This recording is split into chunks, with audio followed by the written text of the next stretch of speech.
Chapter 12. Routed from the west country, the rain clouds that had soaked the Durotrigi country moved north and east to deluge the Iceni lands, and the season that should have brought sunshine saw a succession of storms. As water pooled in the fields, drowning the growing grain, there were times when Boudica wondered if her words to the Roman had been prophetic, for this year there would be little to harvest. Nor could they hope for help from Dungairo, where the land was even lower and the rivers bigger. All of the Iceni chieftains would be begging the Romans for the grain they needed to get their people through another year. As the rains continued to fall, the roundhouse smelled perpetually of wood smoke and dung and the woolen garments that had been hung from the beams to dry. The most valuable of the breeding stock had been brought to the higher ground of the dune and penned inside, but every day it seemed someone would come splashing up from one of the other farms, asking help to rescue marooned sheep or strengthen the dike that protected a house from a rising stream. And soon the coughing sickness began to stalk the countryside, and Nessa and Boudica were both kept busy brewing herbal teas and broth. In the days that followed her arrival at Camadunan, Lhiannon realized that torment in the mind, unlike pain of the body, was best treated by activity. Work that required all one's attention was better than riding. She had no wish to spend more days as a passenger, staring at mental images of Ardanos in chains or dying, and in any case no man could be spared to escort her to Avalon. Here there were wounded men who needed her nursing, food to be cooked for the laborers, and when there was no other work, an extra pair of hands could always be used at the dune. From time to time a shepherd or farm lad would trot into the steading with word of the Roman advance. Vespasian had left engineers to build Roman fortifications on the dune of stones, and then continued his campaign. Rumor had them marching north or south, or stopping entirely, but by the feast of Lugos it was known that they were on their way. They had done all they could at Camadunan. The ditches between the 4 stone and timber ramparts that surrounded the hill fort had been dug deeper, and the topmost bank was crowned with a new palisade. Stone faced the slots that led to the gates on the northeast and southwest sides. An ox had been offered to the gods at the new shrine, and supplies had been laid in, and from the surrounding countryside came men. Camadunan stood on the border between the farmlands and the summer country. If it fell, Avalon would have no defense but its fens. At night Lhiannon would lie sleepless, remembering the dune of stones. She began to realize that she could not endure the mounting despair of a siege and the terror of an assault again. But how could she desert the people who had come to depend on her? Boudica came out of the herdsman's hut and wrapped the heavy wool of her cloak around her. Rosic was the chief of their shepherds, but he was better with sheep than with children, and had come begging her help when his wife fell ill. His daughter Temela had tried to nurse her siblings, but she had been close to panic when Boudica arrived. At this season there should have been some hours of light left, but clouds from the afternoon's rainstorm still covered the sky, leaching color from the sodden fields. She rubbed the small of her back as the baby kicked sharply. When she was inside with the children, she had not noticed the ache. At least her own child was warm and safe in the cradle of her womb, and Rosic's younger ones had kept down the soup she fed them. Temela could take care of them now. Boudica squinted at the sky, too accustomed to the bastions of gray cloud covering the heavens to notice their beauty. A little yellow edged them in the west.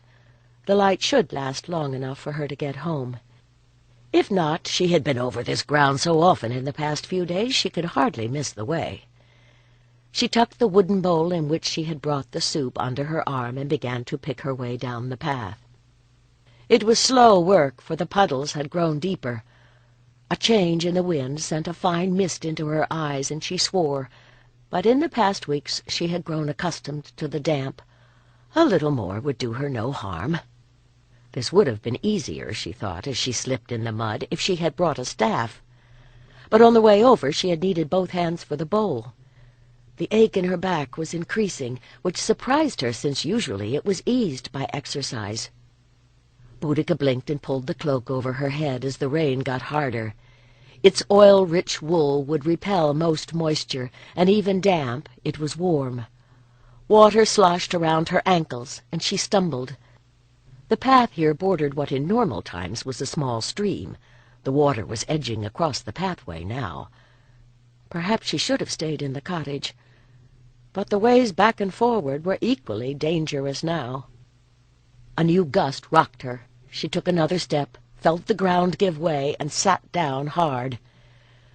When she levered herself up, her skirts were sopping, and it was only gradually that she realized that the warm water soaking her shift was not from the rain. She stopped, wincing as her belly contracted with a sudden sharp pang. She was only 7 months along. This was too soon. Boudica took a few steps further and stopped again. The rising water had obscured all trace of the path. Without light, she could easily be swept away by the stream. But higher ground loomed dimly ahead. She splashed toward it, halting when the pangs came, and clambered to the top on her hands and knees. As her heartbeat slowed, she looked around her and realized where she was. Long ago, the people who built the dune had buried one of their chieftains here. Although his name was forgotten, the folk of Eponadunum brought him offerings on Samhain Eve. Surely the ancient spirit would not grudge her this refuge until Prasutagos came to rescue her. First babies always took a while. Every old wife who had tried to frighten her with tales of bad birthings during her pregnancy had agreed. She still had time. But as the birth pangs came more quickly, Boudica remembered that the king had ridden out to one of the outlying farms that morning. In such weather he would no doubt stay the night where he was, and it was only too likely that Nessa and the rest would assume that she had done so as well. A moan burst through clenched teeth as she realized that nobody was going to come. And the old wise were wrong about how long it would take, at least when a baby came too soon. And she had been wrong to think she could walk in all weathers with no escort. It was all going wrong. She crouched on hands and knees as the contractions racked her body, screaming out her outrage and pain. "I want Lhiannon," her spirit wailed, but each pain yanked her back into her body again. If I had stayed on Mona, this would not be happening. If the Romans had not come... She fought for focus. If would not help her. She would have to get through this alone. When the pains gave her a moment of respite, Boudica cut 2 strips from her shift with her dagger and laid them ready. When she felt the contractions begin to change, she got the bulk of the cloak underneath her and squatted, weeping as her belly contorted again and again. She caught the red, wriggling thing that was expelled at last, and managed to cut and tie the birth cord.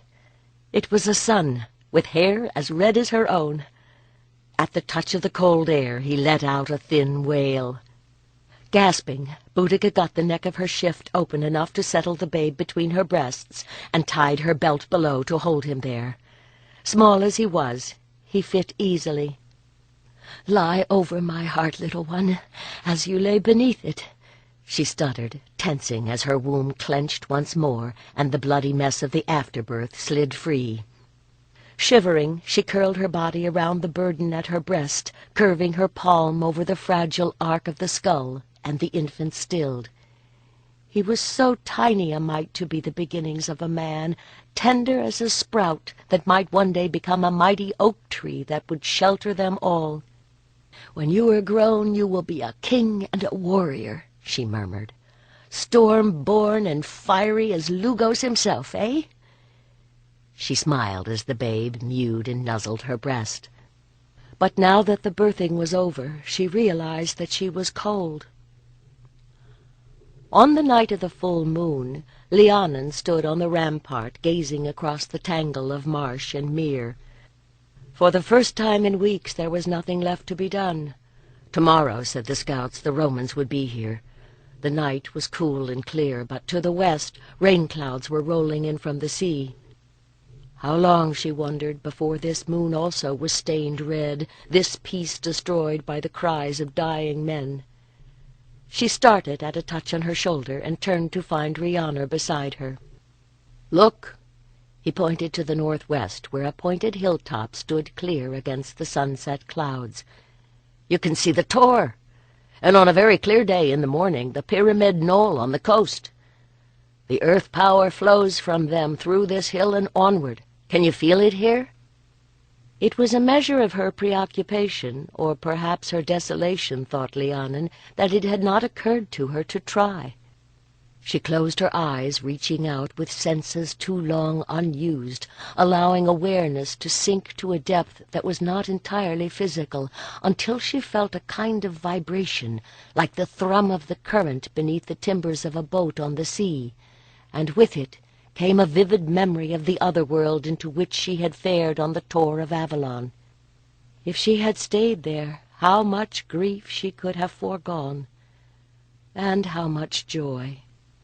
The fairy woman had told her that all the worlds were connected.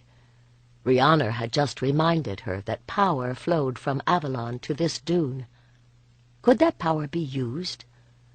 Was it the fairy woman or the goddess who was filling her mind with images now? "I am a priestess," she told herself, "and subject to no man's command. While I had Ardanos, I followed him, but I must make my own choices now. Rhiannon, for the past weeks you and I have labored till our backs cracked and our hands bled, doing no more than any laborer could do, and in my case at least, not half so well. We have forgotten who we are." He blinked, and she knew that he had also been too focused on the next log and the next stone to think any further. "If the Romans attack us here, in the end they will take this place as they took the Dune of Stones. Don't you think it would be better if they never came here at all?" "It would be better, my lady, if they had never sailed across the narrow sea." He sobered as he saw she was not laughing. "What do you mean?" "We have cloud." She pointed toward the billowing masses to the west. "Cloud and rain and the mist that so often covers the fens around Avalon. If we draw it down the line of power, we can wrap it around this hill." Now, she sensed, was the time to set the power in motion. With a dream-like certainty, she wrapped her cloak tightly around her and lay down next to the palisade, covering her face and closing her eyes to retain the image of the cloud she had seen. "Guard me. Let no one disturb me until I come back to you. Lend me what power you can." It would have been easier if Ardanos had been beside her, balancing her energy with his own. But as Lhiannon sank deeper into trance, she could feel Rhiannon's young strength supporting her. She slowed her breathing, calling on disciplines long mastered to detach mind from body and let it wing free. For a moment she touched someone's anguish, but the pain was unlocking her nightmares of the war. She thrust the awareness away, turning desperately to the untouched west. And there, like a caress, she found another mind. "So, my sister, you have returned. In your world, has it been long?" "But I haven't. I am not on the Tor." With a sense deeper than sight, she recognized the lady she had spoken to when she was in the fairy realm. But how could she be here? "Nor am I," came the answer. "We are between the worlds, where all worlds have their meeting, and all powers join in the great dance. Sing the spell, sister, make the music that will serve your need." Why had she never reached out to this power before? She had not been sufficiently desperate, she realized then, and she had believed in Ardanos's wisdom and depended on him for direction. I must trust my own wisdom now. "Mist and fog, cloud and rain, hear my calling, come again." Once more it seemed to her that someone was calling, but she dared admit no distraction. In the world of men she was silent, but she made a mighty music within. With inner vision she could see the layers of warm and cool air thronging with spirits. "Heat and cold mix in the skies, where they meet the mist will rise." Laughing, she beckoned to the air sprites, drawing them into the dance. In the far distant place where her flesh lay, it was growing dark and cold, but time had a different meaning where she was now. Her inner senses rejoiced when the cloud sprites began to release a light, cool rain. She called to the warm air, and the rain turned to fog before it could fall. It was mist, not rain, that precipitated from the damp air, wraiths of mist that floated over hill and valley, thickening as night drew on. Fog covered Camadeunan, jewelling the thick wool in which Lhiannon lay shrouded, and beading on Rhiannon's curling beard. Mist shimmered around the torches that lit the Roman marching camp and condensed on armor and spears. Sometime in the past hour it had stopped raining. The stream had begun to go down. A cold wind was whipping at the clouds, and a full moon struggled to break free. Its watery illumination showed Boudica the shape of the land. Her thighs were slick with blood. Too much? She could not tell. If she had been at home, she could rest now, her labor done. But it was not enough to bear her son alive. "If I die, you die," she told the child at her breast. "We must have shelter, and soon." For just a little longer Boudica lay where she was, but she was beginning to shiver now. With a final effort of will she got herself upright, wrapped the cloak around her, and clambered down from the mound. Saplings grew at its base. As she grabbed for balance, one came loose in her hand. With the help of the stick she was able to feel her way forward and cross the stream. From there it was a little over a mile across the fields to the dune. "Not far, not far," she whispered. "When I am old, you shall carry me. Shall we surprise your father, sweet child? How pleased he will be." Murmuring, she staggered onward. If it had not been for the child, she would have collapsed halfway there and made no effort to rise. As it was, after each fall she found the dune a little nearer when she levered herself upright once more. The gate, of course, was closed. Had the guard sought shelter inside as well? It would be a great irony, observed a small voice within, to expire at her own gate after having come so far. With her last strength Boudica drew breath as the Druids had taught her, and in a great voice cried to be let in. And then it was all a confusion of voices and firelight and blessed, blessed warmth. "Take him," she murmured as they laid her on the bed. "Take care of my son." Someone exclaimed, but she could not make out the words. There was only the heat and the comfort of the dark. At Camadeunan there was no sun to be seen at the next day's dawning, only the thick grey blanket of the fog. The Roman army, setting out in its usual precise array, took the road that seemed most open, and came at nightfall to a hill where an old barrow was surrounded by eroded ramparts half choked by trees. Here were no screaming Celtic savages, only the ghosts of ancient wars. The rumors, decided the general, must have been mistaken. The next morning he gave the order to march southwestward toward the Dumnoni lands, never suspecting the existence of the dune that waited in mist-shrouded silence barely 5 miles away. Boudica lifted her hand, surprised at how hard it was to move. Her memory was a confusion of alternating nightmare and oblivion.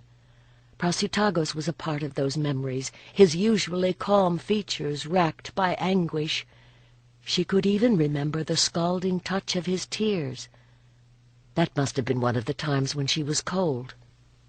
"I have been ill," she thought, "but I'm never sick. How odd." "She wakes," said someone. She could hear all the familiar sounds of the dune, the complaint of a cow, someone whistling, clucking chickens at the door. "Drink this, my lady." A strong arm went around her shoulders, raising her. Obediently she swallowed the liquid they held to her lips. It was warm milk with an undertaste of white willow bark. She could vaguely remember having tasted it before. At the thought of milk her breasts began to throb. Her flaccid belly was sore, all her limbs ached with the sensitivity that comes after a fever. Her eyes flew open as she realized what she had not heard. There had been no baby's cry. She tried to speak, swallowed, and tried again. "Where is my son?"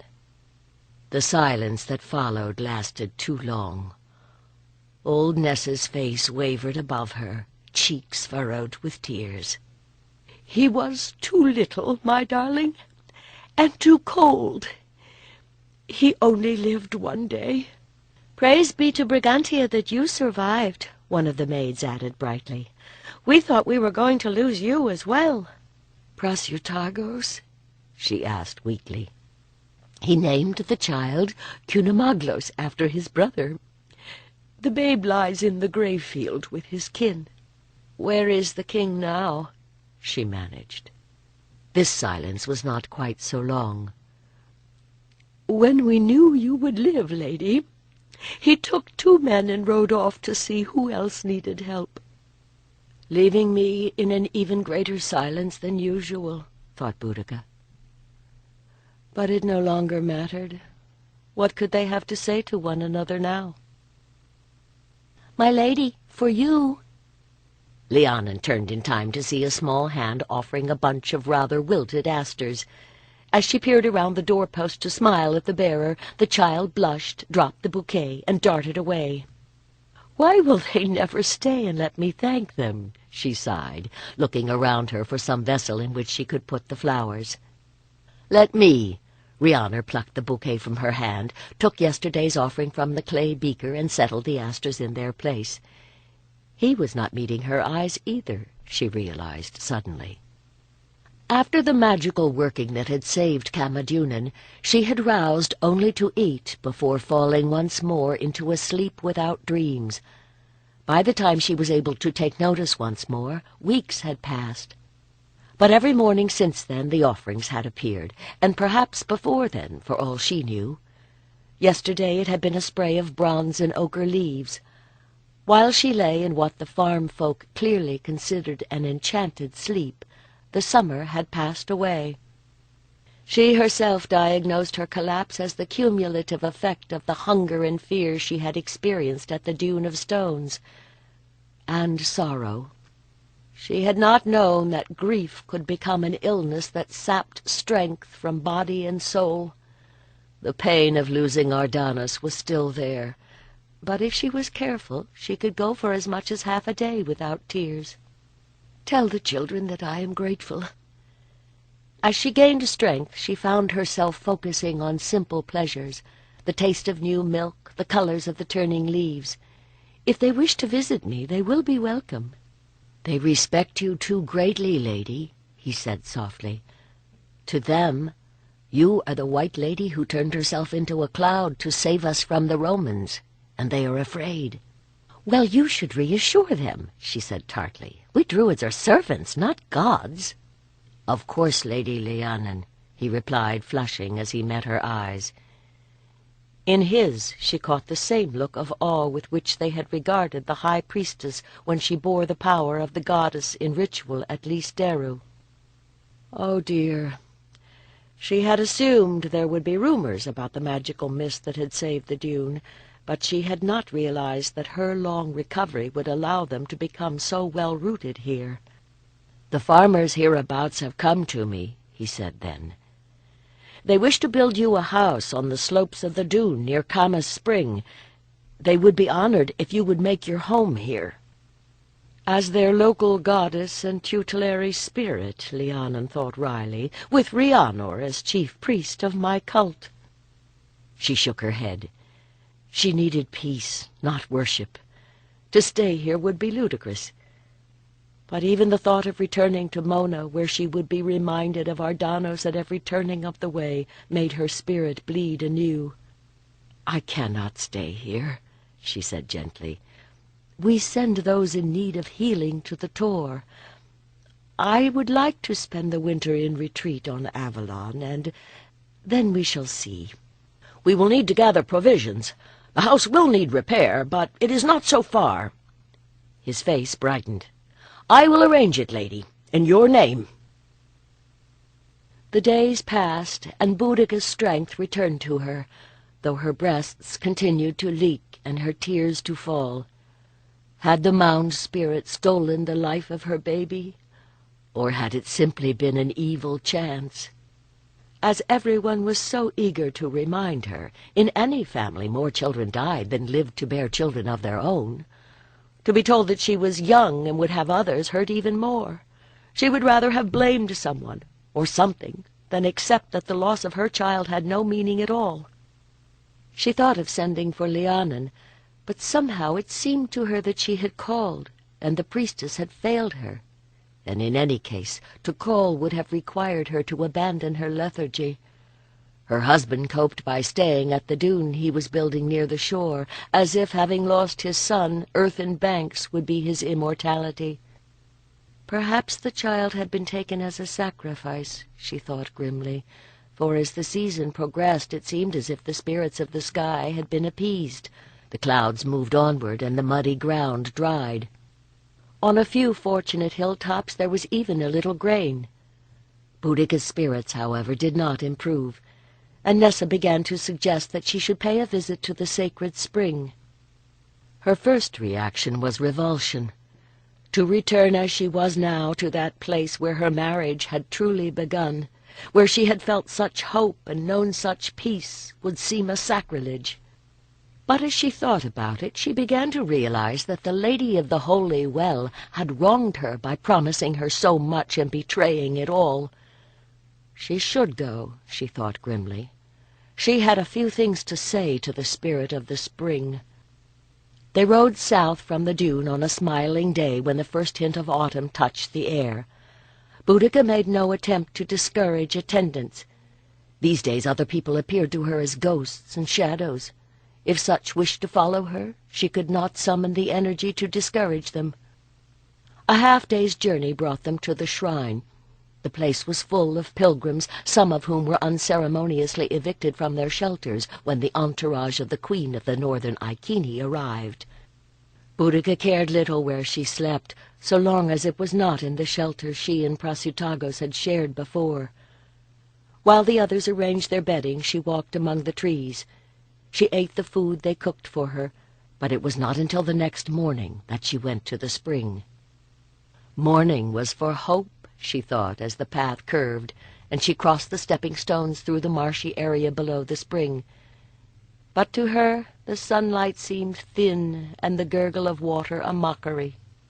Bits of fabric, some old, some new, still fluttered from the branches of the hazel tree.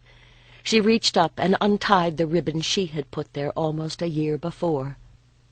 The cool breath of the water had not changed, and the water itself continued to well upward from unknown depths, sweet and clear. "I would rather have come here to thank you for a safe delivery," she said quietly. "If there is anything here to thank." Her voice cracked. "If you even care whether I give you a ribbon or take it back, whether I give thanks or spit into your pool." But even in her anger, Boudica could not bring herself to go that far. This might be no more than water, but it was no less, an element to be respected even now when they had had so much of it. The Druids would have taken this as the cue for some mystic sermon, but at the moment their wisdom seemed worthless as well. All they had accomplished with their magic was to bring the Romans more quickly to Britannia's shores. In fact, just now she could not think of anything in which she did believe. As if with hope she had also lost the power of motion, she sank down on a piece of log that had been set as a bench nearby. "I would hate you if I had the energy," she addressed the pool. "They say your waters are bountiful as the mother's breasts. My breasts are dry. They say your pool is the womb of life. My womb is empty." It was also said that the tears of the goddess filled the spring. As she leaned over the dark water, her own tears fell into the pool. When Boudica was here before, she had thought the Lady of the Well spoke to her. She would have resisted any such fancy now, but she could not resist the one thing the waters offered her, a place to at last be still. This was neither comfort, nor forgiveness, nor peace, but a place beyond them all. The sun moved inexorably westward, water continually welled upward and then trickled down the hill, reeds and grass and trees continued to grow. She lived. For a time she sat without thinking, but presently she became aware of a sound that did not belong to this woodland harmony, an intermittent whimper coming from a patch of reeds. With the first twitch of curiosity she had felt since the baby died, she got up to see. A twist of dirty linen was moving, half in and half out of the water. She peeled the cloth back to reveal what looked like a drowned rat, if there had ever been a rat that was white with one red ear and absurdly large paws. A puppy! Someone had tried to drown a puppy in the sacred spring. Now that was surely a blasphemy. She felt her guts clench as the tiny thing wriggled in her hands. She wanted to be sick, and she wanted to kill whoever would do such a thing.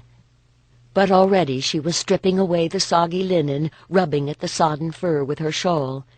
She cradled the shivering creature against her breast, and the small head turned, and a very pink tongue licked her hand. Boudica wrapped the puppy in her shawl and took a step down the path. Then she stopped, picked up her ribbon from the ground, and draped it back over a branch of the hazel tree. When she returned to the shelter, the relief on the faces of her servants made her wonder how long she had been gone. If any of them were curious about what she had wrapped so carefully in her shawl, none dared to ask.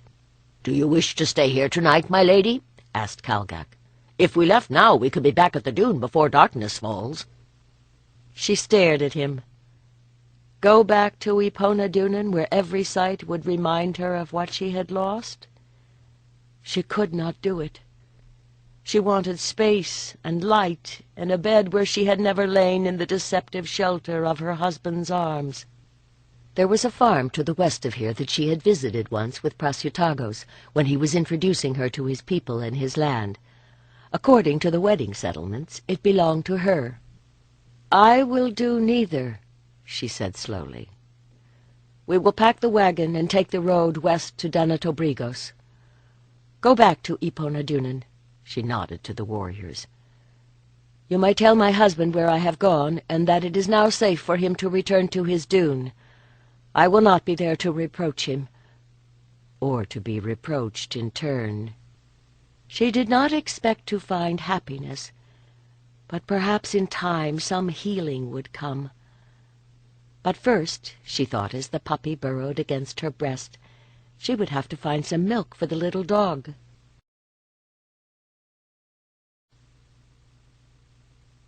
Chapter 13. Snow fountained as the puppy hit the bank, his pale form disappearing and then bursting free like some winter spirit manifesting in canine form. He slid a few feet, then leaped again, leaving a series of splash marks down the hill. "How he loves the snow!" said Tamela. With a shawl wrapped around her head, only the girl's big gray eyes and the tip of a red nose could be seen. "Bagel loves everything," Boudica replied in amusement.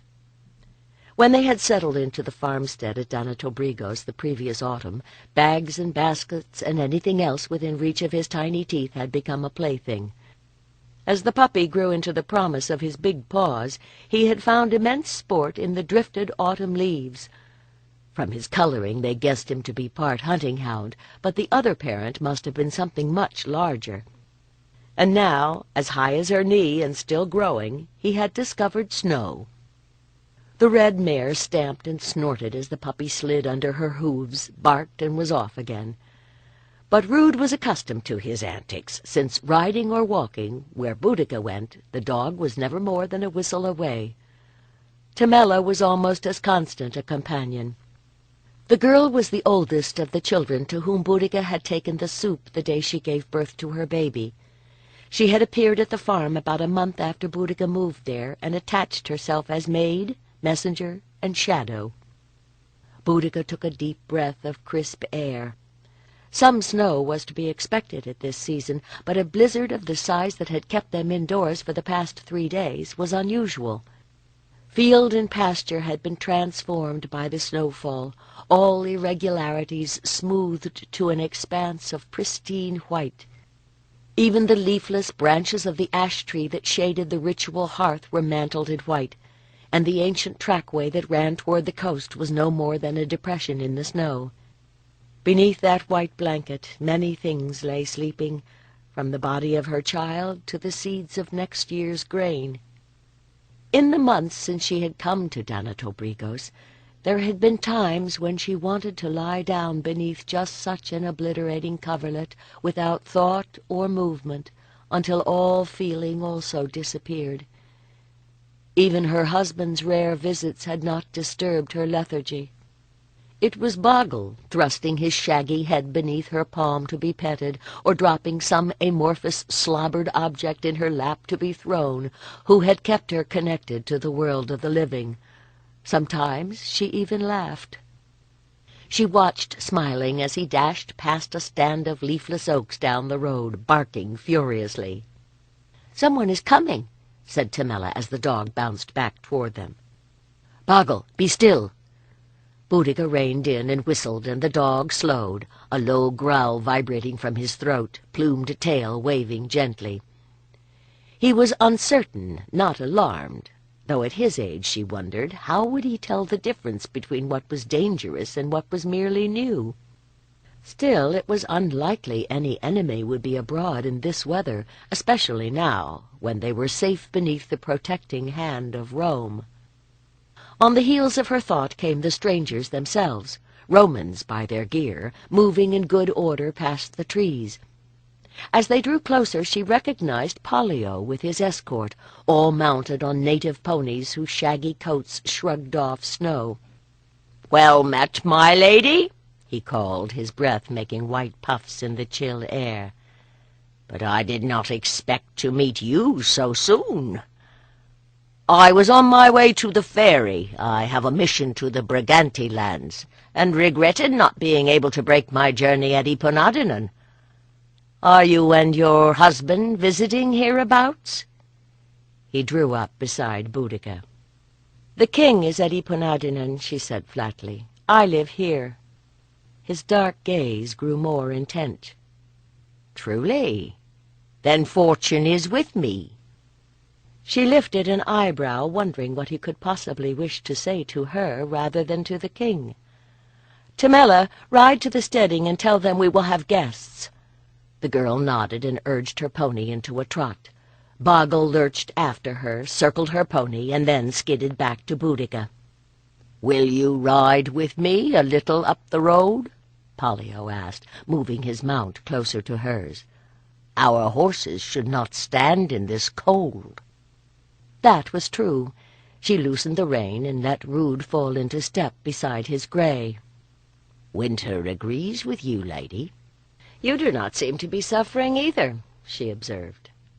The cold had brought an unaccustomed color to his sallow cheeks and brightened his eyes, though she noticed that even Romans grew out their beards in this cold. "I suppose this is very different from your home." "Not as much as you might think. I was born in Dacia, and the winters there can be bitter indeed." "That would explain how you come to be traveling in this weather. I thought you Romans spent Britannic winters stoking the furnaces of your hippocausts and cursing the cold." This time he laughed out loud, a surprisingly pleasant sound. "No doubt they are doing so in Camulodunum, but even your dog knows there is sport to be had in the winter-time." Her gaze followed Boggle, who had flushed a hare from the woods and was pursuing it through the snow, barking ecstatically, though it was not clear whether he was trying to hunt or to play. "My mother was a noblewoman in Dacia." Pollio's eyes flicked to her face and then away. "My father married her when he was stationed there. This is how the new provinces become part of the empire." "I already have a husband. Why is he saying this to me?" But she herself had told him that she and Prasutagus were living separately. She had heard that divorce was easy among the Romans. Perhaps he did not consider her married state an impediment. She glanced at him, seeing him for the first time as a not ill-looking man who clearly enjoyed her company. As if he had felt her gaze, he turned to her once more, and she looked away. As they passed through the wood, the horses, sensing their rider's inattention, had slowed. Pollio reached out and took her hand. "Boudica, you are like a flame burning in the midst of the snow. I thought so when I first saw you, glowing like a torch in the imperial purple gloom, but you were still a child. You are a woman now, and you are magnificent." Since that day she had borne and lost a child. If that was the qualification for womanhood, she wondered how the race could survive. And how could she be a flame when she felt frozen inside? Or was she? Pollio had slid off his glove and now was easing his fingers beneath the woolen mitten that covered her hand. The touch was surprisingly intimate. She felt a sudden rush of heat, as if he had put his hand beneath her gown. "You are a princess of your people, as I am a lord among mine. Together we could do so much for this land." The horses had stopped. She trembled as he began to trace small circles in the sensitive center of her palm. "I have dreamed of you, my lady," he said softly. "Sweet and ripe as one of the apples we grow in the southern lands. I dream of tasting that sweetness, as I dream of warming myself at your fire. Blessed Boudica, fairest of women, welcome me to your hearth." Boggle was barking, but the sound seemed to come from somewhere very far away. Pollio leaned forward, his other arm reaching up to draw her to him. Her lips parted, awaiting his kiss. And the dog, yipping gleefully, bounded beneath the bellies of the horses. Pollio's mount bucked, kicking, and the red mare shied. Boudica grabbed a handful of mane and righted herself. The Roman was half off his horse, swearing as he tried to retrieve his reins. Boggle, apparently believing he had at last found a playmate, bounced in and out, dodging the hooves, and then dashed away again, barking in the tone that meant, "People are coming, come see, come see." She straightened, squinting against the glare of sun on snow as a group of riders approached from the other direction. A big man on a big horse led them. With some sense that went deeper than vision, Boudica knew him. She sat back, willing her heartbeat to slow. By the time Praciotagos reached them, Pollio had also gotten his mount under control. He nodded with a wary courtesy. "Greetings, my lord." Boudica watched with mingled amusement and consternation. How long had they been in sight before Boggle noticed Praciotagos and started barking?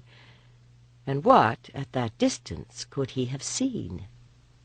What indeed was there to see? Would I really have allowed the Roman to kiss me? She felt nothing for Praciotagos, but next to him the Roman looked small. "It is a cold day for riding," the king observed. "We don't often have such a storm." He turned to Boudica. "I was at Corric's steading near the harbor. A roof on one of his outbuildings collapsed from the weight of the snow. I thought I should see if you needed any help here." It was a reasonable question.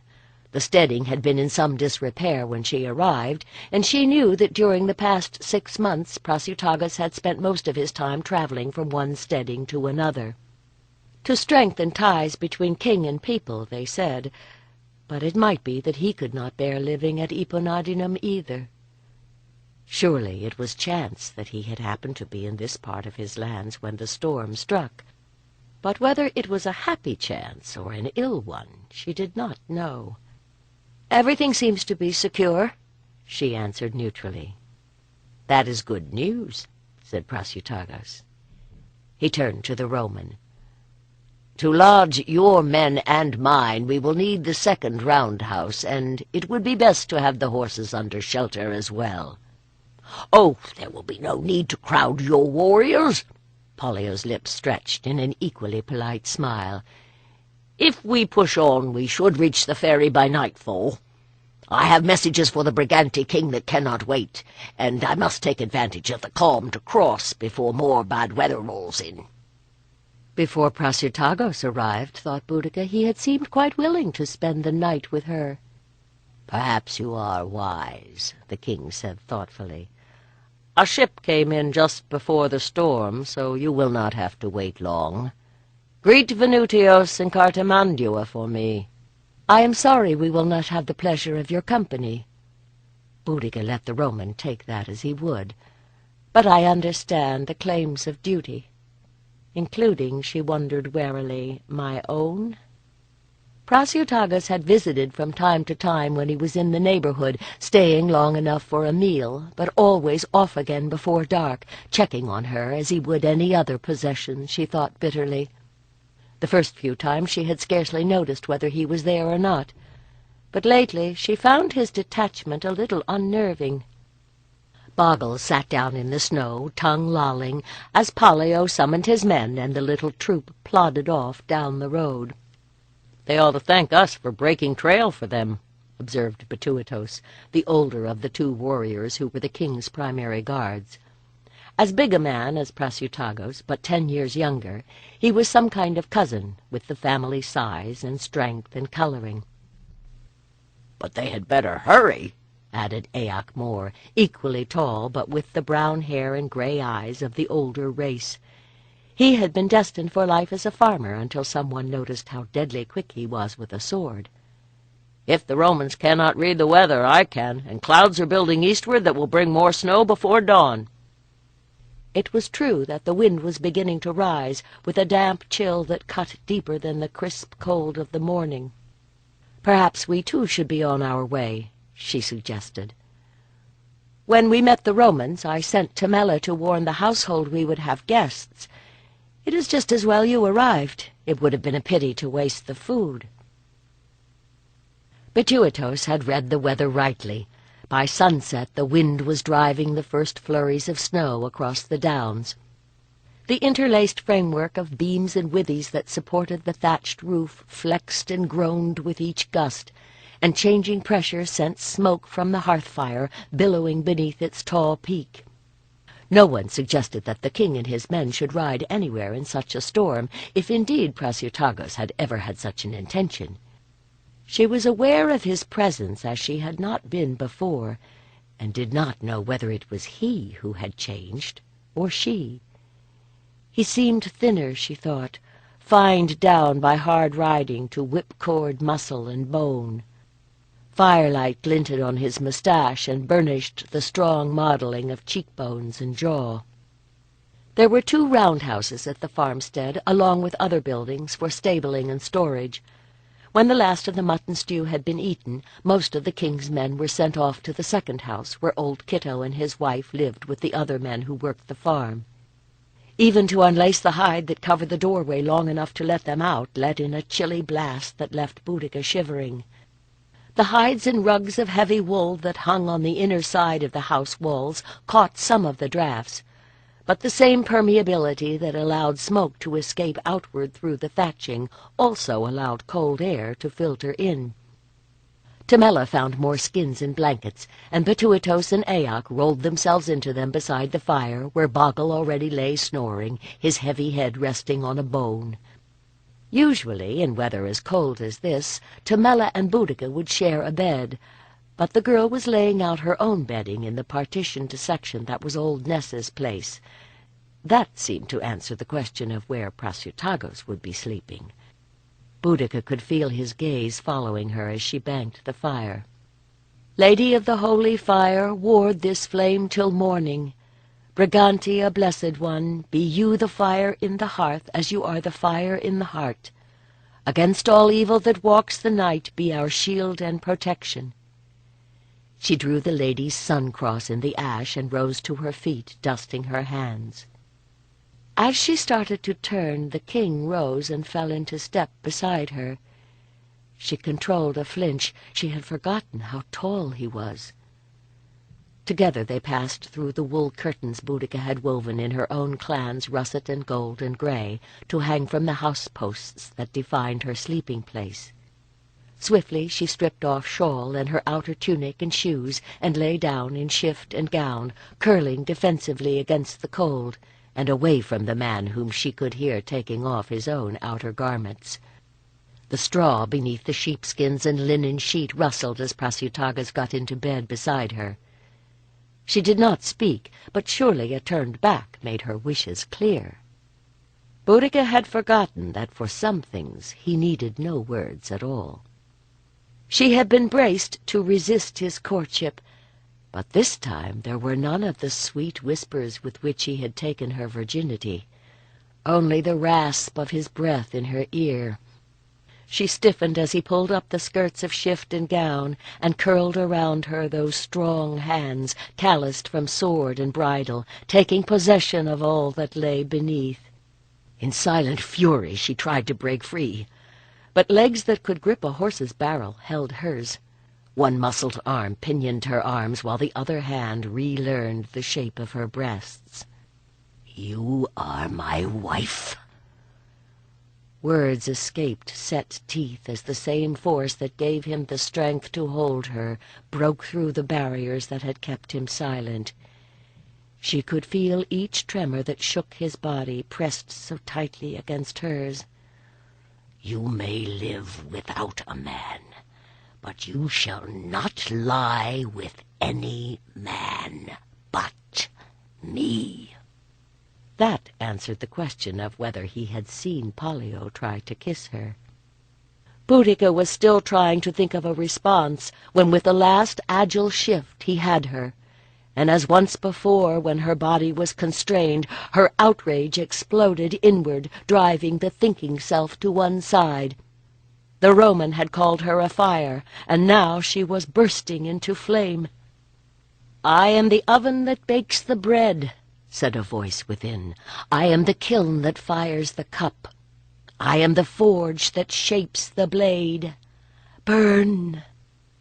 When Boudica woke the next morning, the snow had ceased and Prasutagas was gone. She might have thought his visit all a dream, but by the turning of spring she knew that she was once more with child. Spring came to the Tor bearing a treasure of golden king-cup and yellow flag, and heralded by a clamor of returning birds. To Lhiannon it seemed as if the lengthening days were one long morning, releasing her from the shadows in which she had walked since the fall of the dune of stones. The long, slow cycles of winter had accorded with Lhiannon's mood, but with spring the pace of life grew frenetic, and as she felt that same energy burning in her own veins, she realized that so far as she would ever be, she was healed. Soon, she knew, she would have to leave the Tor, but as the world hovered at the turning of spring, she found herself as undecided as the season. A year ago at this time she and Ardanos had been preparing to defend the dune of stones. Now the dune bore a Roman fort, and most of the south and west were in Roman hands. Governor Plautius was driving westward across the Midlands. Caratak had gone to ground somewhere in the mountains beyond. Even if Lhiannon had been willing to face more war, there was nothing for her to do. On the first fair day after the equinox, an excess of energy drove her up the Tor. This time she did not walk the spiral, but it scarcely mattered. Her awareness of the other world was always with her now. Wind ruffled the new grass. Below, the marshland pools, still full from the spring rains, spread across the levels in a shifting mosaic of silver and blue.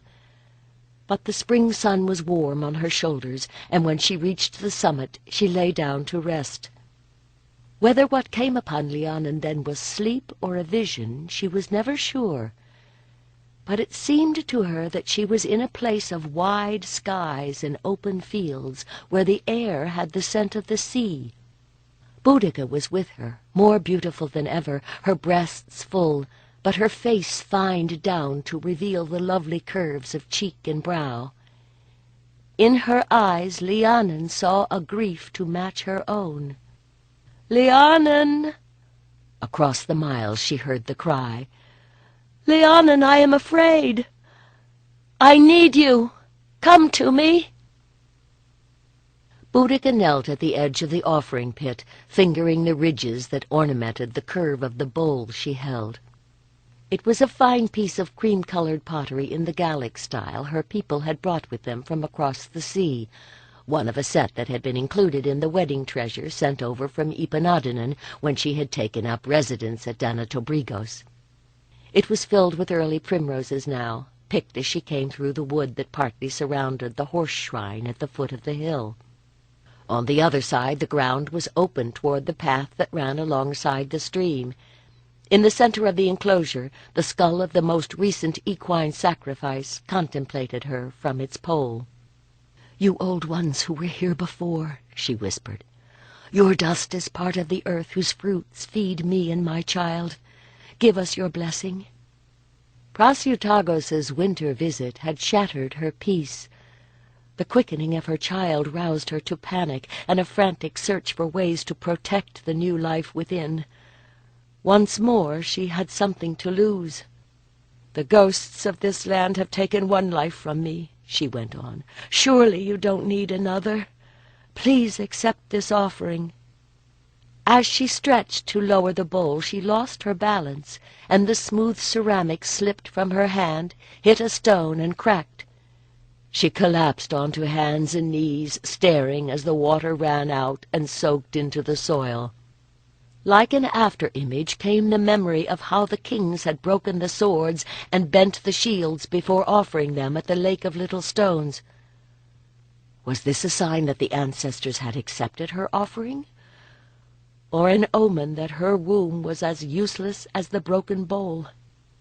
She was no Druid to interpret it. She had refused to become a priestess, abandoned her duties as wife and queen.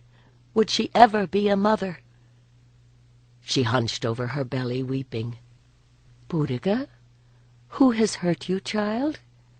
What is wrong?" For a moment she thought that soft voice a figment of her memory. Then she heard a pony snort and the creak of harness. She turned, vision blurring at the sight of a thin woman in blue with golden hair. Slowly she got to her feet. "Lhiannon, you're real! I have wanted you so badly. Are you really here?" As the priestess slid down from her pony, Boudica ran forward, hugging her in a tumult of mingled laughter and tears. "You've lost none of your strength, at any rate," Lhiannon said when Boudica released her at last. "And you are blooming. But what are you doing here? They told me I had some days of travel yet to reach Prasutagos's dune. I only took this path to see if I might find a meal at the farm." "I am sure that Palos and Shanda would make you welcome, but there's no need to trouble them when my home is just up the hill," exclaimed Boudica. "The farm is busy with preparations for Beltane, but we can slaughter one of the lambs early for a feast of welcome. Follow me." As they walked, perhaps she could find the words to tell Lhiannon all that had happened to her since they parted at Camulodunum. The gods knew she had rehearsed the story often enough during those sleepless nights when she longed for the other woman to come. "I believe you," said Lhiannon. "When the need is great, there is power in such a cry. This time I heard you calling, I think, because I was on the tor. I am only sorry." She sighed, tugging on the rein by which she was leading the pony as it tried for a particularly juicy clump of new grass. "That you did not hear me when I was birthing my son," said Boudica. "I do not blame you now. Even the greatest of priestesses could not have instantly transported herself all the way across Britannia. In the pastures to either side, ewes were taking advantage of the abundance, surrounded by the leaping lambs that had given the farm its name. It seemed to Lhiannon that the fertility of the land and its animals was a good omen for Boudica's pregnancy. Now she understood the young woman's tragic radiance, but it was not yet clear what she should do. A great deal, she thought, depended on whether the king was a violent man or had simply mishandled his young mare. "How long have you been on the road?" Lhiannon frowned. I left soon after the equinox, when the moon was just past the full, and now she is nearly round once more. It was hard going until I struck the old track near Caernarvon, and then I made good progress, except when a Roman detachment crossed my path. Were you in danger? Our people are not yet so cowed that they do not honor my order, and there was always some house where I could find shelter in exchange for a blessing or a spell. Indeed, the journey had reminded her why she was a priestess.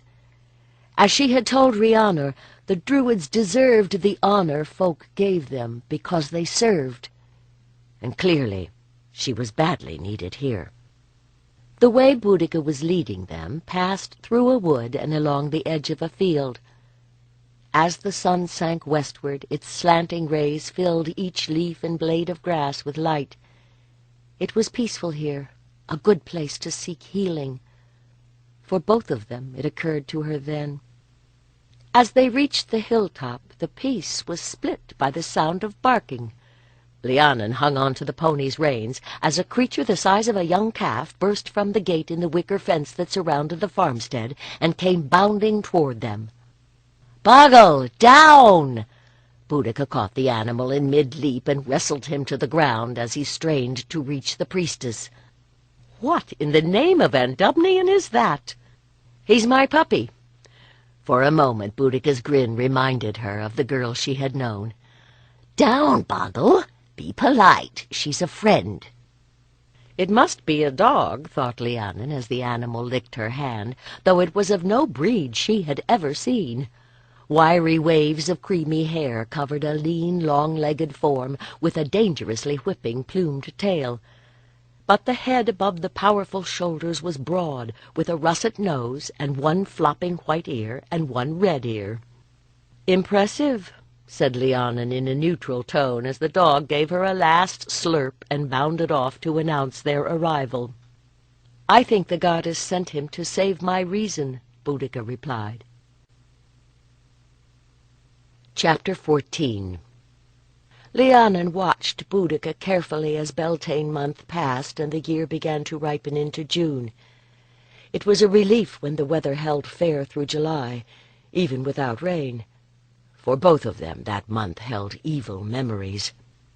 And not for them only, she realized, when one morning Boggle's barking announced the arrival of King Prasutagos and his men.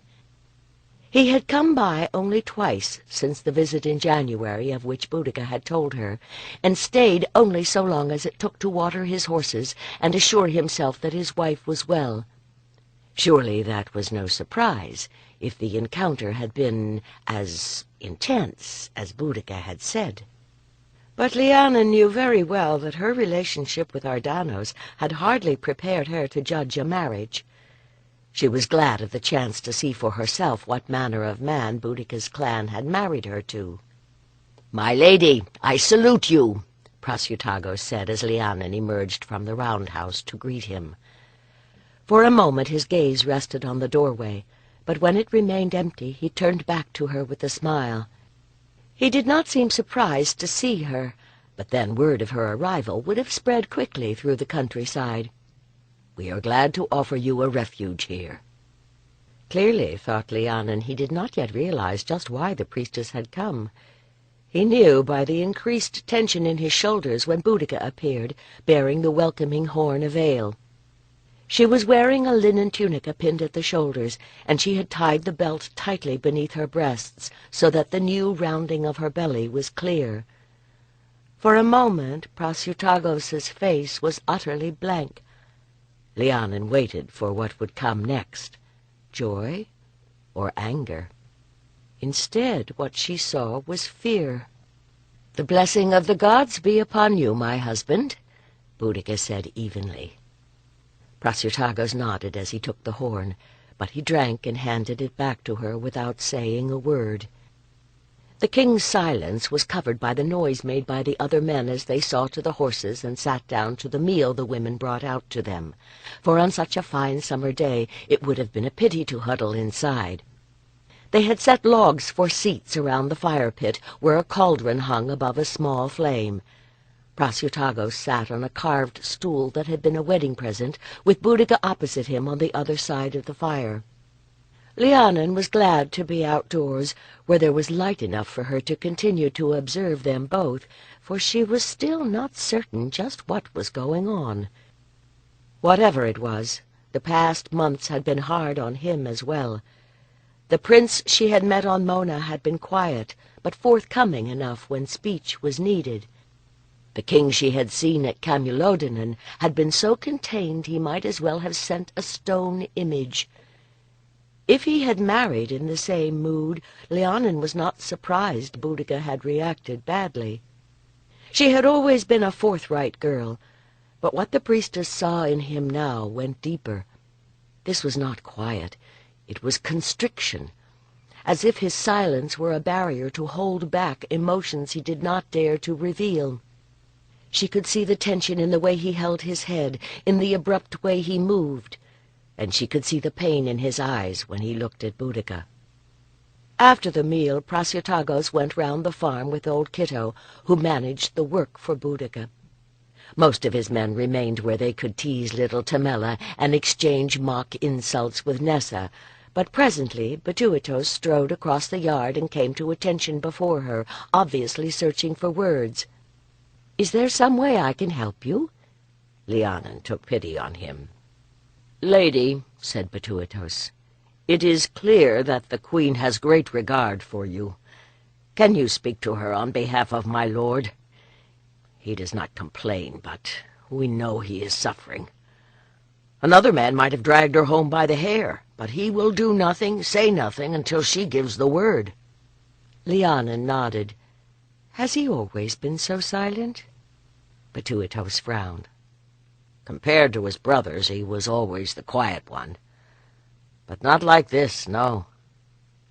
He lost his joy when his first wife died with the child, and then to lose all his brothers. It was hard. "I would have expected shared sorrow to bring them together after their son died," said Lhiannon. "I think grief drove them apart," muttered the warrior. She considered him for a moment in silence. It was worth something to know that the king was a man whom his sworn warriors served not only from duty, but from love. "I am sorry," she said presently. "I know that you would shed your blood to protect him, but you cannot ward him from the wounds he gives himself. Nor can I so shield the queen. Perhaps things will improve between them when this child is born." "May the gods grant it is so. I think it will kill him if things go wrong again," Batuitos said in a low voice. "I saw his face when he thought she was dying like the other one." He straightened, and Lhiannon realized that Prasutagos was coming through the gate, still talking to the old man. His face was quite different when he laughed, but as his men began to ready the horses he came to Lhiannon, and his features became impassive once more. "Priestess, I am glad that you are here. I would never force Boudica back to Ipunadinan, but I have feared for her, with no one near who had the authority to rule her and the household if she should take harm. Send to me if there is anything she needs." Lhiannon might have thought those words only the speech of duty if she had not spoken with his man, if she had not seen how Prasutagos looked when he smiled. As it was, she nodded, but he was no longer looking at her. Boudica had come out once more with the parting cup in her hands. "A safe journey to you, my lord," she said clearly. "The blessing of the Great Mother be on you, my lady," he answered in a low voice, and in a whisper, "and on the child." When they had gone, the farmstead seemed very silent and colorless, as if some of the life had gone out of the world.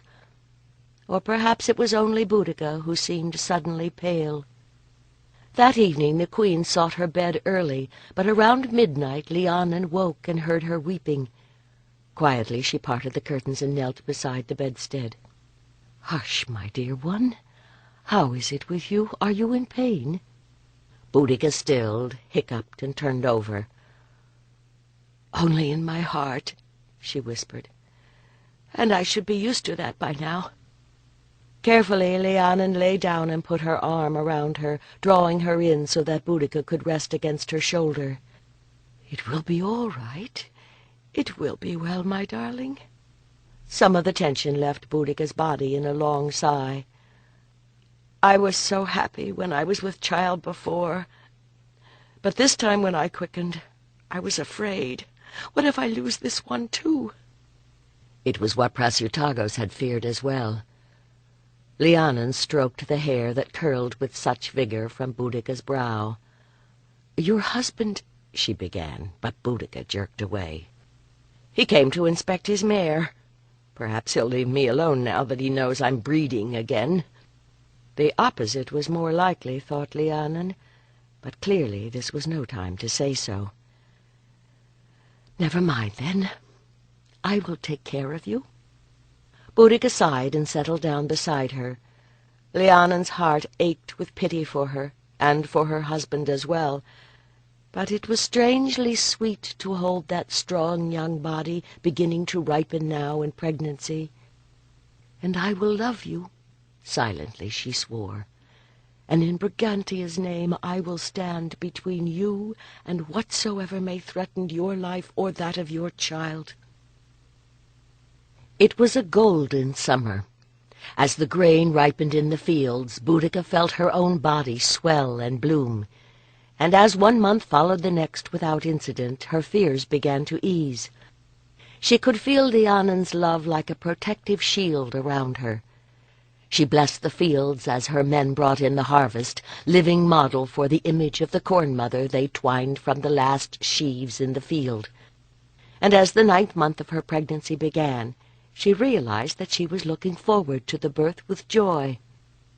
She was crossing the yard with a basket of scraps for the chickens, the heaviest burden they would allow her to bear, when she felt the familiar ache in her lower back begin. She stopped, biting her lip. She had had such pains before, and had all the household in a panic around her, only to have them cease. Lhiannon said it was the womb's way of getting ready, practicing like a warrior for the battle to come. They would make her lie down if they knew this was happening, and the compulsion that was on her now was to walk. Not far, she knew better, but if she stayed within earshot she could circle the farmstead. She finished feeding the chickens and went out through the gate into the field. Boudica had made 3 circuits, pausing from time to let the pain pass, when she realized that Lhiannon was walking beside her. "Has it begun?" asked the priestess. Boudica nodded, panting a little as another contraction rolled through her belly. "Please don't make me go inside." "I may not have borne a babe, but I have helped at many births," Lhiannon replied tartly. "Lean on my shoulder if you need to, and walk until you tire." That did help, but when the time came that Boudica could not take 2 steps without doubling over, she let them lead her within. As Nessa helped her to disrobe, she turned to Lhiannon. "Send for my husband. He should be here to see what he has done." "He's just down at the horse shrine," said Tamela eagerly. "He has been staying with Palos and Shanda at the farm." "Damn him," she whispered, "spying on me."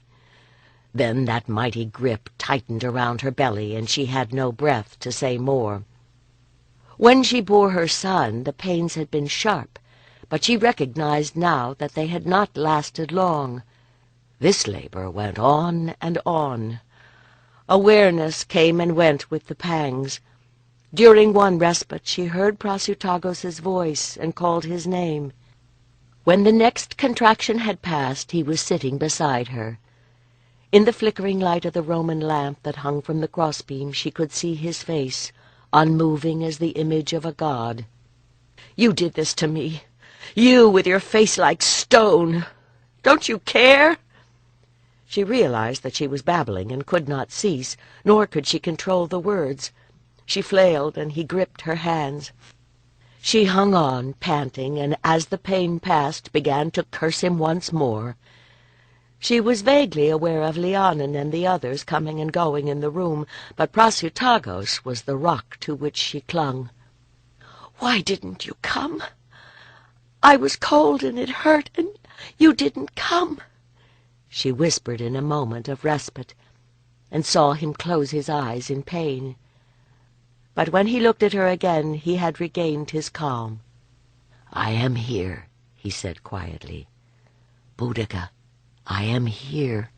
"Yes," she said in wonder. "Stay with me." Then she gasped. It still hurt, but this was different. She struggled to sit up. "It's time," said Nessa, who had seen even more babies come into the world than Lhiannon. But it was the priestess who got into the bed behind her, bracing her back as Prasutagos hauled on her hands. Boudica grunted, and suddenly mind and body were partnered once more. Again and again she pushed. She was being cleft in two, but it didn't matter.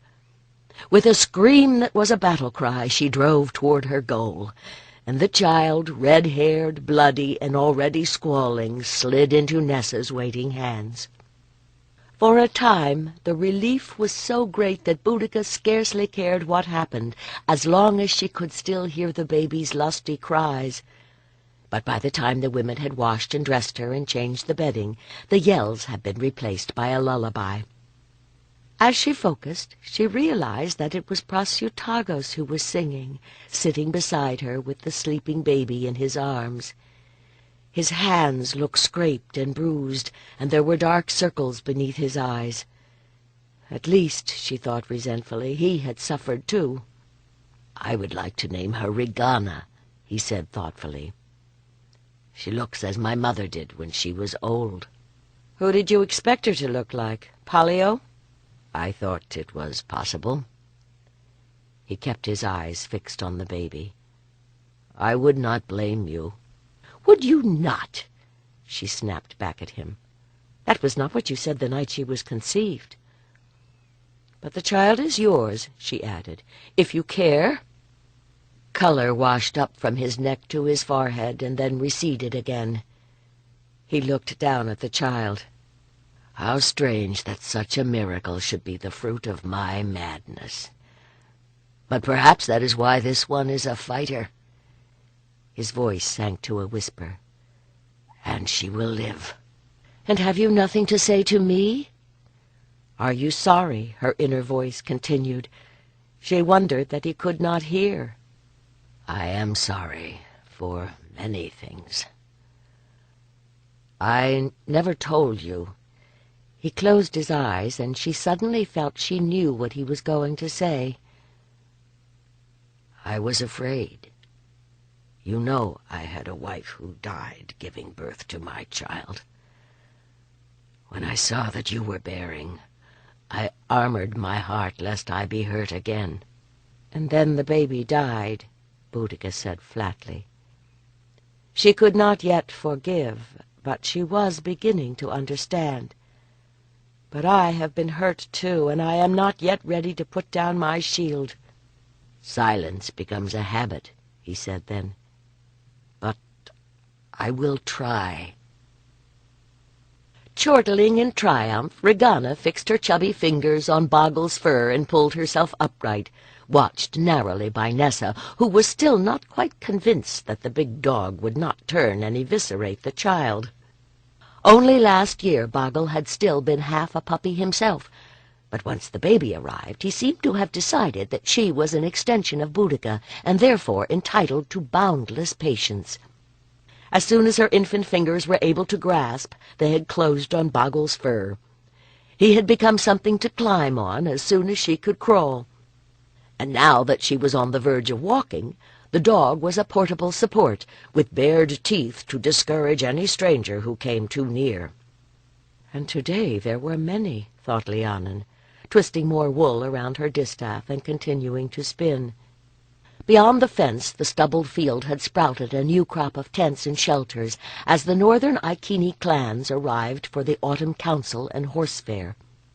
The Romans complained that the Britons were without civilization because they had no cities, but she realized now that these gatherings were the Celtic equivalent, manifesting when and where they were required.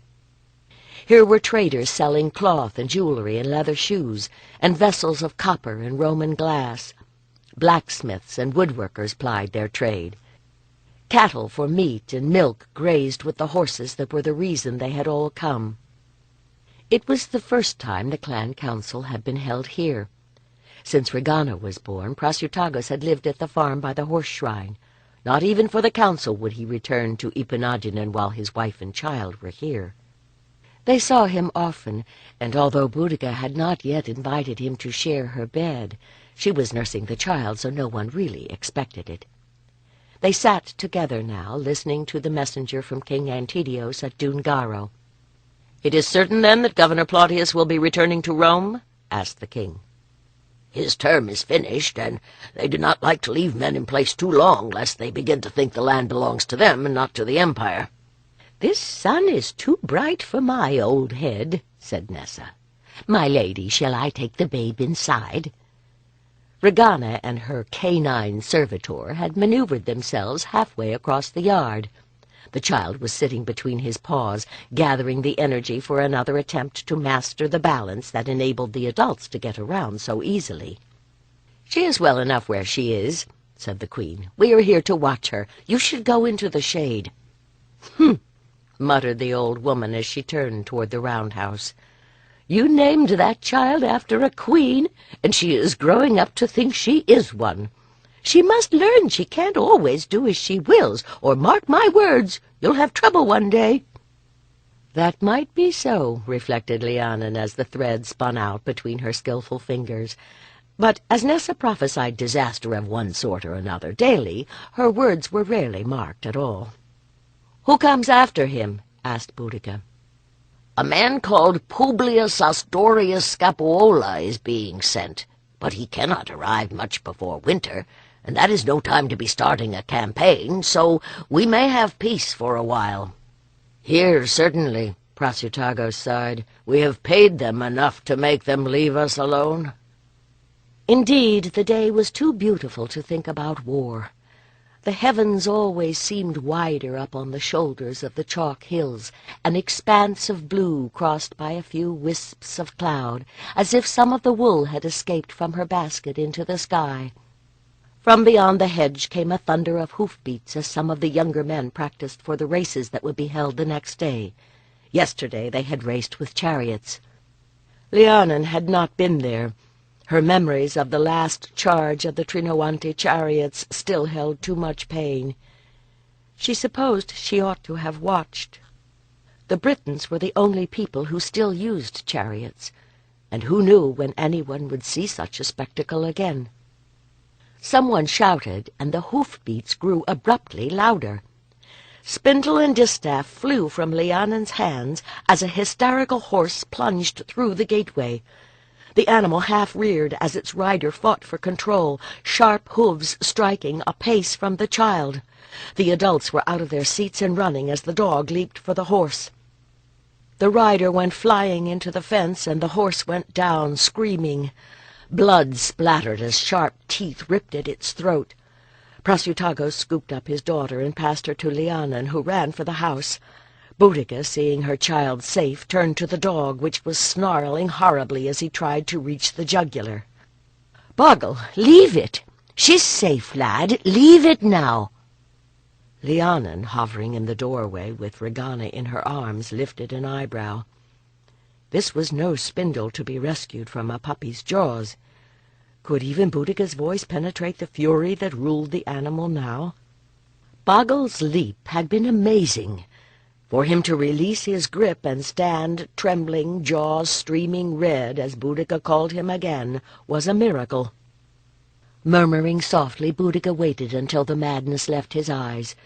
Then she got a grip on his collar and led him slowly past a gathering crowd to the horse trough, where she filled his water bowl. The water turned red when he thrust his muzzle in. She filled it again and emptied it over his head, then let him drink until he shook the water from his fur and ambled off toward the roundhouse, as if wondering why everyone was fussing. Prasutagus was speaking to the rider, who had picked himself up and was sputtering excuses to anyone who would listen. The king's voice was low and controlled as always, but Lhiannon had never heard that vibration of fury in it before. The rider slunk off, and Prasutagus knelt by the horse, which lay twitching and bleeding on the ground. As he laid a hand on the soft muzzle, the horse convulsed. A swinging forehoof knocked the king across the yard. Aoc ran toward him. After a few moments he stirred, waving the man away, and moving very carefully, approached the horse once more, this time from behind. The dog had not severed the great artery, but the animal's neck was too torn to repair. Steel flickered as someone handed a knife to the king. "So, my beauty," he murmured, kneeling stiffly as Aoc watched with worried eyes. "'Twas not your fault, even so. Go now to Epona to run in her green fields, where no fool of a rider will do you wrong. Sleep now, my hero." He laid one hand across the horse's eyes, and the beast stilled. The blade struck once, deep beneath the jaw, and then across. The king leaned back as the horse jerked, blood pouring out in a crimson stream, and then subsided into immobility. By this time Regana's yells had dwindled into an occasional sniffle. Lhiannon handed her to Boudica and started forward as Aoc put out a hand to help Prasutago stand. The king took a step, bit his lip, tried to straighten, and stopped, breathing carefully. "Come here," said Lhiannon. "I'm all right," he muttered, not meeting her eye. "Of course you are," the priestess said genially. "Now, come here so I can see." She put a touch of the priestess' voice into it, and Prasutago's looked up in surprise. She could see him considering. Then, with a sigh, he turned toward her. "Shall I help him into the house?" asked Aoc. Lhiannon shook her head. "Bring a blanket out here and lay him down. I will need light." By the time they had pulled off his tunic and gotten the king on his back on the blanket, he was pale and sweating. A fine golden stubble glistened on his chin. Boudica hovered indecisively, Regana in her arms. On the left side, the skin above the king's lower ribs showed the red mark of a hoof.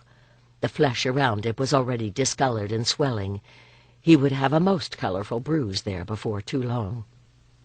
Closing her eyes, Lhiannon held her palm above the area to identify the point where the energy body was most disturbed. Then, using eyes and fingertips, she began to probe along the ribs. After a moment, she sat back and frowned.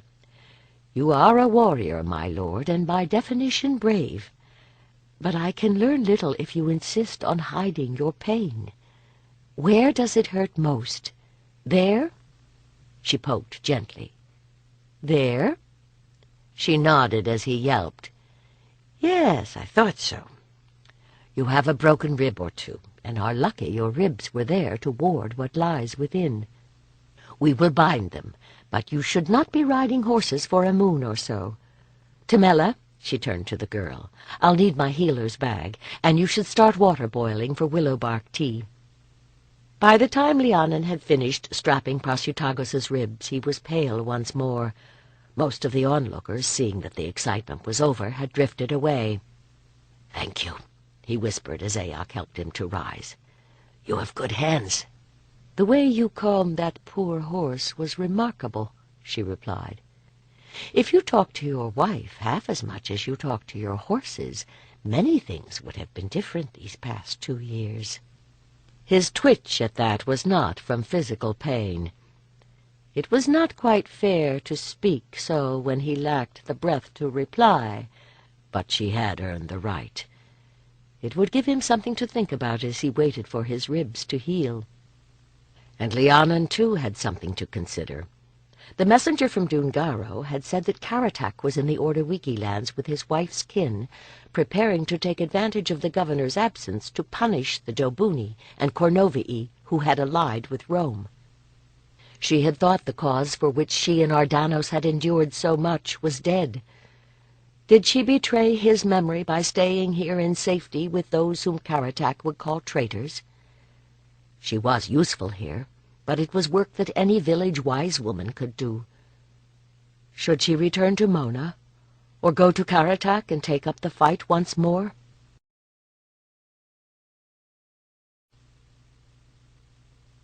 Chapter 15. "Do you think the king will be home soon?" asked Tamela. Boudica slapped the weaving sword down between the warp threads, and swore as the weft thread wound around the shuttle broke. It would do no good to scream at the girl for asking. In truth, Boudica herself was not sure why the question annoyed her. She ought to have been glad that Prasutagus was still with Antidios, the High King at Dungaro. To have him so very much underfoot this last winter while his broken ribs were healing had driven her half crazy, though she had tried to hide it for the sake of the child.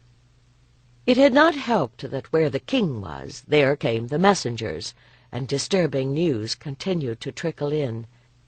The new governor had apparently never heard that winter operations were impossible, and attacked with such vigor that Karatak was forced to retreat northward into the inaccessible mountains that held the Ordowiki strongholds. That should have been the end of it, but just after the Feast of Brigantia a rider came galloping from Dungaro, calling Prasutagus to an emergency council of the tribe. And now a moon had passed. If there had been an accident, surely Aeac or Batuatos would have come to tell them. What could the council have to discuss that would take so long? And why did she grow more uneasy with each day her husband was gone? Boudica sighed and began to separate the broken ends of the yarn so that she could splice them together again. It would be a little lumpy, but the weaving could go on. She was to remember that observation in the days after Prasutagus came home. When Boggle's barking brought them all out to greet the returning riders, she thought at first that the king must have suffered some wound. Even when his ribs were at their worst, he had not looked so grey and grim. Nessa brought him a horn of mead, and poured him another after he drank the first one down. But it was Batuatos who had to tell them the news. "The Romans have taken our land, our grain, and our gold. Now they are taking our swords." He saw the confusion in their faces and laughed without humor. "They want us to disarm. This governor fears that if we have weapons we will join Karatak. He has ordered everyone on this side of the border they call the Limes to give up all weapons of war, the conquered tribes and the allied tribes as well." "They can't!" exclaimed Boudica. "We have a treaty. How can we be their allies if we cannot fight at need?" "They can." Prasutagus spoke at last. "Cohorts are already going through the Trinowanti steadings, commanding men to bring out their weapons. And if they are not convinced by what is put on the pile, they tear up the thatching and stab their spears into the stored grain. They will be here before the turning of spring. The soldiers who are building the fort have conscripted the local farmers as laborers to build their walls. Some of the Trinowantes are already planning rebellion. Many of our southern chieftains and princes want to join them," Aeac said fiercely. "Some are banding together in a secret group to plan resistance. They call it the Society of Ravens." Boudica shivered, remembering how the Lady of Ravens had spoken through her long ago. If they wanted her as their patroness, they must be desperate indeed. "Are we going to fight?" Tamella's eyes had grown very round. The king looked at her and tried to smile. "Whether to resist or comply is what we were discussing for so long." "You cannot give up your father's sword," Boudica exclaimed. The sword that had come down to Boudica's father had been lost with her oldest brother at the Tamisa. With it not only his son, but the symbol of his family's honor had gone. "No, but I see no hope in fighting Rome. We will have to give them enough to be convincing, but we will save the weapons that have been blessed by the gods." "You will give in?" cried Lhiannon. "Don't you see that this is our chance to take back what we have lost?" Boudica stared at her. They had lived here in peace for so long. These days Lhiannon no longer even wore blue. She had assumed that, like the rest of them, the priestess had become resigned to living under the yoke of Rome. But even now Lhiannon would sometimes wake screaming from nightmares of the war in the south. "This Roman pig is right to fear. While Karatak hits them in the west, the south and east may rise. Only when something that outrages all our people equally happens will they forget old enmities. If we had been able to get all our people fighting on the same side, we would not have lost 4 years ago." Lhiannon's eyes were white-rimmed, her fair hair stood on end. This was not the beloved friend, but some avenging spirit that stood shrieking above the fire. The blood pulsed in Boudica's ears. "I fear to imagine what further disaster would be required to arouse our spirit if we let this opportunity pass us by," Lhiannon added. "And if that should come to pass, what could we do? We will have no weapons to fight with, no young warriors trained to the use of arms. There will be blood. I see blood and ruin if you do not seize this chance." Boudica's gut clenched as she realized that this was not the mask of the invoking priestess, but the oracle prophesying doom. She had forgotten Lhiannon's training. Perhaps the priestess had forgotten it herself. "What does the High King say?" she asked. Prasutago shook his head. "Antidios is an old man, and ill. We have no war leader to match Karatak. The king is without a son, and your father, who is his Tanist, is also old. The High King has ordered that we comply." "You are not old," growled Lhiannon. "Would you have me rebel against my king and the Romans too? We would be as divided as the southern clans." "Shall I summon Karatak here to lead you?" she spat. "You are all old women, and you will be sorry you did not heed my words." She stalked out the door. Boudica stifled a burst of hysterical laughter at the image of Karatak manifesting here by the fire. Lhiannon could probably do it, given the mood she was in just now. Boudica could almost hear the fiery speeches and the fury of the mob's reply. "Perhaps," murmured Prasutagos. "But I am a king for peace, and what is needed now is a leader of war." "I cannot stay here," thought Lhiannon. She sat by the cauldron in the roundhouse, a veil bound across the betraying sigil on her forehead, and a shawl around her shoulders, stirring the soup in the cauldron that hung above the fire. The first of the spring greens had gone into it, tender new nettles and dandelion to eke out the salted beef from their dwindling stores. But it was still winter in her soul. She could hear the tramp of hobnailed sandals and men's deep voices outside, and the clatter of steel and bronze as swords and shields and spearheads were cast upon the pile. "I came here to get away from warfare, but this is not peace, it is death." Boudica sat across from her, nursing the child. Regana was mostly weaned, but when she was anxious, she still sought her mother's breast. They winced at each clash of metal, but Lhiannon's slow fury boiled beneath a layer of ice. Prasutagos had no choice but to watch the confiscations, if only to control the fury of his men.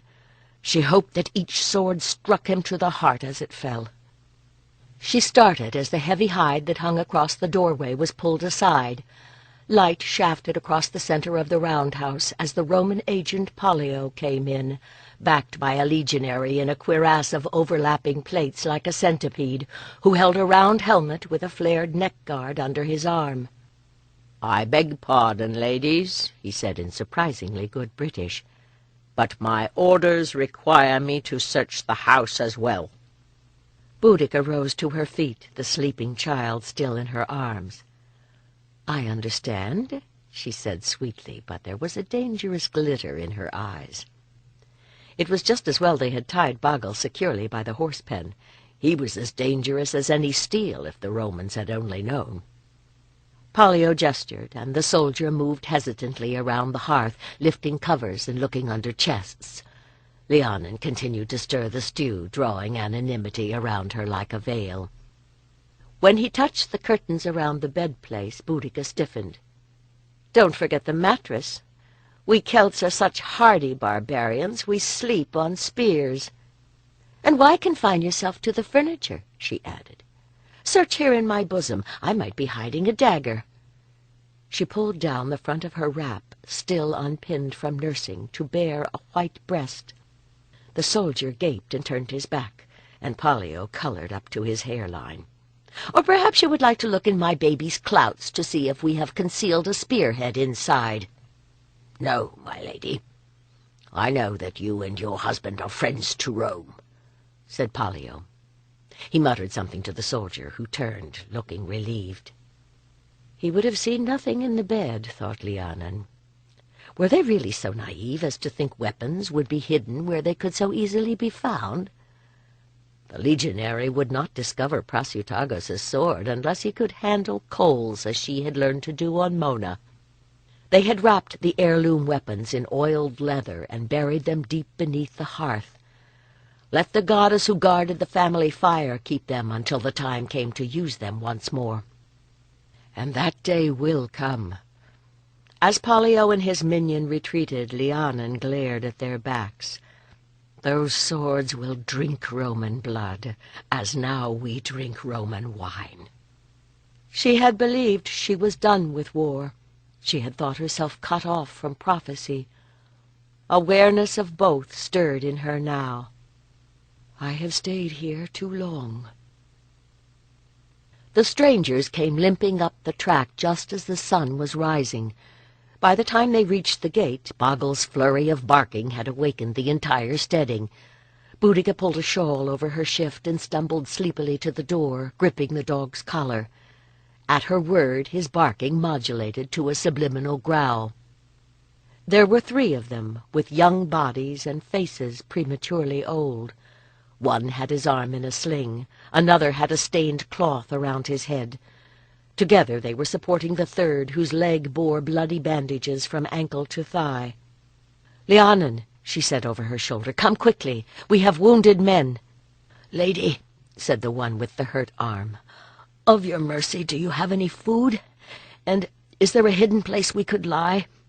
We would not bring trouble upon you. With sunset we will be on our way." "That you will not!" exclaimed Boudica.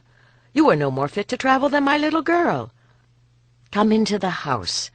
None here would betray you, but there's no telling who may be about.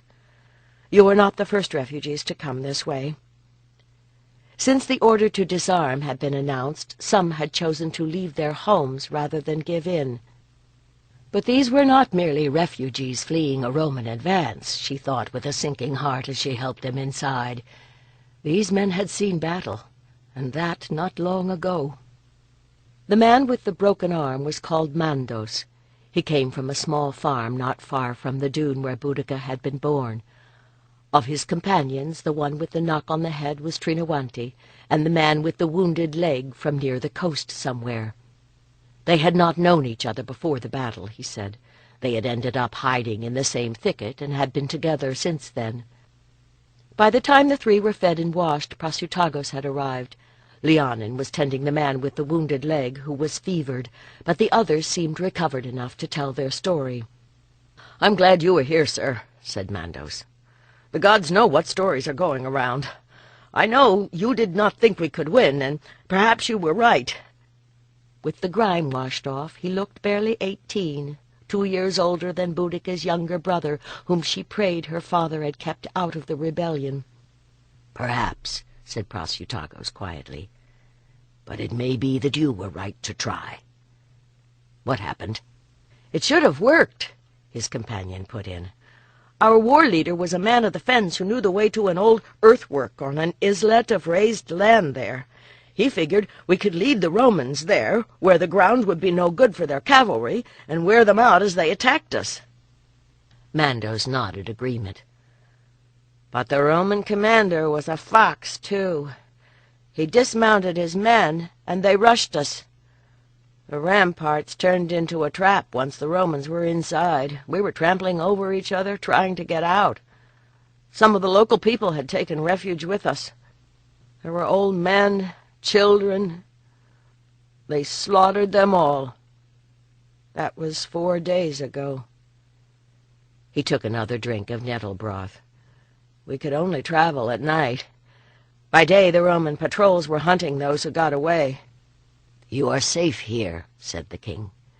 "We will find households where you can stay." Mandos shook his head. his young face grim beyond its years. "I thank you, lord. Our friend with the bad leg must certainly bide. But this Trinawante fool and I will go on until we reach a land where we are allowed to wear our swords."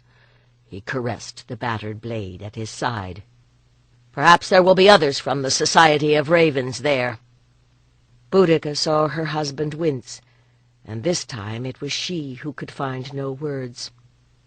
3 days after the 2 young warriors had left, the 3rd man died. At sunset they buried him near the horse shrine with his cherished sword in his hand.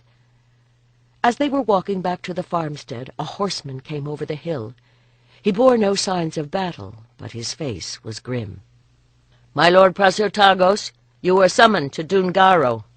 "Has the king called another council? I thought I had already made my opinions clear." "My lord, King Antidios is dead. It is the Roman governor who has summoned you and all the surviving chieftains of the Iceni clans." "I suppose he died of a broken heart," said Boudica, when the messenger had been sent to Pelos's farm for food and rest. She started up the track to Danatobrigos, and Prasutagos, who had been silent since he heard the news, followed her. "Antidios will have known most of those who fell. I probably played with some of them when I was a child." Despite Lhiannon's tales of war in the south, it was hard to imagine that young men who should be riding horses and siring children could so easily die. For a few minutes they walked in silence, but in the king's eyes she glimpsed the glitter of tears. "Well, don't you think so? Say something. Don't you dare turn into a stone again." Don't you think my heart is wounded too? Prasutagus burst out suddenly. Ever since those young men came through our gate, I've been wondering if I should have joined the rebellion, if it might have gone differently with a few wiser heads to lead them, or at least with a few more swords. "And it might be you lying dead in the fens if you had gone," she responded. "And then what would we do?" He stopped in the path, his gaze following a scattering of crows as they winged across the fields. "You got along without me quite well last year and the year before," he said softly, still watching the birds. "I know that you tolerate my presence only for the sake of the child." "That isn't true," Boudica exclaimed, and wondered suddenly when her feelings had changed. Prasutagos stood very still, head bowed, and she did not dare to break his silence. She crossed her arms across her breasts, feeling a little cold. After a few moments he began to walk again. "I think that if I had been there," he said in a low voice, "I might have helped them to win the battle, but we would still have lost the war. Karatak was right. The time for the tribes to unite was 4 years ago, before the Roman eagles had sunk their talons into this land. All we can do now is to make the best accommodation we can." Now he stopped and faced her, a silhouette against the fading sky. "My lady, do you agree with me?" Boudica looked at him in confusion. Why did it matter what she thought about anything? No doubt Lhiannon would say they should keep fighting, but she still remembered the agony in the face of that poor boy as he died. Wasn't peace, even with attendant inconveniences, better than that waste of men? "Yes, my lord, I do." "I must go down to Dungaro," he said soberly. "Your father was Antidios's Tanist, but he is old. Of the royal kindred, I am next in blood, and I think they will try to make me king of the united tribe. The Romans will allow it only if they trust my commitment to them. I don't want this, but it may be the only way to keep what independence we have." Isolated on the farm until the order to disarm, Boudica had been able to pretend that it was possible to live without being troubled by Rome. But Prasutagos had not had that luxury. "When I leave, will you come with me, Boudica?" She could not see his eyes. She reached out to reassure herself that the words came not from a shadow, but from a living man, and felt the hard muscle of his forearm quiver beneath her hand. "I will, my husband. I promise you." Lhiannon untied the roll of bedding and laid it out next to Boudica's. The roundhouse assigned to the Queen and her women was barely large enough for them all, and none too clean, but she and Tamela had managed to make it habitable. Whoever became High King, they would have to stay at least until Beltane was passed. She looked up as a shadow fell across the open doorway. "It is you," said a voice she ought to know. "Someone said you had been seen. I can hardly believe it's true." As Lhiannon got to her feet, she recognized Boudica, with the same comfortable figure, though there were new strands of gray in her hair. "We've counted you lost these 3 years after Rihanna reported that you had disappeared from Avalon," said the priestess. "We set a place for you at Samhain, child. We thought you were dead, or gone into fairy. Don't look so surprised. You're not the first to have met the Queen of that land." "I've been serving the Queen of this one," Lhiannon found her voice at last. Boudica laughed. "Come out of those shadows and let me see you, darling. Still thin as a wraith. Don't they feed you in those fens? But you look healthy, goddess bless." Lhiannon blinked as she emerged into the light.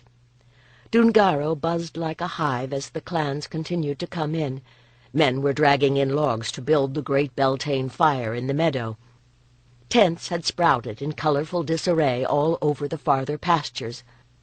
On the other side of the river, a palisade enclosed the neat rows of leather tents that housed the Roman governor and his men, a mute but eloquent reminder that although the clan fathers might elect their new High King, they had better not acclaim anyone not approved by Rome. "But you don't need to wear that band across your brow." Boudica plucked at the scarf Lhiannon had tied to cover the crescent of Avalon. "Even if they knew what it means, the Roman pigs don't care what women do. And so far, no one has tried to enforce the ban on the Druid order here." Lhiannon wondered if Boudica had always chattered so, or did she need the words to cover her emotion at this unexpected reunion. "We should have expected that you would go to Boudica," the other woman went on. "She was always your pet when she was at the school." "What are you doing here?" Lhiannon got a word in at last.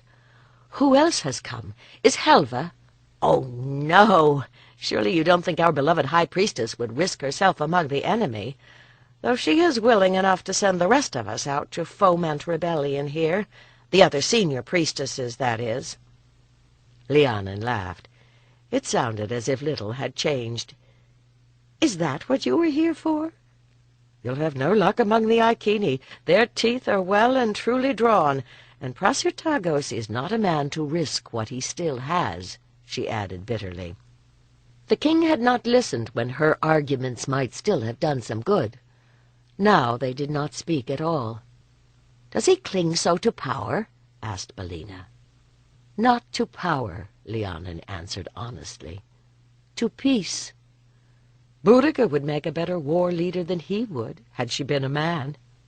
Boudica nodded. "But will she make a queen? There is more to conferring kingship than an election. The transfer of sovereignty is women's business. It is best if the queen can do the right, but we did not know if Boudica would be able.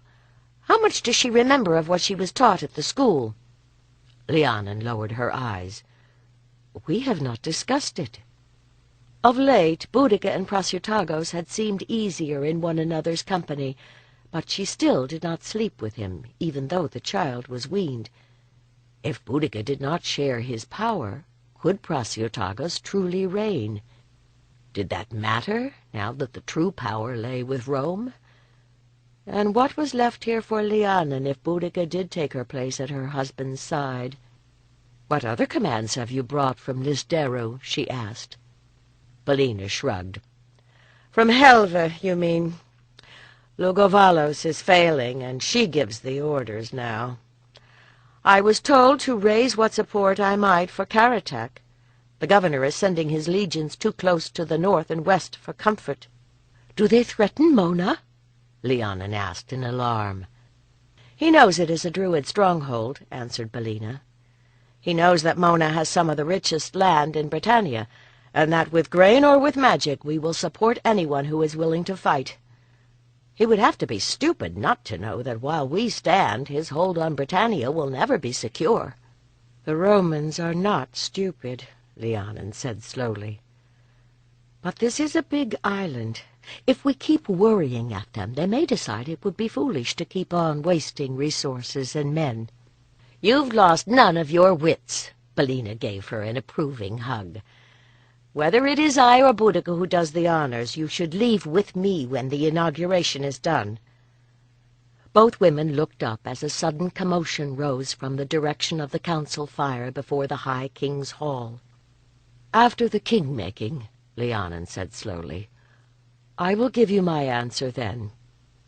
People were beginning to hurry past as the noise grew louder. "Prosutago, son of the hazel! Prosutago, son of the sun! Prosutago, son of the plough! Prosutagos recon, Iceni king!" came the cry. This is the end of the CD. The audiobook continues on the next CD. Chapter 16. "Turn, my lady, and lift your arm."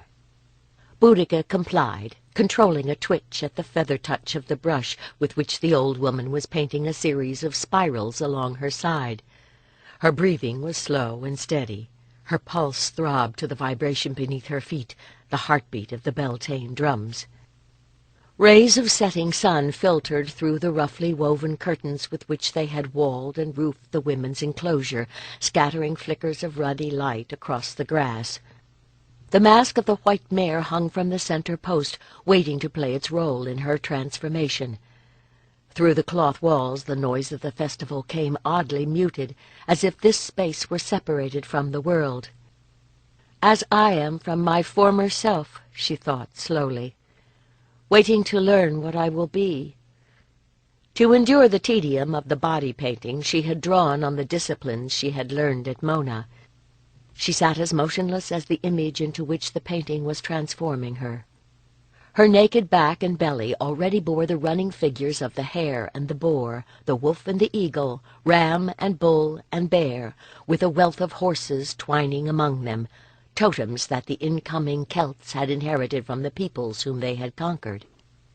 In the earth ring, Prosutagos would be receiving the blessings of the Druids who had witnessed the oaths of the chieftains. When Romans were present, the priests went disguised. As long as they did not bring themselves to the attention of the conquerors, the current policy seemed to be to ignore them. But the Horse Queen who blessed the Beltane rites was the priestess of an older magic. The Druids consecrated the king to the tribe. The goddess linked him to the land on which they lived. Boudica did not yet know if she could submit to so overwhelming an energy. Boudica was prepared to step in, but if Boudica failed, she suspected it would mean the end of her marriage. A part of her mind lay immobilized within her body, its panicked yammering suppressed by the same discipline that held her limbs. This time, she thought, she could not ride the red mare to freedom. This time the white mare would be riding her. "All done," said the old woman. Slowly she lowered her arm. "Come back, my darling." Lhiannon's face appeared before her. "You can rule your limbs now. Breathe in and out, and in and out again. That is right. You were here with me, and soon the ritual will begin. Return." Boudica blinked as sensation rippled through her, aware of the stiff paint on her skin, the women's chatter suddenly loud in her ears. The sun had set. She was surrounded by shadows. She shivered. The king's procession would be coming soon.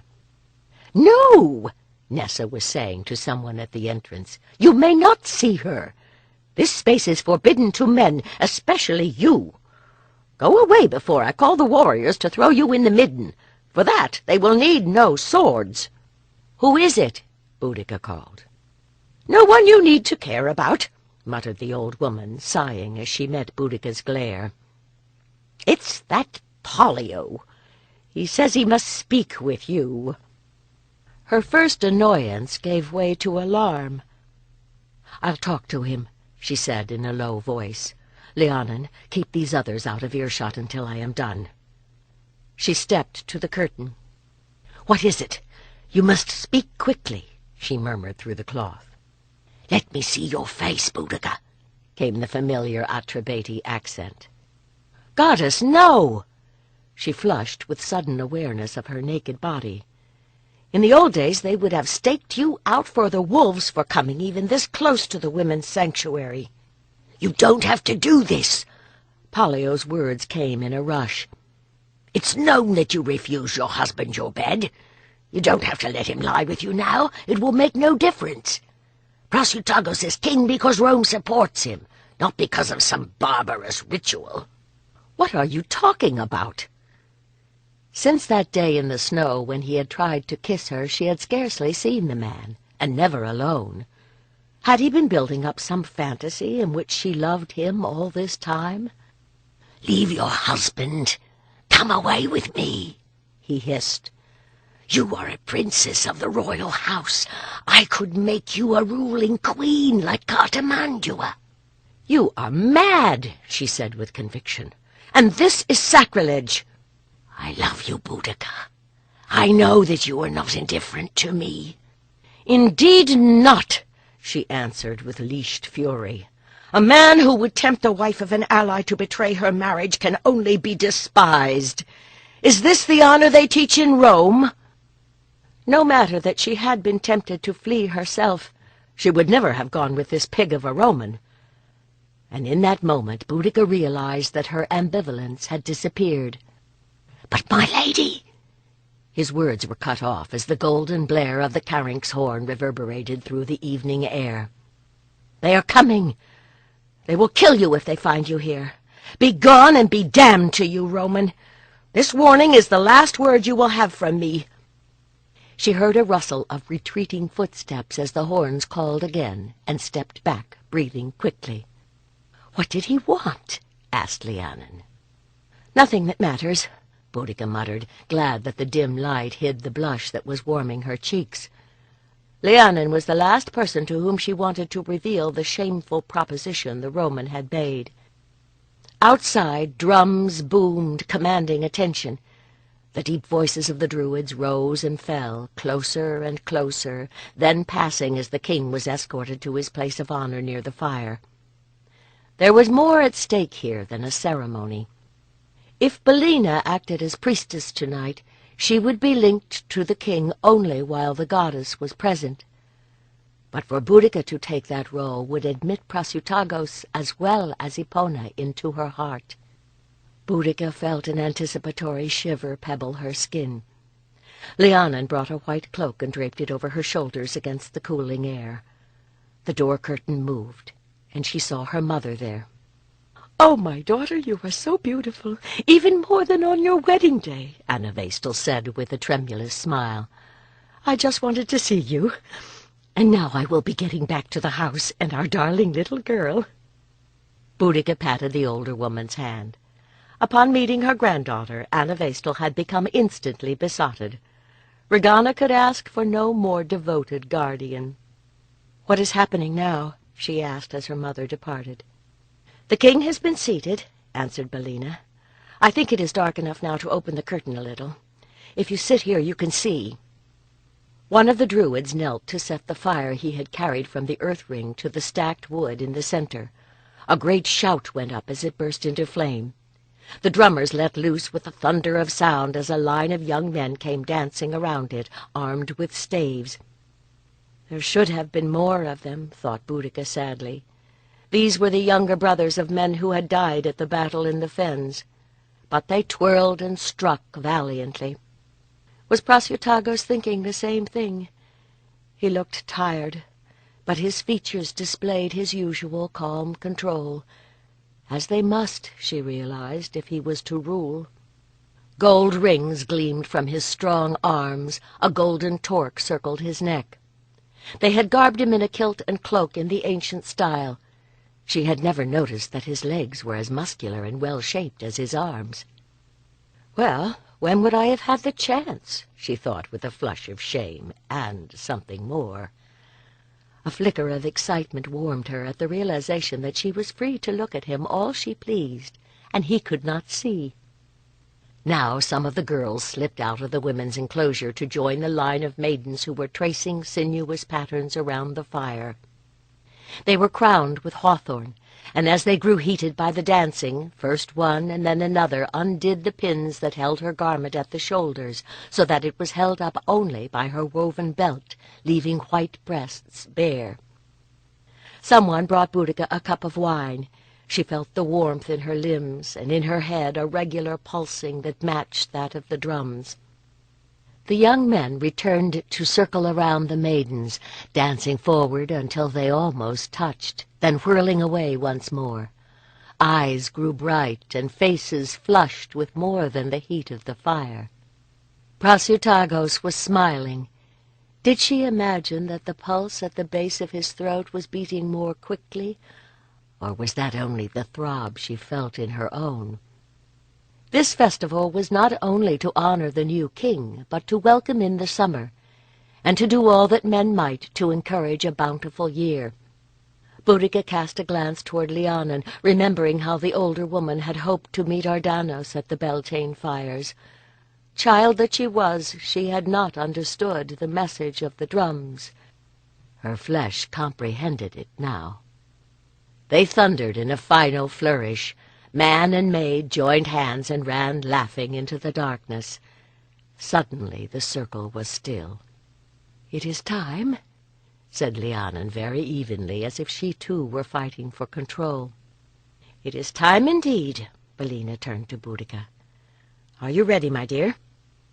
Boudica could not have found words, but her body was responding for her. She got to her feet.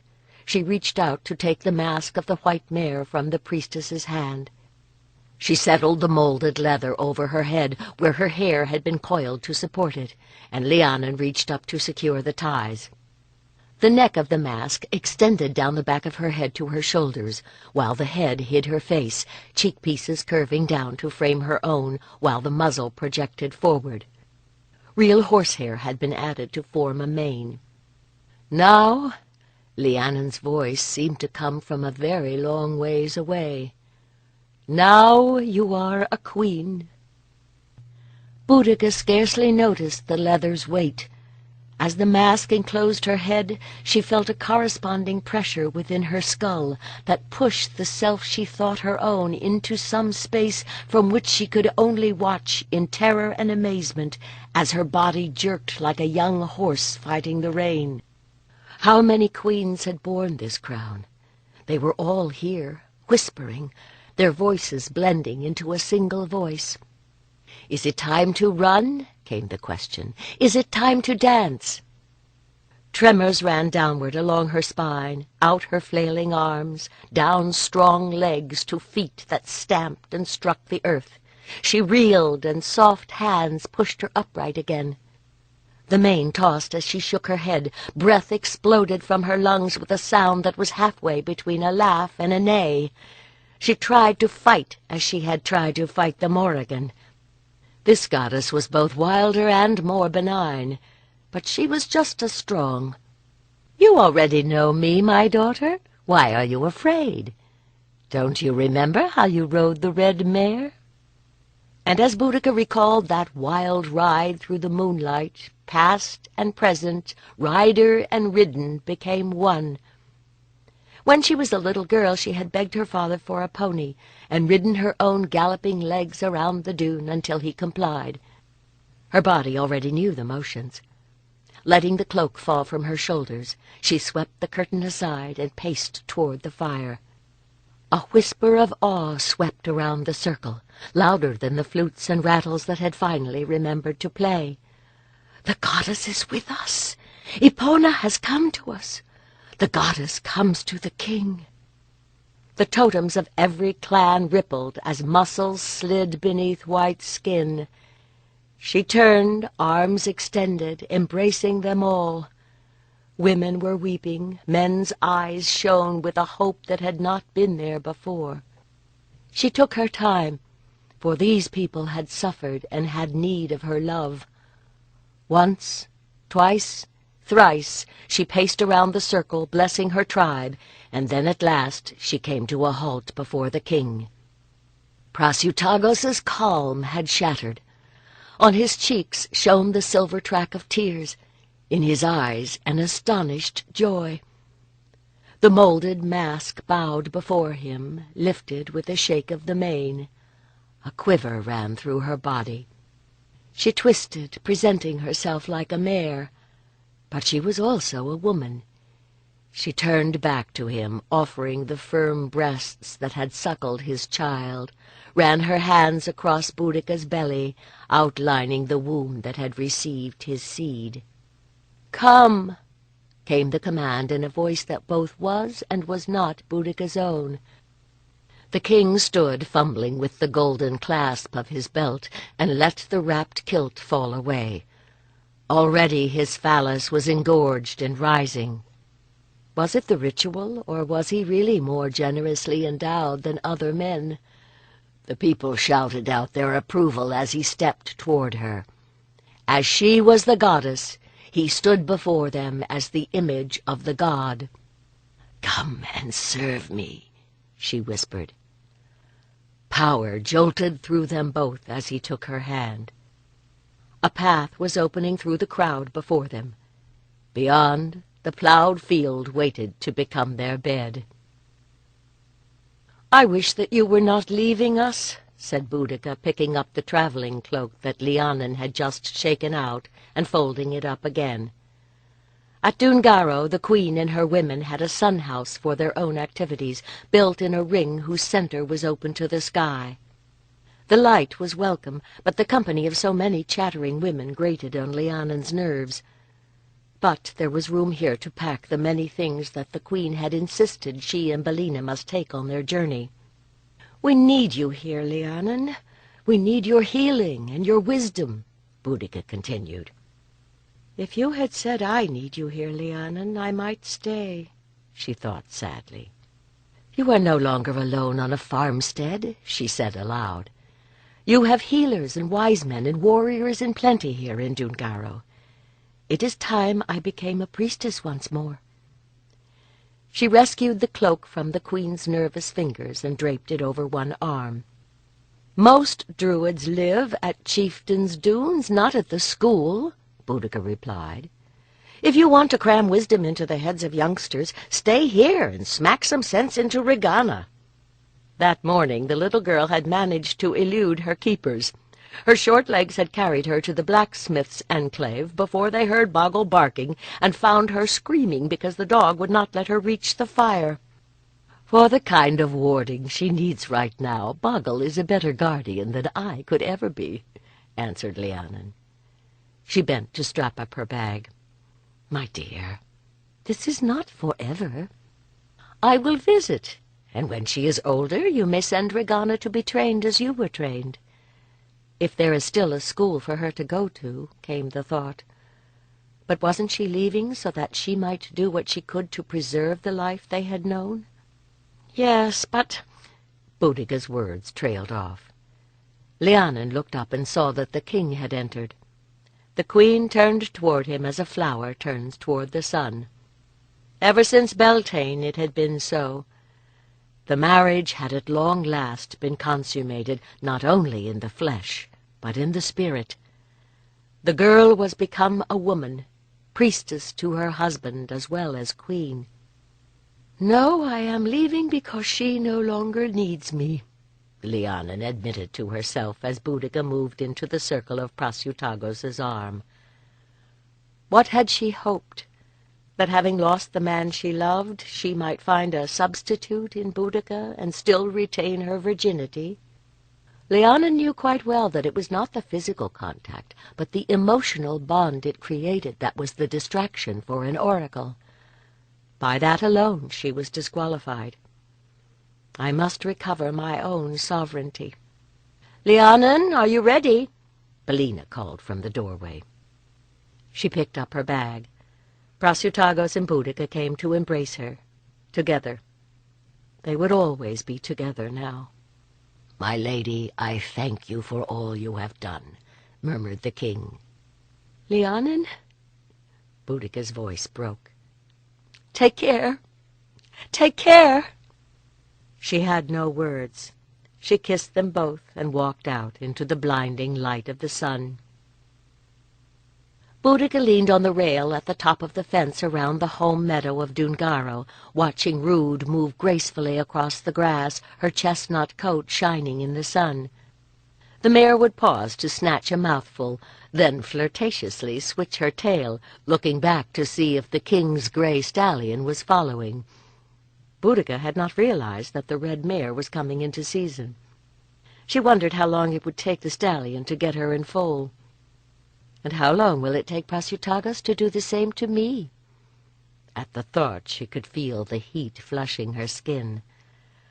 Her recollections of the Beltane rite were fragmentary, but to recall the authority with which her husband had taken her every night since then left her liquid with longing.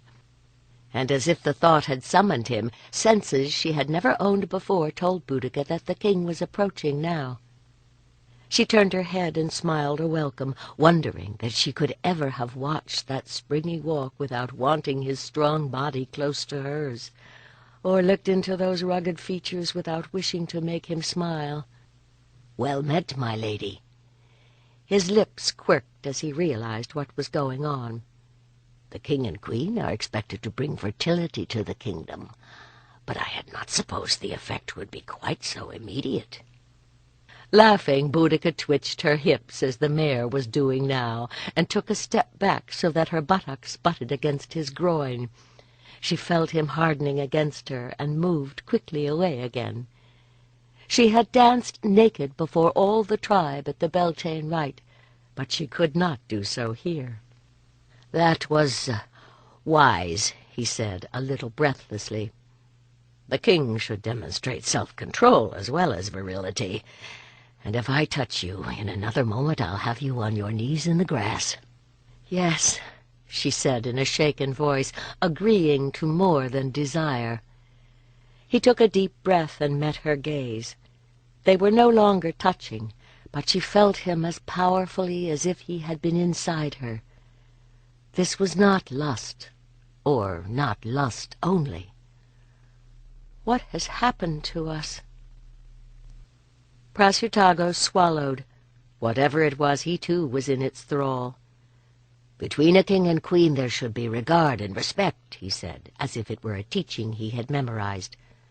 "I never dared to hope." "For love," she breathed, allowing herself to recognize and accept it at last. She saw his face grow radiant as he realized that for both of them this was forgiveness for what had gone before, and a promise for what was to come. "I owe an apology," thought Boudica, "to the spirit of the sacred spring." Lhiannon bent to fill her water-skin, suppressing an impulse to take off her shoes and soak her feet in the pool. Her horse had gone lame that morning, and she had walked, leading it, for the rest of the day. A few rags of cloth fluttered from the birch trees that grew around the water. The local people who had given them milk and cheese called the place Wernemeton, the Holy Grove. It would not do to offend the spirit of the spring. She sat back, breathing deeply of the cool, damp air. There was great peace here. She wished that she could stay for a while.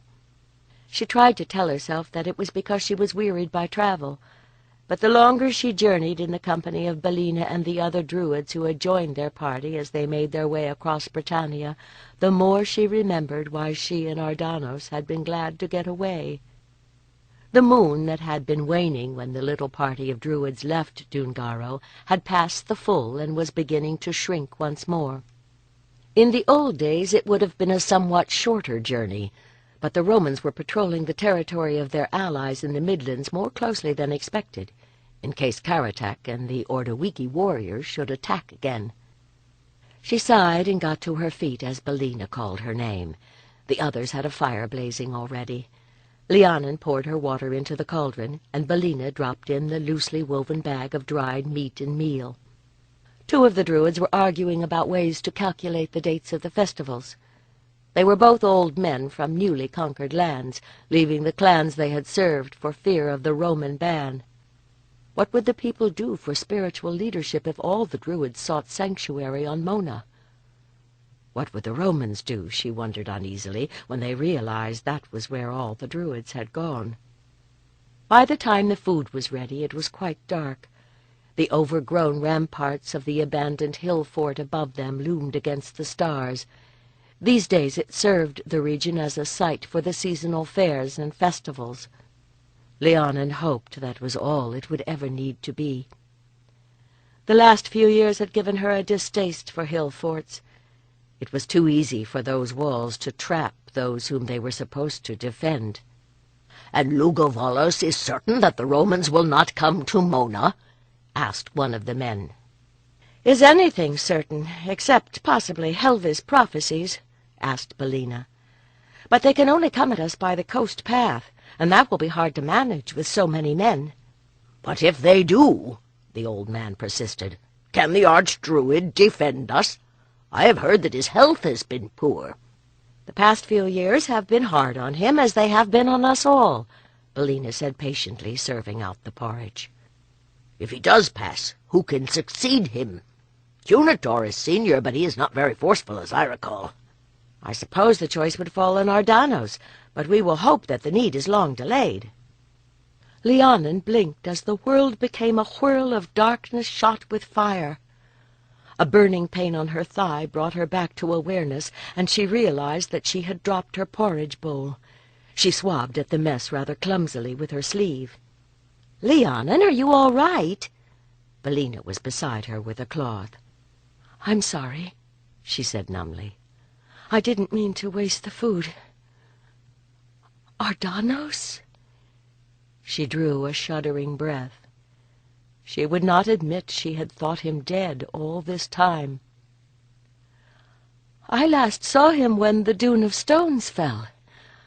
I am glad he escaped."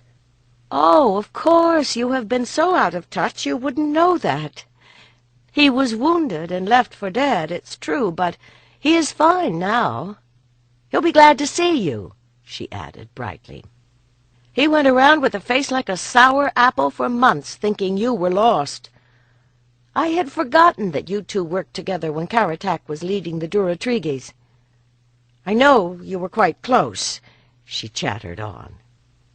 "Close," thought Lhiannon. "As close as blood and breath. He is alive, and I will see him soon."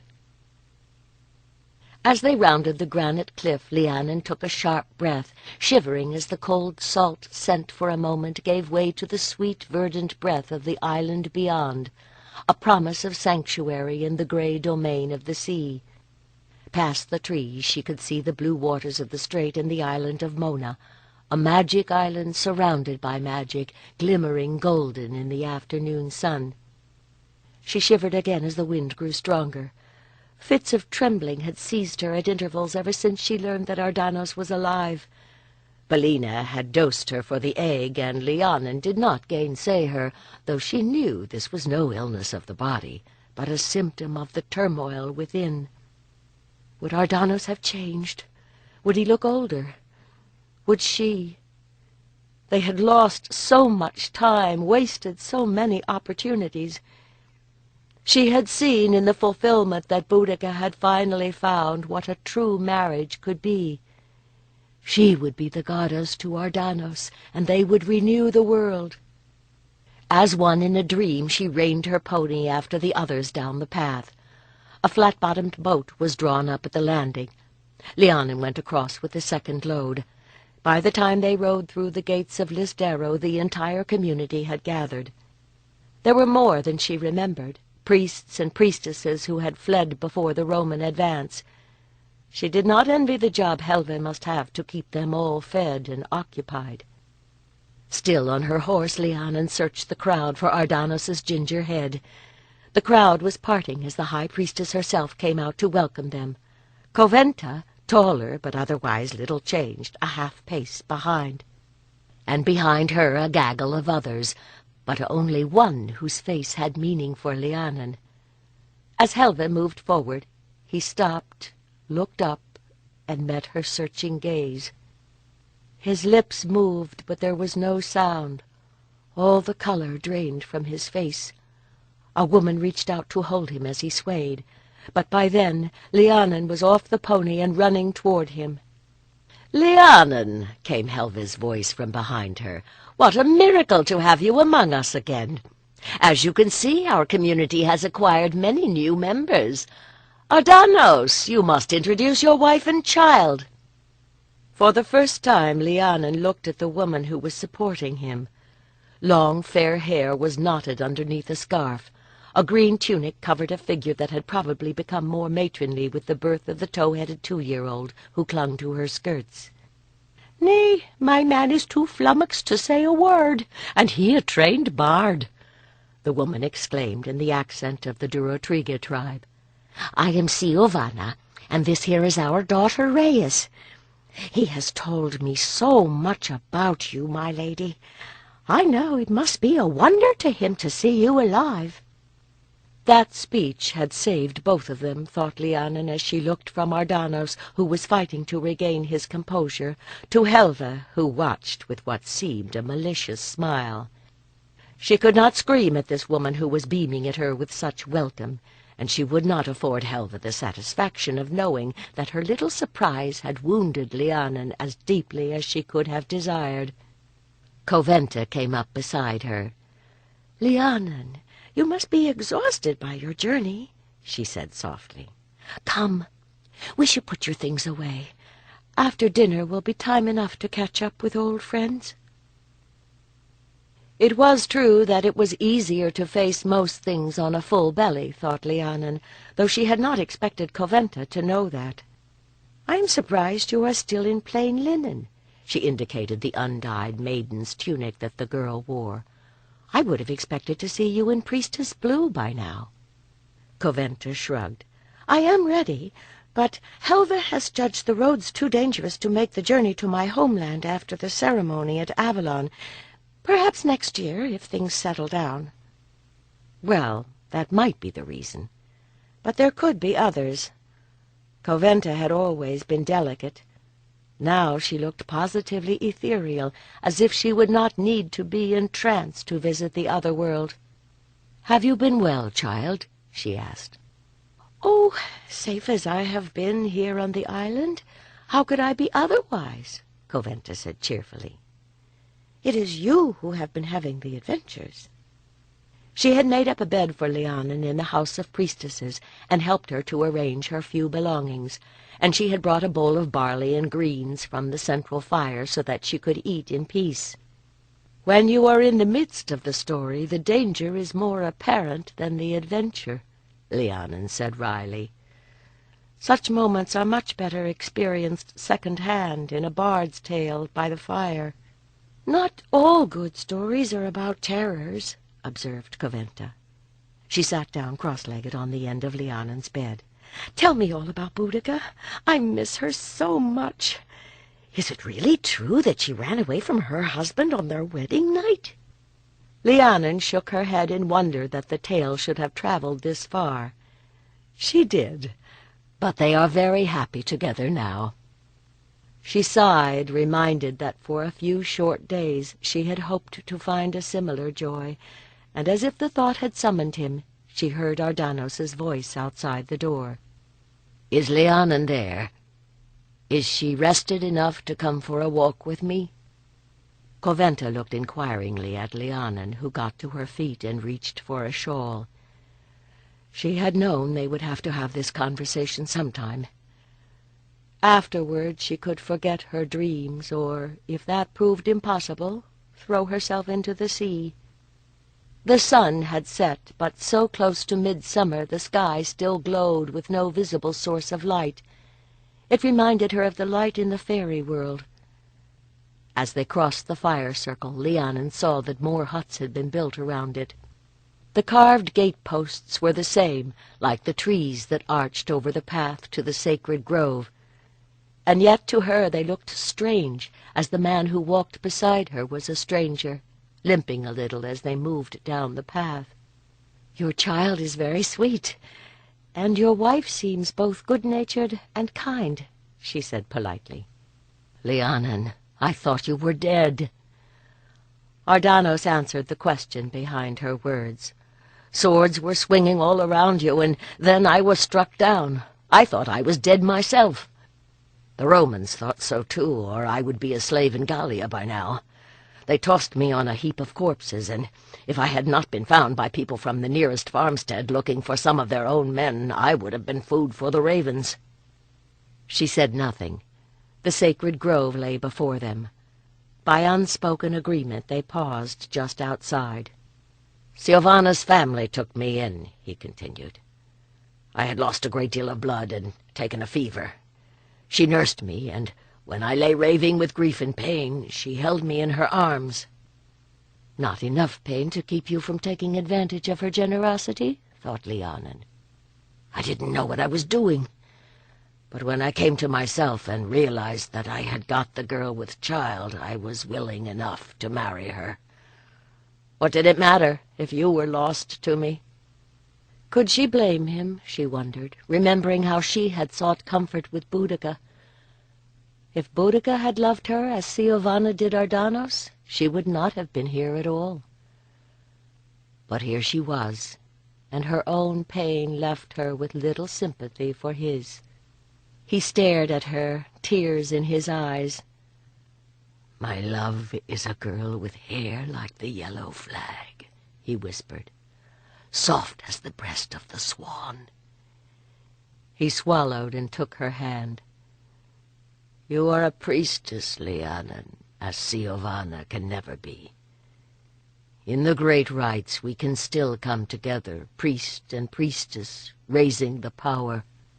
"You have everything figured, I see." Lhiannon jerked her hand away. "One woman for the altar and one for the hearth. How very convenient.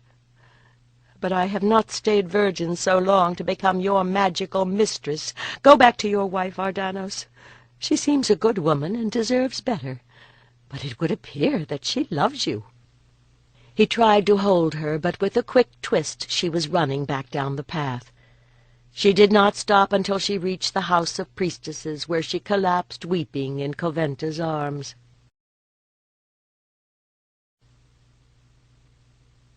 Chapter 17.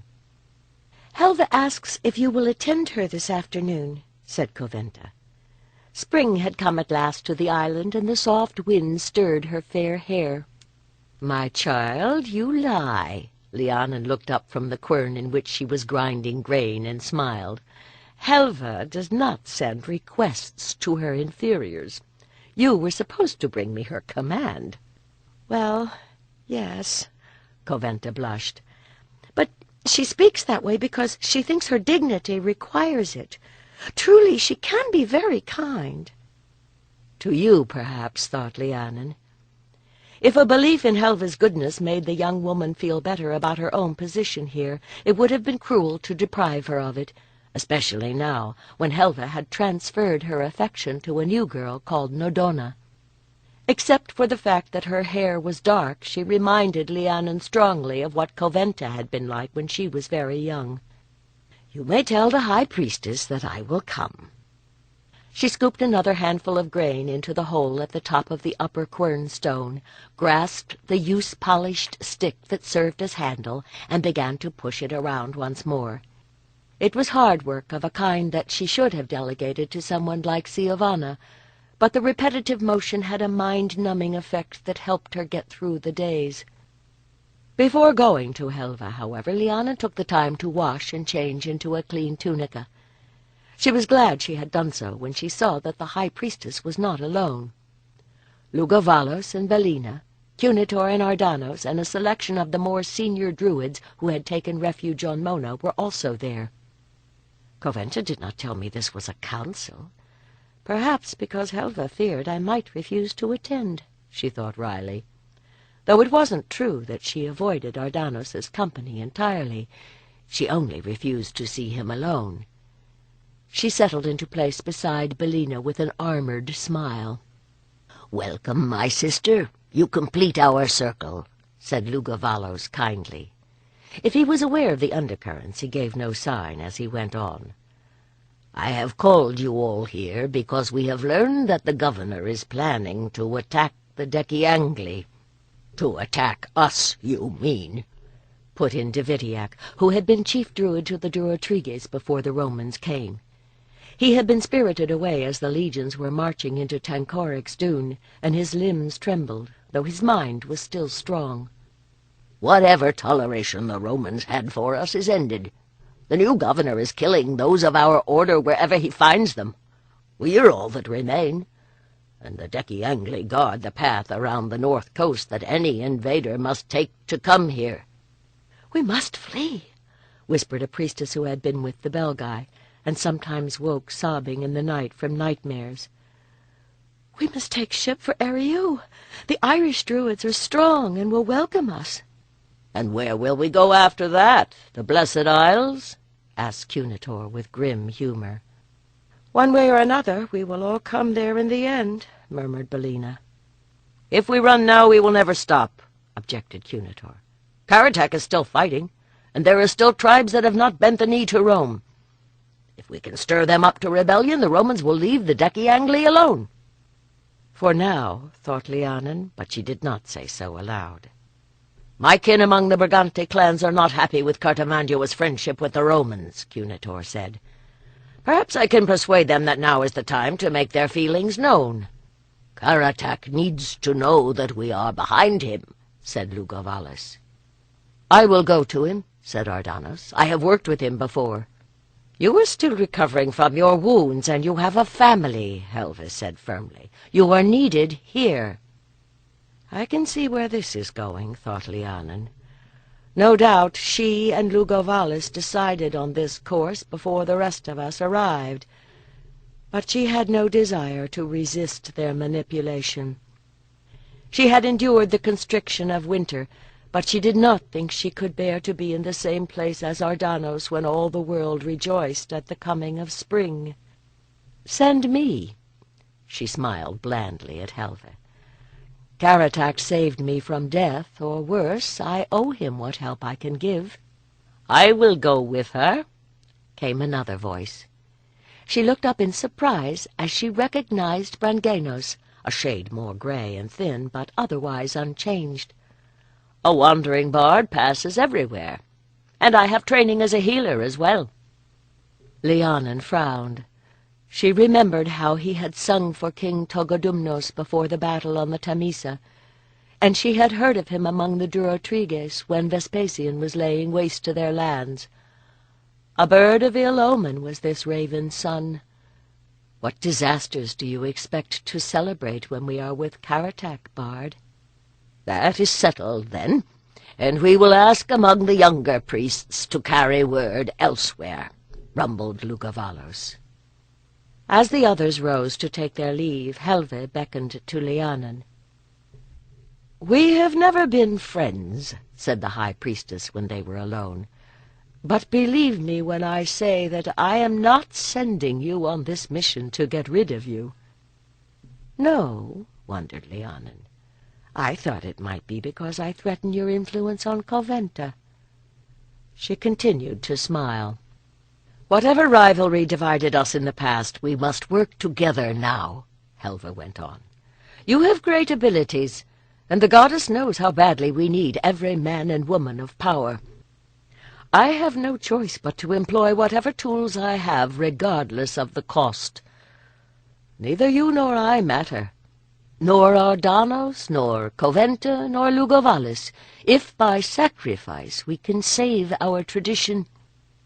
Lhiannon opened her awareness a little and was surprised to sense only sincerity.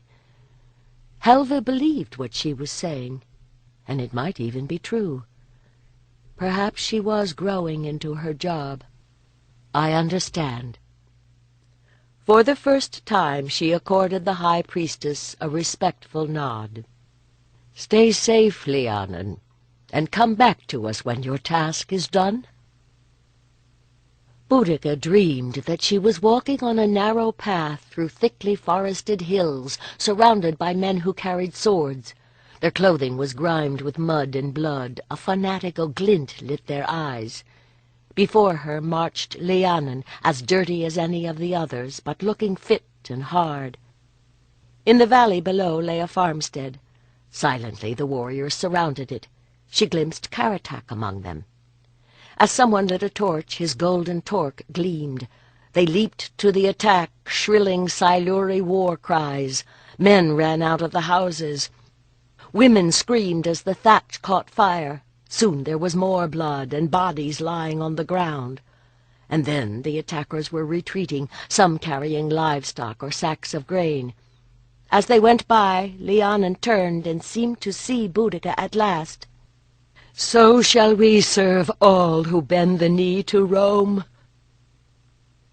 Boudica realized she had been weeping when she opened her eyes and saw her husband's worried frown. It must be morning. The door of their house at Tutadunin was open, and sunlight was filtering through the red and yellow striped curtains that surrounded the bed-place. "You cried out. Are you in pain?" "A nightmare," she mumbled, wiping her eyes. "It's already going." She lied, for she knew that she would remember this dream.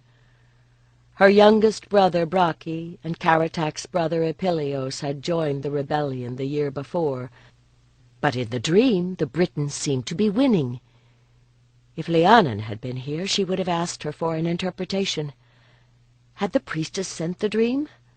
And if so, was it a reproof or a warning? "Come here and kiss the nightmare away." She pulled him back down, fitting her body against his in the way that had become accustomed in the 2 years since she had truly been his queen. He chuckled and nuzzled her neck, one hand sliding across her breast. She could feel his content and his desire. Why had it taken her so long to realize that Prasutagos was most eloquent when he was silent? "Mama, Papa, Boggle's got a hair!" Prasutagos rolled away as the curtains were jerked back and a red-headed blur bounced onto the bed between them. Boudica blinked and reached out in an attempt to hold her daughter still. "He caught it out on the heath and brought it home. The puppies are fighting over it now." Boudica exchanged an exasperated look with her husband, who laughed and eased out of the bed, feeling around for the tunic he had stripped off so unceremoniously the night before. What did it mean, she wondered, when your clan totem was hunted down by your dog? It was bound to happen, she supposed, if they allowed Boggle and his numerous offspring to range the heathlands while they were in residence at her father's old dune. "Regana! Regana! Is the child there with you?" Prasutagos hastily pulled his tunic the rest of the way down as Boudica's mother hurried in. "I'm so sorry, dears. Did she wake you?" her mother said. "She runs so fast, you know." "Yes, it's all right, Mama," said Boudica. "I was getting up anyway." "I thought you might be," said the older woman. "The smith is here already with the new coins for the king to approve." Since Boudica's father died, Anna Vestal had coped fairly well, but sometimes she forgot that she was no longer the queen. Boudica hugged Regana, delighting in the firm limbs and the flower scent of her hair. "Is your little sister awake, Sprout?" The 2 girls slept with their grandmother and their nurses in the next roundhouse, close enough so that Boudica could hear if someone cried. As if the question had been a signal, Nessa came through the door, leading Argentilla, who had just begun to toddle, by the hand. Smiling like a sunrise, the smaller girl, as golden and gentle as her sister was fiery and active, clambered into the bed to join Regana for a morning snuggle before their parents were distracted by the demands of the day. Breakfast beneath the spreading branches of the oak tree was a time to receive reports and plan the day. This morning they had silver coins with their porridge, the first of the new issue bearing a Roman-style image of the ruler on one side and the legend Subri Esviprasto Esico Fecit, with the horse totem of the Iceni on the other. Esico might have minted them for Prasutagos, but far too many of those coins would have to go to the Romans in taxes. Others might be paid to chieftains who had collected produce from their clans to feed the Romans' never-ending need for supplies. Esiko the coiner, a little dark man with missing teeth and an air of confidence that came from knowing his skills would be needed whoever was in power, also traded in information. His first offering was the news that the governor, finding his resources overstretched, was moving the 20th Legion from Camulodunum to a place near the head of the Sabrina estuary where they could keep an eye on the Silures. "They are withdrawing all their forces from the Trinawante lands?" asked Prasutagos. Not exactly, lisped Esiko. They mean to turn the fort into a Roman-type town and fill it with old Foldruk. Victory Colony, they call it. He spat out the words. Already, they levy men to help with the building, and with harvest coming on... He shook his head. The Trinawante ain't happy. But what can they do? What can any of us do, thought Boudica, but carry on? Romans set great store on impressive buildings, Prasutagos said slowly as Esiko departed. They consider them a mark of civilization. Boudica eyed him suspiciously, recognizing the enthusiastic gleam in his eye. The Romans will never allow us to build fortifications. Just what, she added carefully, did you have in mind? Nothing in stone, he said quickly. Nothing they'd consider a threat. But I was remembering the way the Romans put a second story on their houses, and I think we could build a roundhouse that way, with 2 tiers. Boudica blinked. She could not imagine what he was talking about, but it was obvious that Prasutagos could see it clearly. We'll clear out some of the buildings in the enclosure, move the weaving sheds into an adjacent yard, and give the mint its own wall. Make a nice, neat bank and ditch around the house here. "Do you mean to challenge King Kogedubnos?" she laughed. "At Novi Omegas he's building a Roman palace." He shook his head. This will be purely Celtic, just bigger.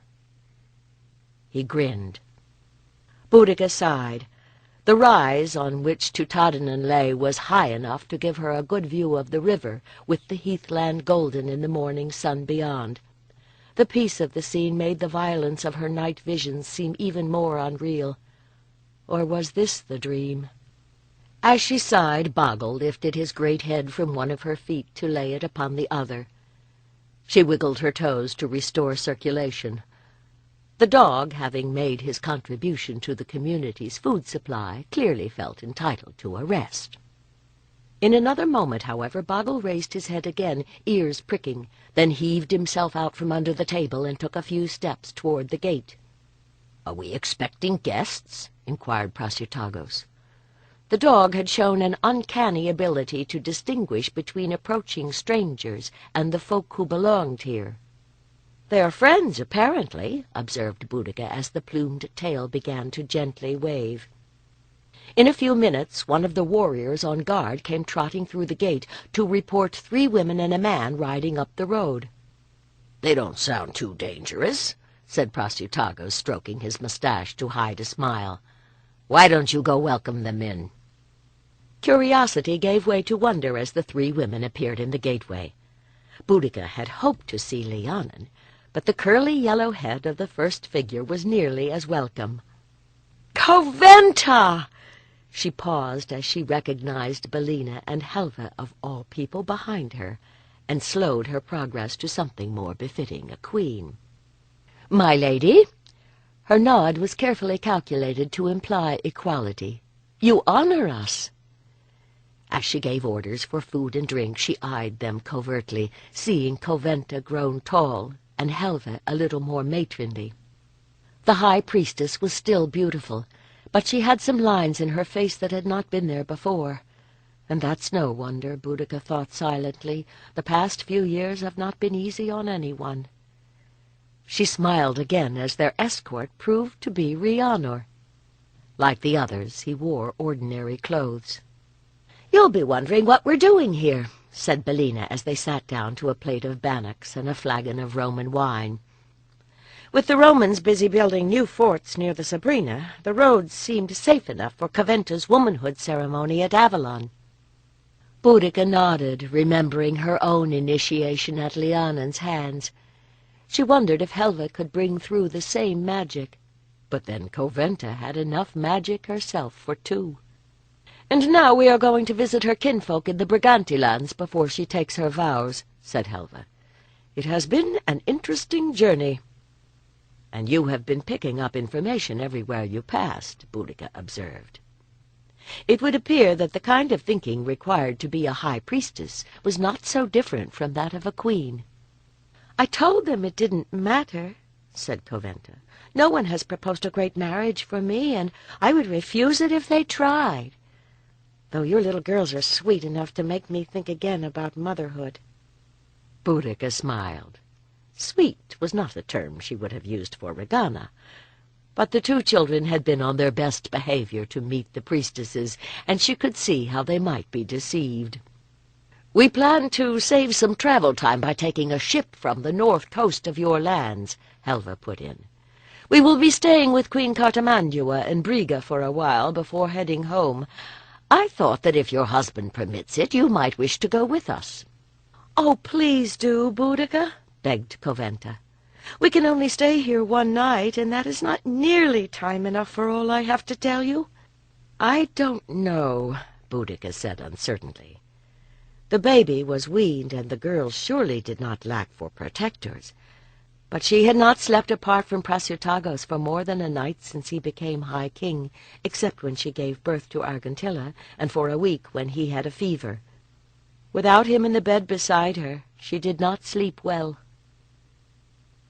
In the end, it was Prasutagos who counseled her to go, although she could see that he liked the prospect of separation no more than she. But they had not spoken with Cartamandua for some time, and since the western Brigantes had rebelled the year before, it had become important to know where she and her husband stood with regard to Rome. "Cartamandua seemed to have a kindness for you at the wedding," the king observed dryly. Boudica realized for the first time that he was aware that the Brigante queen had encouraged her to ride away. "She is a wily one. But perhaps if you are together for a time, she will speak freely."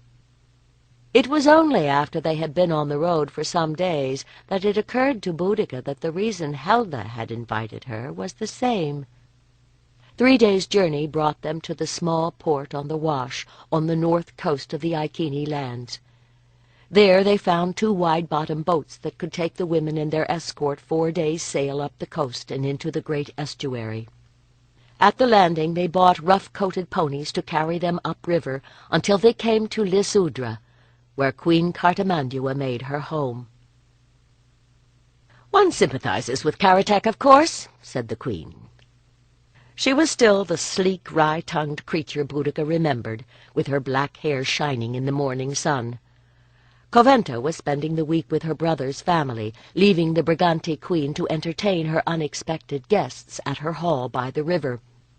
The land here was good for farming, but to the west rose moors and mountains where only shepherds could make a living. He and his brother were in a fair way to unite most of the south had the Romans not come. She poured wine into cups of ruddy Samian ware and passed them to her guests. "He is a fine-looking man, too, though depressingly faithful to that Ordowiki woman he wed." She smiled. Boudica raised an eyebrow. "Did you try him, then, and get turned down?" Cartamandua was known to have an eye for a handsome male. Her husband did not object, but then Briga was a wild land, where folk held to older ways than those of the Celts of Gallia who had conquered them.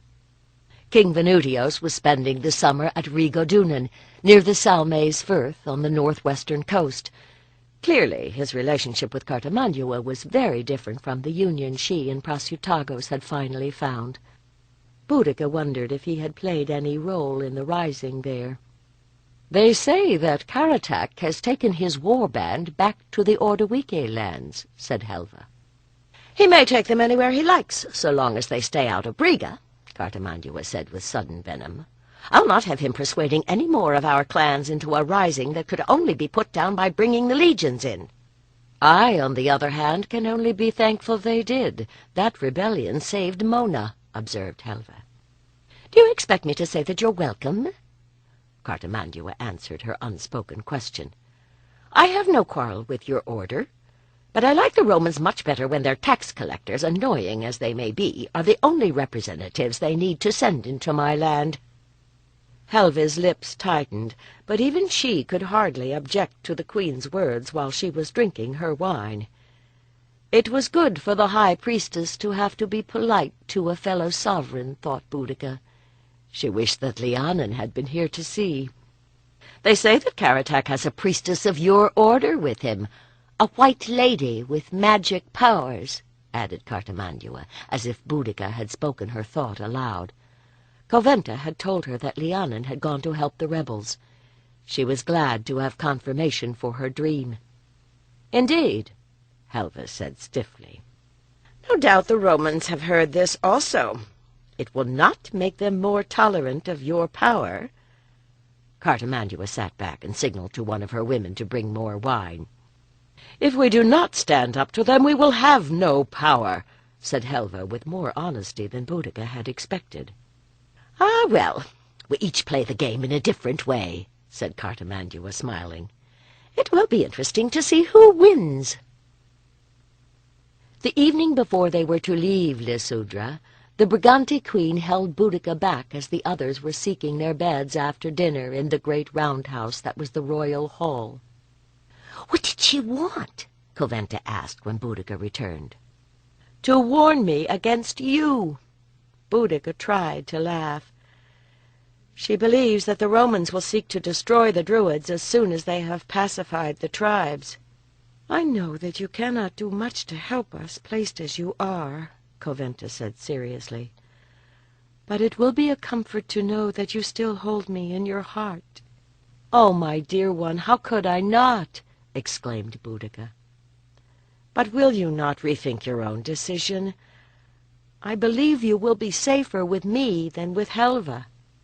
Coventa shook her head with her usual sweet smile. I know you do not like her, but indeed she does desire to serve the people and the gods, and she has been kind to me. She has used you, thought Boudica, but it would do no good to say so aloud. This journey has shown me how unhappy I would be if I had to live among people who see and hear only with their ears and eyes. Safe or not, being a priestess on Mona is the only thing I am fit for, said Coventa. Then do it and be happy. Boudica hugged the thin shoulders. For as long as you can. But in truth, could anyone hope for more? Harvest was the most hopeful time of the year. In the old days, warfare ended when it was time to get the crops in. But now, except when it was necessary to pursue an occasional cow that somehow ended up on the other side of a tribal border, they no longer had to worry about fighting. Perhaps the only one of Rome's promised benefits that had actually been welcome. When the grain turned golden, everyone, high or low, turned out to help in the fields. Boudica bent, scooped up the piled stalks before her, and added them to the bunch in the crook of her arm. Ahead, the line of reapers moved in rhythm to the beat of the harvest drum, grasping, cutting, and casting aside the stalks of grain. She squatted down to gather more into her armful, bound what she held with a twist of straw, and started the process all over again. So much of the Iceni country was pasture or fenland. The places where grain would grow well were doubly precious, and the best were to be found in the high-rolling land around Danatobrigos. Boudica had come here after her visit to Cartimandua, and the king had brought the girls up to join her while he traveled around his kingdom. They would all go back to Tutidunum when the harvest was done. She always looked forward to the season and its festivities, but just at this moment she wished they were over. The sun burned bright, and sweat was running down her back, sticking the linen of the old tunic to her skin and itching where the omnipresent chafe had gotten in. Long sleeves protected her arms from the sun, but by tonight her face would be red and tender, despite the oil she had slathered on it before she began, and the broad straw hat she wore. But they could not stop now. Clouds were building over the waters of the Wash, and they would lose most of the wheat if it rained. The families whose farms were near the horse shrine harvested together, moving from one steading to another as the fields ripened. Today they were at Palos and Shanda's place. Earlier in the summer Palos had been ill, but he looked healthy now, his skin darkened and his brown hair bleached by the sun. Next to him Prasutagus cut and cast another handful aside. The king had stripped off his tunic. For a moment Boudica paused, appreciating the ripple of muscle across his back as he reached again, then took up the stalks he had cut and tied off another sheaf of grain. "Here's water, Mother," said Regana. Boudica stretched to relieve the ache in her back, then took the full skin. It tasted better than Roman wine. At least this was the last field. From the farm came the scent of cooking food. They would be feasting soon. Very soon, she realized, for the reapers were approaching the end of the field. A ripple of anticipation swept through the onlookers. Sickles flashed as the men raced to finish, then halted, drawing away from Prasutagus, who was reaching for the only clump still standing in the field.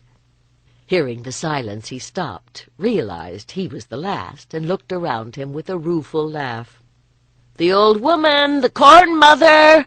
Watch out, she'll get you!" came the cries. "Palos, this is your field. I'll let you do the honors," the king said hopefully, holding out the sickle to the other man. "No, my lord," Palos grinned. "It's you she's been waiting for. I'll not stand in your way." His golden-haired wife took his arm as if to make sure of it. Prasutagus gave a dramatic sigh. "Well, you've been sick, so I'll take her on." Drawing himself up, he took a stride forward, grasped the stalks in his left hand, and with a swift slash cut them free. As he stepped back, something brown and swift burst from the stubble and went bounding across the field. "A hare," whispered someone, making the sign of warding. Boudica felt her arms prickle. Suddenly the king's laughing offer to protect the farmer from the corn mother's resentment at being cut down had a deeper meaning. Hares were uncanny beasts, sacred to the goddess, and not to be harmed. His gaze met that of the farmer, who had gone a little pale. "'Tis the duty of the king to stand between his folk and danger," Prasutagus said gently, and smiled. "A neck! A neck! He has the old woman!" The others were shouting now. Prasutagus handed the sheaf to Shanda, who set swiftly to work to tie off sections into limbs and braid the figure a girdle and crown. As soon as she had the grain, the other women seized the king, sticking straws through his clothing and into his hair. Then they hustled him down to the river and pushed him in. When times were truly evil, thought Boudica a little grimly, the ruler, or his substitute, would die for his land in truth and not in play. Would that be required of Karatak? But despite his ambitions, he had never been king for all Britannia. The acceptance must come before the sacrifice. Now they were pulling Prasutagus out again. Across the tops of their heads his laughing gaze met hers. "They will take him back to the farm for the feasting," she thought as she managed an answering smile, "and make him dance with the corn mother, and eat as much food as Devodaglos, and promise everyone more beer. That's not so great a sacrifice."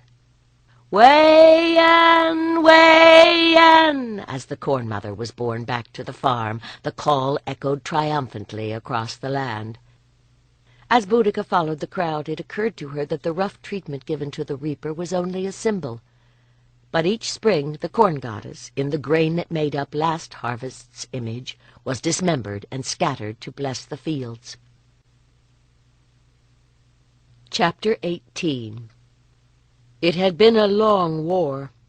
From the doorway of the command tent, Lhiannon watched the campfires flickering in the meadows that edged the river, where the men of the great coalition Karatak had forged had sunk their own past rivalries in hatred of a greater foe. Silures, who were veterans of the southern fighting of 2 years ago, and Durotrigue survivors from Vespasian's campaign, lay by Ordowikis and Deciangli, who had borne the brunt of the more recent battles, along with a scattering of men from other tribes. The last time so great a British host had been assembled had been on the banks of the Tamisa. Behind her, Karatak sat with the war leaders drawing maps in the dirt.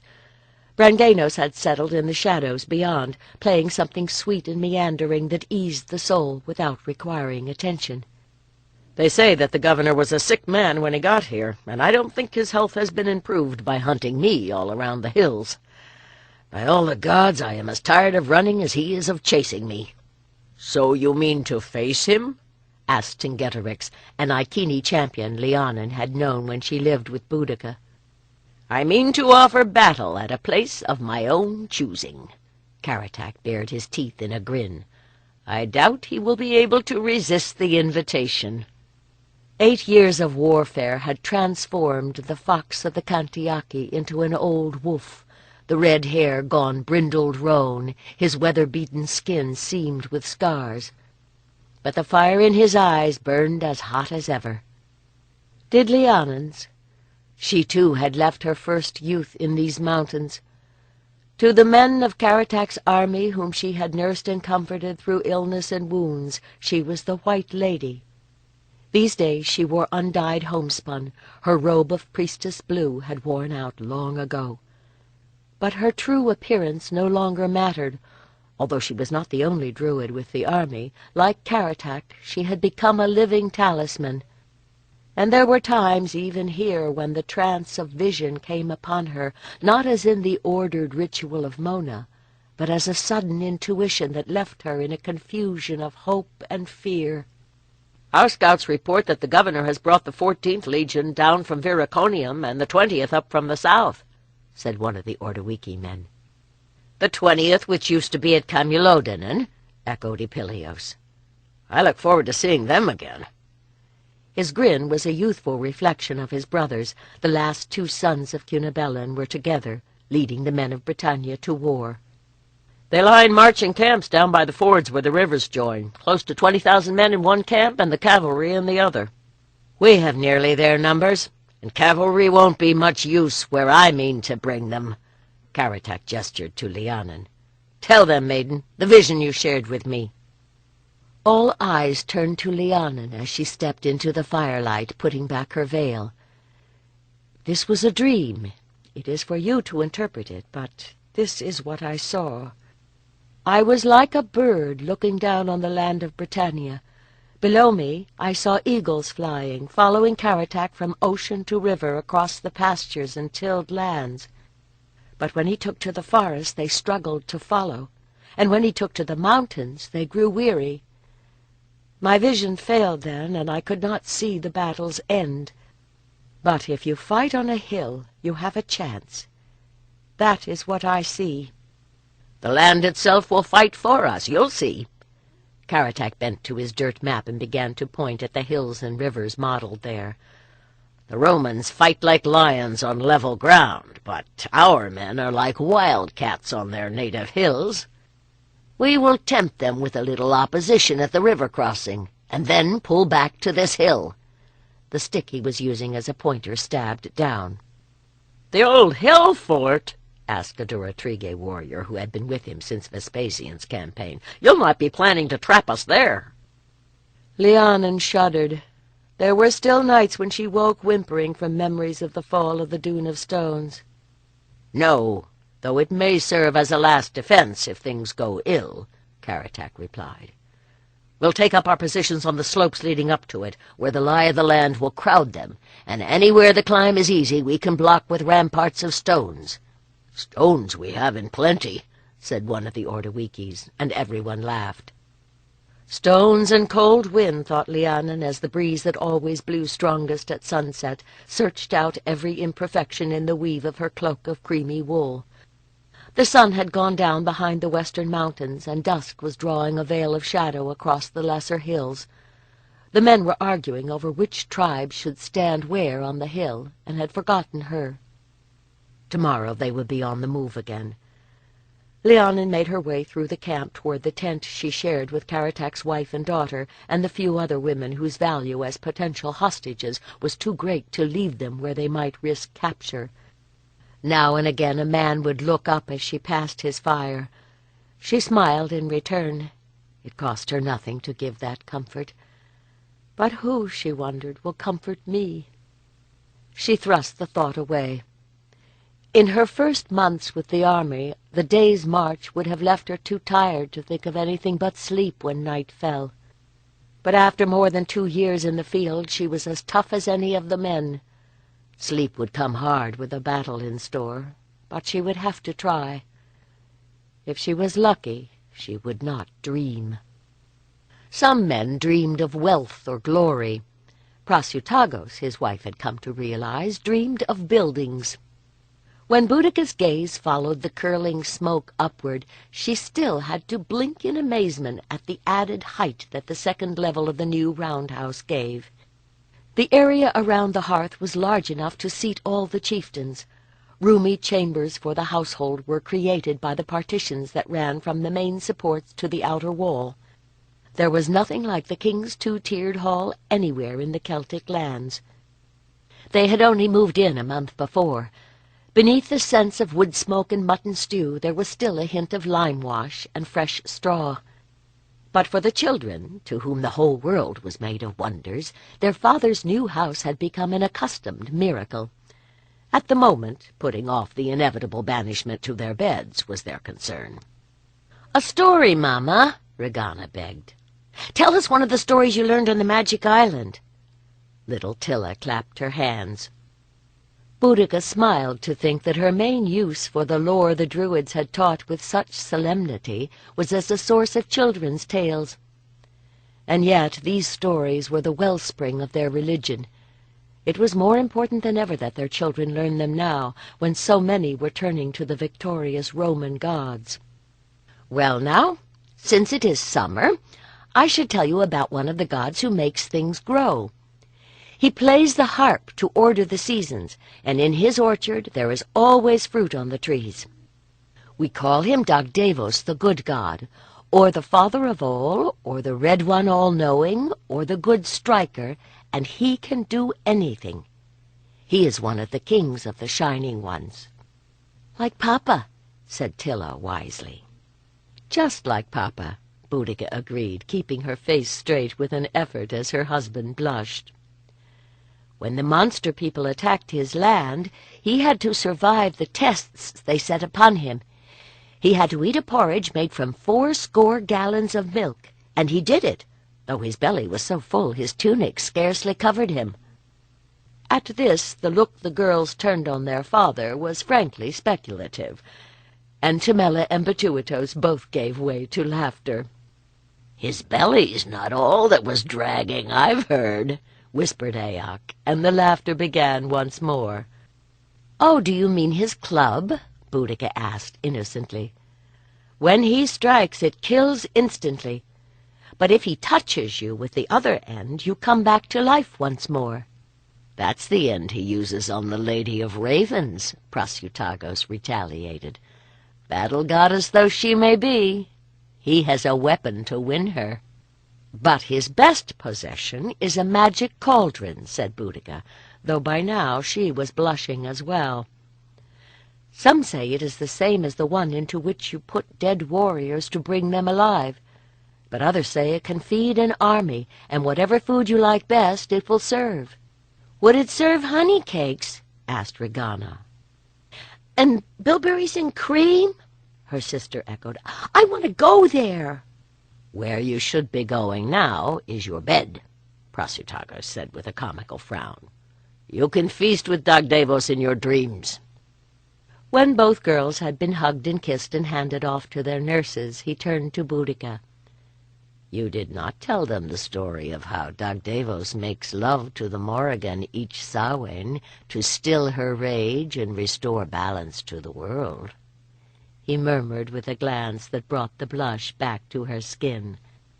"I think that one can wait until the girls are older," she said primly. "And I have never quite understood how even gods can manage to do it, straddling the stream." "Do you prefer a bed, then? For if so, I have one." As he took her hand, Boudica smiled, knowing herself blessed by the gods. With the other Druids, Lhiannon had made the offerings to Lemnos, which was the name they gave the war god here, spilling the blood of a bull upon the ground and hanging the carcass from the branches of an ancient oak tree. Had it been accepted? There had been no roll of thunder, only the ravens, calling as they always did when an army was on the move. It took no Druid to interpret that omen. Where humans fought, ravens would feed. But that night Lhiannon had dreamed again. Once more she soared above a battlefield, and this time the Romans, like armored insects, were advancing up the hill. The eagle god strode before them with a tread like thunder, and the Britons fell before them, blood splattering the rocks like rain. She had been weeping when she woke, knowing it for a dream of doom. And she had known as well that there was nothing she could do. The Romans were already on their way. Any rumor of defeat would break the British army before they struck a blow. Caratach could have escaped with a small band into the wilderness, but a force so great had no choice but to stand. Even to tell the king what she had seen might deprive him of the hope that could prove her vision wrong. She could only watch and pray and hope the gods of Britannia were listening. "Or is it that we are praying for the wrong things?" she wondered suddenly. The hill from which they watched the battle unfolding did not give her quite the vantage of her vision, but neither did she have the same detachment. After slowing the enemy's crossing with sling stones and arrows, the British had retreated in good order to the slope of the hill, pulling in to meet the Roman advance in depth as it grew steeper, shooting and throwing spears from behind the dry stone barricades that protected them from the ballista bolts of the enemy. About mid-morning, Caratach's wife and daughter began to cheer, seeing the Roman auxiliaries driven back by the intensity of the defense. But the legions were forming up behind them. And now the blocks of marching men were covered by overlapping shields, upon which the British missiles struck in vain. And despite the fury of the defenders, they kept on coming, foot by foot and yard by yard, until they reached the stone walls and threw them down, and then it was sword against sword and shield against shield, and the blood flowed down the hill. "Morrigan, goddess of battles, be with them now," she prayed. The anguish she heard in the wailing of Caratach's women as they watched the British line break and disappear was the same paean of pain she heard from the ravens that circled the hill. "The goddess is with them," Lhiannon shuddered in appalled understanding. "To death and beyond. But she cannot, or will not, save." Someone shouted that soldiers were coming. Too stunned to move, Lhiannon stood still in the midst of confusion as the others left her alone among the trees. A darkness like the wings of 1,000 ravens had closed around the world.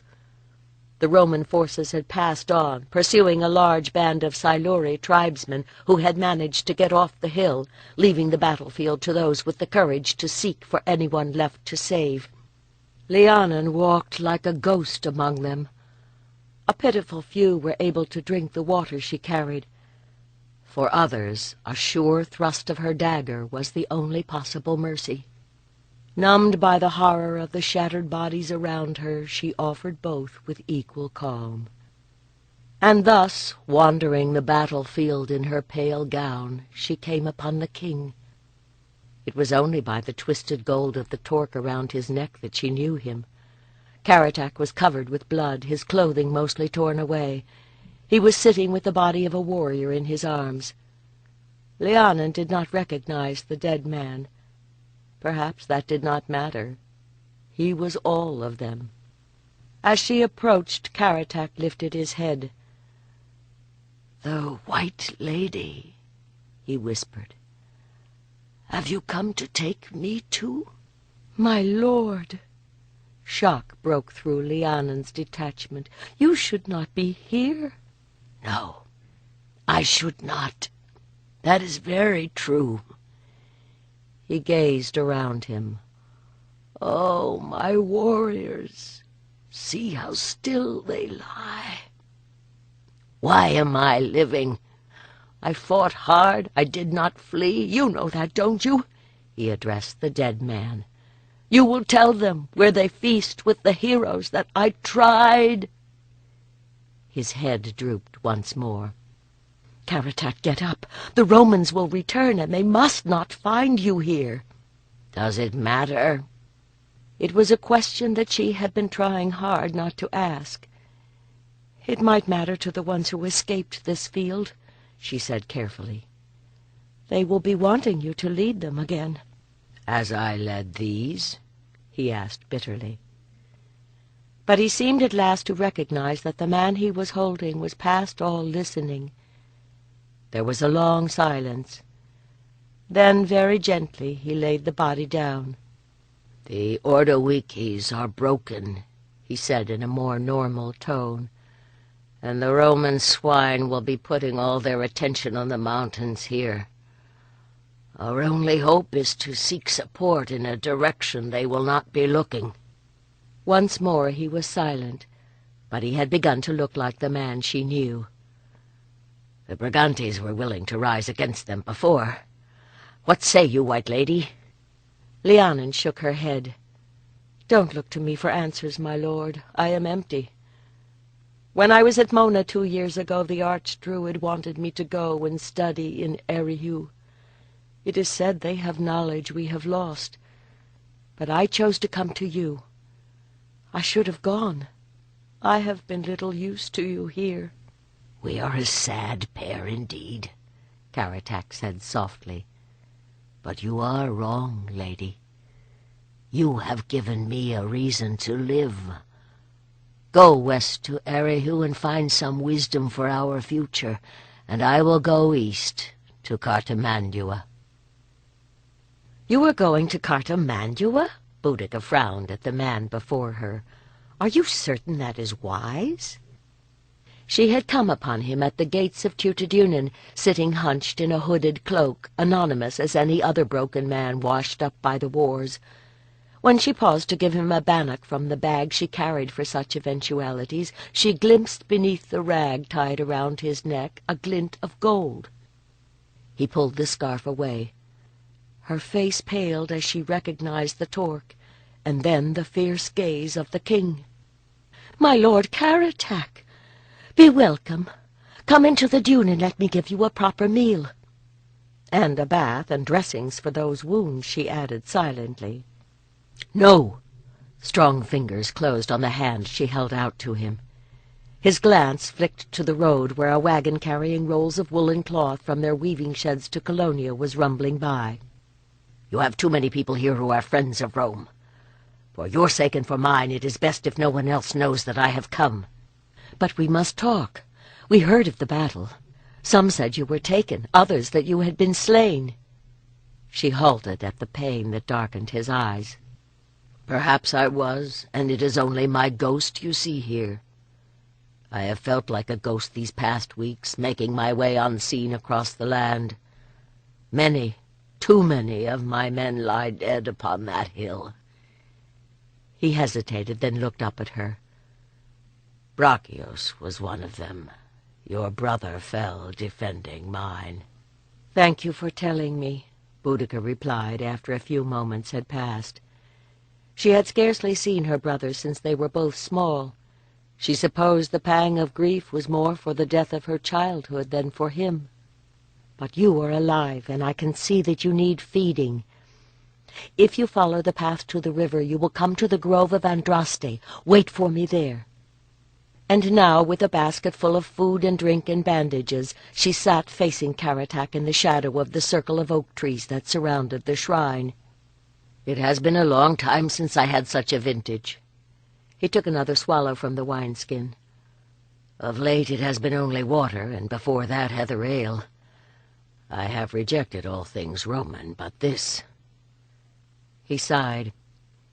Our people might be free today if we could have foregone our taste for Roman wine. My husband and I will not betray you, but neither can we help you, Boudica said. I have heard tales of the desert the Romans leave behind when they impose their peace upon a conquered land, and really, I don't think we would be much use to you even if we dared. The Iceni, with the fire to fight the Romans, did so at the dune in the fens 4 years ago, and died. I wish you well of the peace that the Romans have left you, Karatak said dryly. I hope that it may last. He nibbled on a piece of bread and set it down. You have grown into a beautiful woman, he said. When you bore the mead cup around the hall at Mona, you were like a young filly, all legs and nervous energy. He took another drink of wine. And now I am the red mare of the Iceni. I am not supposed to know that the people call me that. She smiled. But it is the black mare of the Brigantes who should concern you. I can at least hope that she will listen. Cartamandua had a kindness for me long ago. She lusted after you, corrected Boudica with an inner sigh. These days Prasutagos had grown somewhat substantial around the middle, but she could warm herself at his steady flame. The man before her still had the hard body of a warrior, but the fire that had drawn men to him, and women as well, was burned to ash. I must do something, he went on. The Roman swine captured my brother Epilios and my wife and our daughter, my little Igon, my only remaining child. You have children, surely you can understand how I feel. Boudica nodded. Regana is 6 now and has her first pony. Argentilla is almost 4. If she and Prasutagos had no more offspring, it was not for lack of trying, but she had not conceived again. Almost the only thing that had the power to wake her fury these days was the thought of danger to the bright, if sometimes exasperating, offspring, who looked likely to be the only children she would have. If I give myself up now, I can do no more than stand in chains beside them. But I may be able to negotiate for their release if the Romans see me as a threat once more, Karatak went on. Not long ago, thought Boudica, this man swore to defend all Britannia. Now his ambition was limited to the freedom of a man, a woman, and a child. But didn't it always come down to that? No matter what words men used to cloak their ambitions, the abstraction they fought for bore a human face and name. "All that I can offer you is supplies for the road and my blessing," she began. No, there is one thing more you can do for me. He lifted his hands to the torque, gripped the ornate ring-shaped terminals, and began to twist open the spiral ropes of gold wires. This much of your warning I will heed. This torque was made by an Iceni craftsman. Wincing, he dragged it off, leaving a semicircle of white around the base of his neck where it had lain. Keep it for me, Boudica. If things go well, I will reclaim it. If they go badly, I will not shame the gold by wearing it with Roman chains. If Mona was called the Golden Island, wreathed in magic, the lump of rock separated from the rest of it by a tidal strait was said to be more wholly still. From this height, at the western tip of Mona, one gazed out upon a silver ocean half veiled by mists. Some said it was the last port from which one might set sail for the Isles of the Blessed. Lhiannon was only going to Erihu. But it felt like death, to be sure, to leave Britannia. She clung to the rail of the tubby little craft as it eased out from the shelter of the harbor and began to roll and dip to the rhythms of the sea. She left behind the limited satisfaction of knowing that the Roman governor, Ostorius, had died, and sorrow at the news that Queen Cartamandua had sent Karatak to the Romans in chains. By now he too must be upon the sea, headed for Rome. To have his wife, daughter, and brother with him was surely no comfort when all they could hope for was death or captivity. With the death of the governor, the Silures had resumed a vicious guerrilla warfare. The tribes of the western mountains still stood between Mona and the Romans, but the southern lowlands lay in uneasy peace. There was nothing Lhiannon could do to help Britannia. She told herself she would be glad to be gone. The uncertainty beneath her feet was all too reflective of her own inner turmoil. All that she had known was disappearing behind her. She had no firm foundation, and the future was shrouded in a mist as gray as the fog that lay upon the sea. Back on the shore she could still see the blue figure that was Helva. Lhiannon had not expected the high priestess to see her off. Only when they were on the road did she realize the other woman wanted a chance to talk to her, away from the whole Druid community's ears. "The Romans will try to destroy us," Helva said grimly. "I have seen it, and Coventa has seen it as well. Despite our resistance, the new forts they are building are closer every year. They have learned of the gold in the heart of the mountains and the silver in the Dakiangli lands. That will draw them, and then they will find the coastal road that leads here. Those mountains will not protect us any more." "Then why are you sending me away?" Lhiannon had asked. "You have proven yourself to be adaptable. I believe that you have the best chance of learning whatever skills the Druids of Erihu can teach. Mirren believed you were the most talented of the younger priestesses. It will be up to you to preserve our tradition if we fall." The shock of that statement had held Lhiannon speechless. "I thought you despised me," she said at last. And Helva had looked at her with an expression halfway between exasperation and anger. "You were my rival. But if these ornaments are ever yours," she touched the gold at her neck, "you will find that the work takes precedence over whatever you may feel. Love and hatred are luxuries I can no longer afford.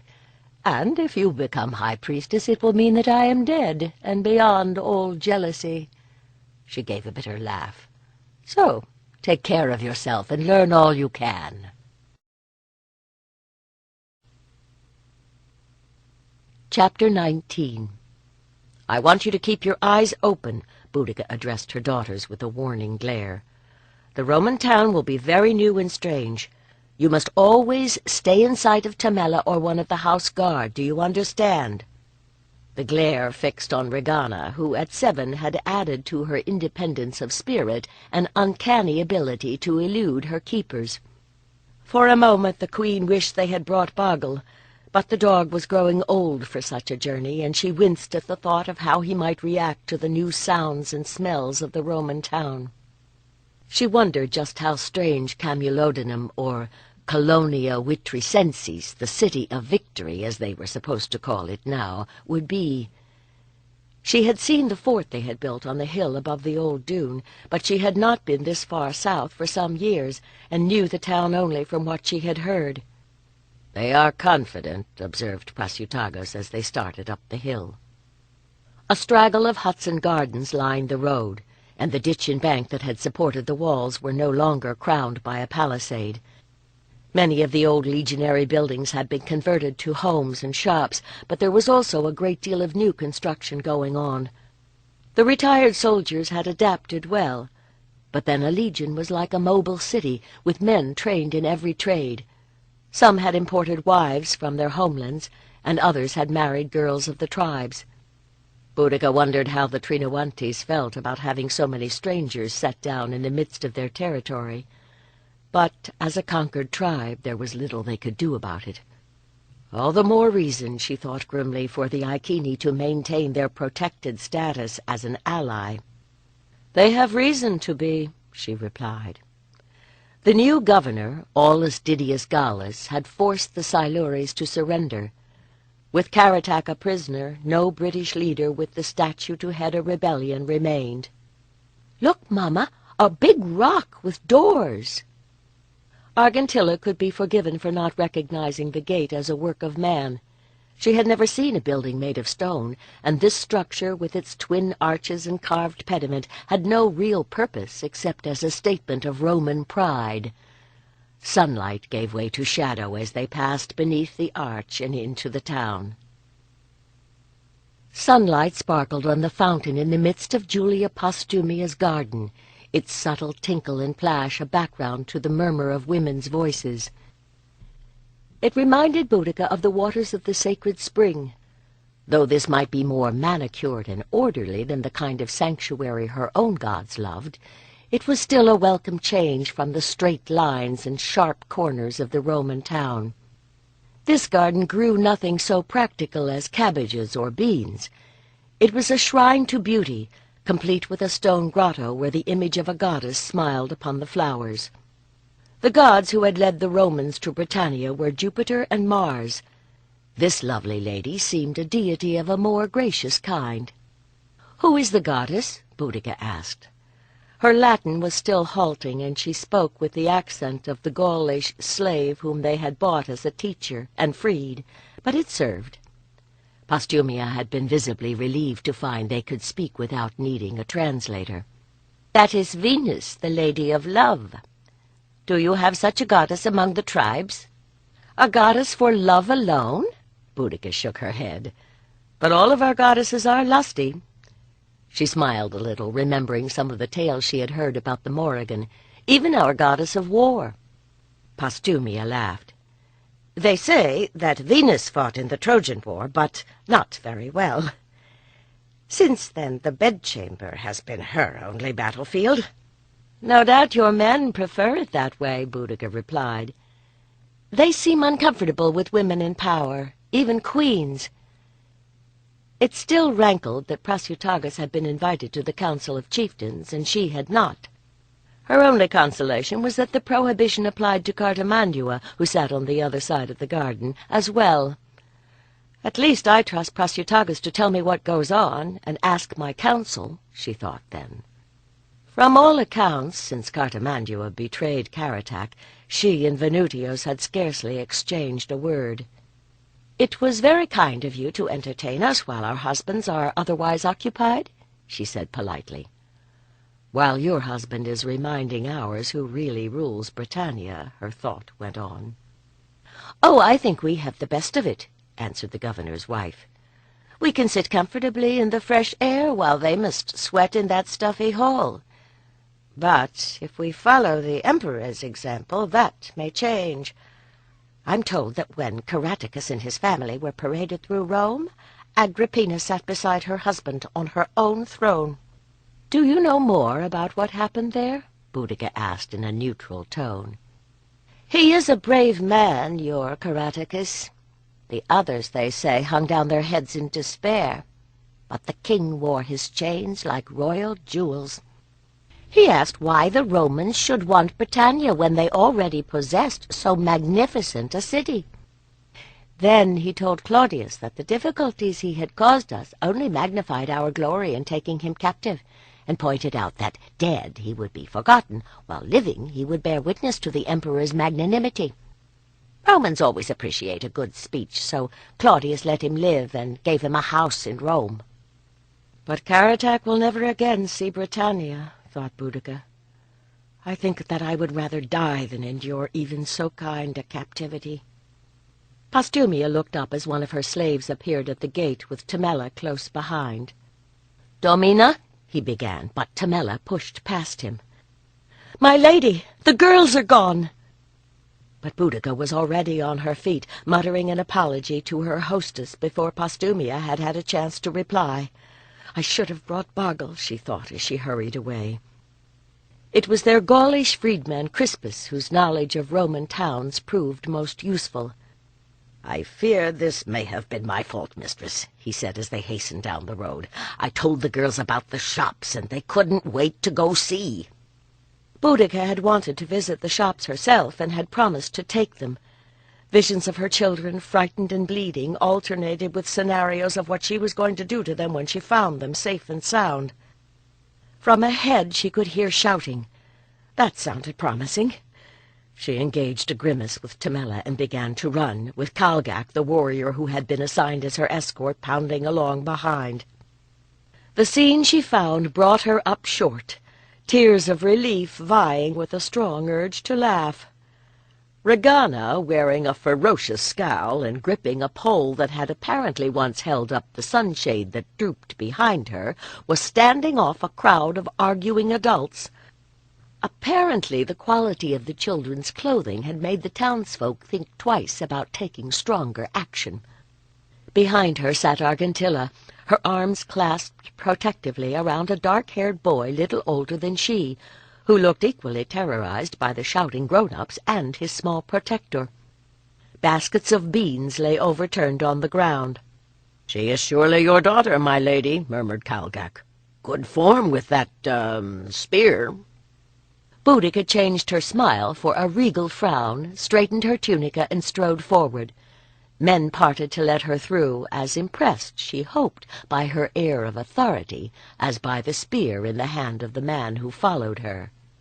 "Mamma!" cried Regana as she came into view. "They were going to kill the boy!" "Nay, lady, noble queen," said a round little man with a very red face, simultaneously trying to bluster and bow. "I beat the boy because he is stupid and lazy. And the little girl started to yell at me, and the red-haired one hit me. And look at the mess they have made of my stall." Boudica looked more closely and saw the beginnings of a notable bruise on his cheek. "Good for you, Regana." "I see," she said aloud. Unfortunately, the man was within his rights, and she had no desire to fight this out in a Roman court of law. "I suppose the boy is your slave?" "He is, to my sorrow, and a more stupid, worthless—" "Then his value is doubtless small," she cut across his words. "Will this compensate you for the insult to your honor, the damage to your shop, and this worthless boy?" She stripped off one of her golden arm rings and held it out to him. "Yes, but the boy cost—" His protest faded as he got a good look at the gold. "Yes, great queen, you are most generous."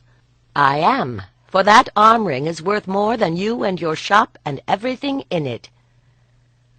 Men straightened and bowed their heads as she swept the crowd with a regal glare. "Before all the gods, I call you to witness that compensation has been offered and accepted, and to attest to that fact if required." "Yes, lady," came the murmurs, and from those who recognized her. "Yes, my queen.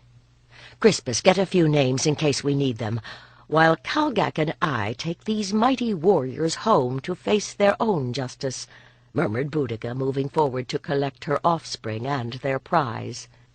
"Which of you had this idea?" she asked as they entered the Roman-style house that had been assigned to them during their stay. Regana eyed her dubiously, clearly trying to decide whether claiming leadership would bring her praise or blame.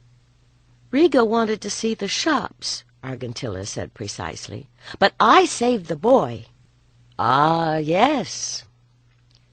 For a moment she considered the younger girl. Regana had always been more aggressive, but clearly Tilla also had steel. Then she sighed and turned to the boy. "Well, let us take a look at you, child." She lifted his chin and gazed into dark eyes wide with defiance and fear. "What is your name?" "He called me, you little bastard," muttered the boy. "But there was a woman who called me Caw." She could see now that he was desperately thin, and she glimpsed the wheels of the whip beneath the tattered tunic he wore. "Was she your mother?" Boudica asked more gently. He spoke with the accent of the Trinowantes, but that was to be expected. With such hair and eyes, he could be a Roman bastard, or the child of a Siluri woman taken in war. "Dunno." Caw looked down. "Well, it's no matter. You belong to us now. We will make your freedom legal once you are grown. And we do not beat our servants, slave or free." She turned to the warrior. "Calgak, will you take our new child and find him food, a bath, and clothes? When you are recovered, Caw, you will attend my daughters. I expect you to help them, but you must not let them push you around. And you two," she turned to the girls, "must treat him with courtesy." "Yes, Mamma," they chorused, impressed into good behavior, at least for now. It was hot in the square. As the line of richly dressed men and women moved sedately forward, Boudica pulled her veil forward to create a little shade. Prasutagus looked at her enviously. His hair was growing thin on top, and he would have a very red pate by the time they were done. The Roman citizens among them had pulled the ends of their togas over their heads. She had always assumed that the voluminous folds of the toga were intended to demonstrate that the wearer was not expected to do anything practical while wearing it. But clearly, in their native land, the garment also served to provide protection to men who had to stand about for hours of official ceremonies in the hot Italian sun. She could feel sweat trickling down her back beneath her linen gown. Sweet smoke eddied through the air, veiling the tile roofs of the buildings that surrounded the square. This place was the most emphatically Roman part of Colonia. It had been laid out at the eastern edge of the town, where the battlements had been leveled to provide more room. On one side, the half-built walls of the new theatre gleamed white in the sunlight. Though she saw no image of Jupiter, his brooding presence hung over the place like an invisible cloud. But the figure of Victory on her tall column gazed complacently upon those who had come to the civic altar to offer incense to the genius of the emperor. Boudica had no objection to participating, though this rite seemed stiff and perfunctory after the power of the Druid rituals. Anything that increased the virtue of the ruler could only improve the way he dealt with Britannia. Prasutagus gave a patient sigh as step by step the kings and chieftains moved forward. At least he had been able to amuse himself by looking at the buildings. She had learned to interpret his sighs as she did his silences. This one expressed a number of things he was too politic to say, such as his opinion of the togas some of the Catalani wore. Britons who had come over to the Roman side early had been rewarded by making their tribal center a town, Verulamium, and given the status of citizens. The peace of Rome required her to be polite to them, as it kept her from speaking her mind to Cartimandua. Through the smoke she met the Briganti queen's dark eyes. "You despise me as a traitor," they seemed to say. "Yet here we both are. Caratach came to you in secret, but to me he came openly. Can you swear that faced with my choice you would not have done the same?"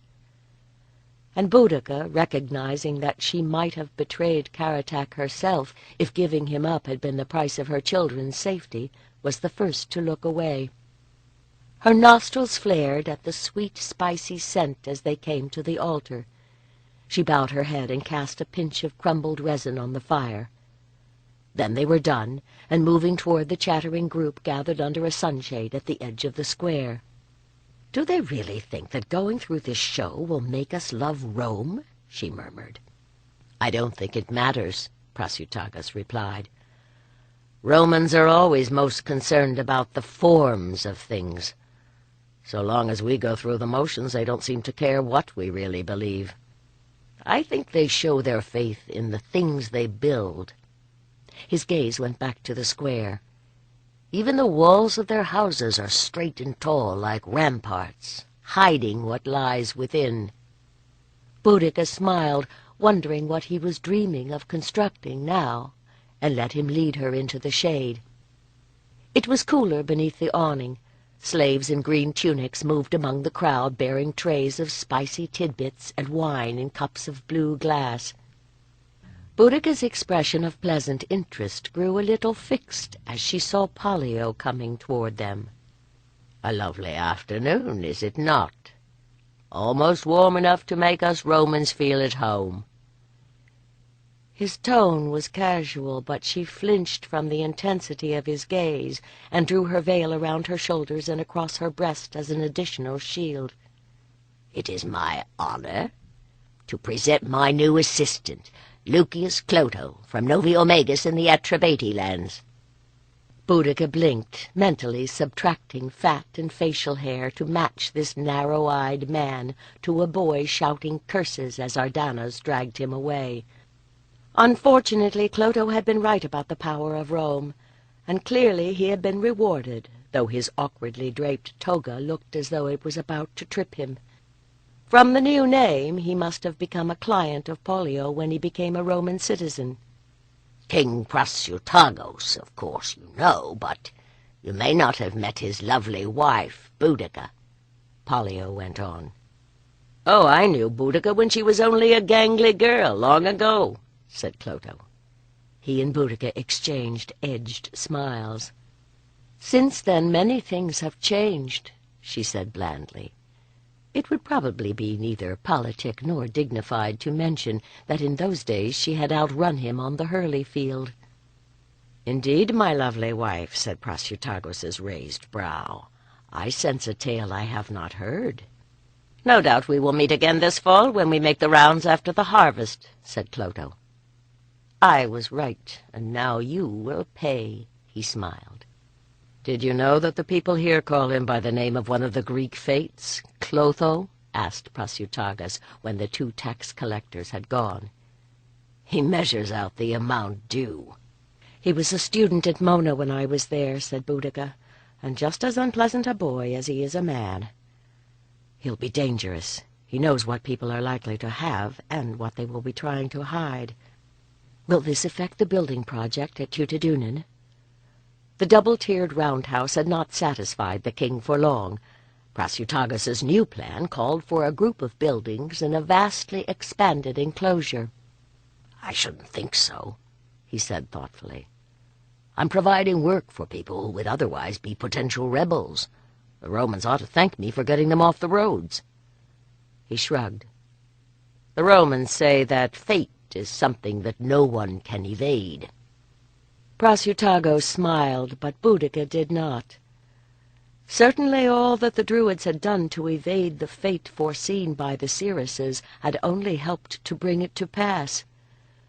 Which of their own efforts to preserve their people would instead bring disaster?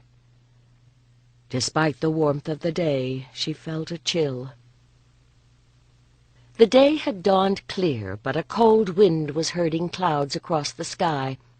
The turning of spring always brought unsettled weather, thought Boudica, picking up a bundle of bedding to transfer from the two-tiered great house to the new roundhouse that had been built for the women beside it.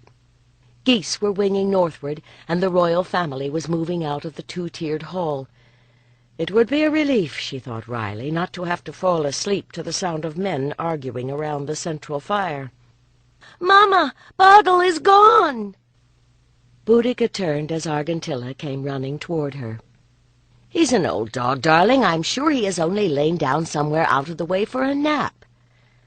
Though it was hard to know where that might be, with the dune a-bustle with men digging the new bank and ditch, now that they had finished the roundhouses that would flank the council hall. "But I've looked everywhere." At 8, Argentilla was growing into a sturdy, responsible child, red-faced with exertion just now, with her father's thick, fair hair. It was a relief to have one daughter who could be depended on to know where she had left her shoes the night before.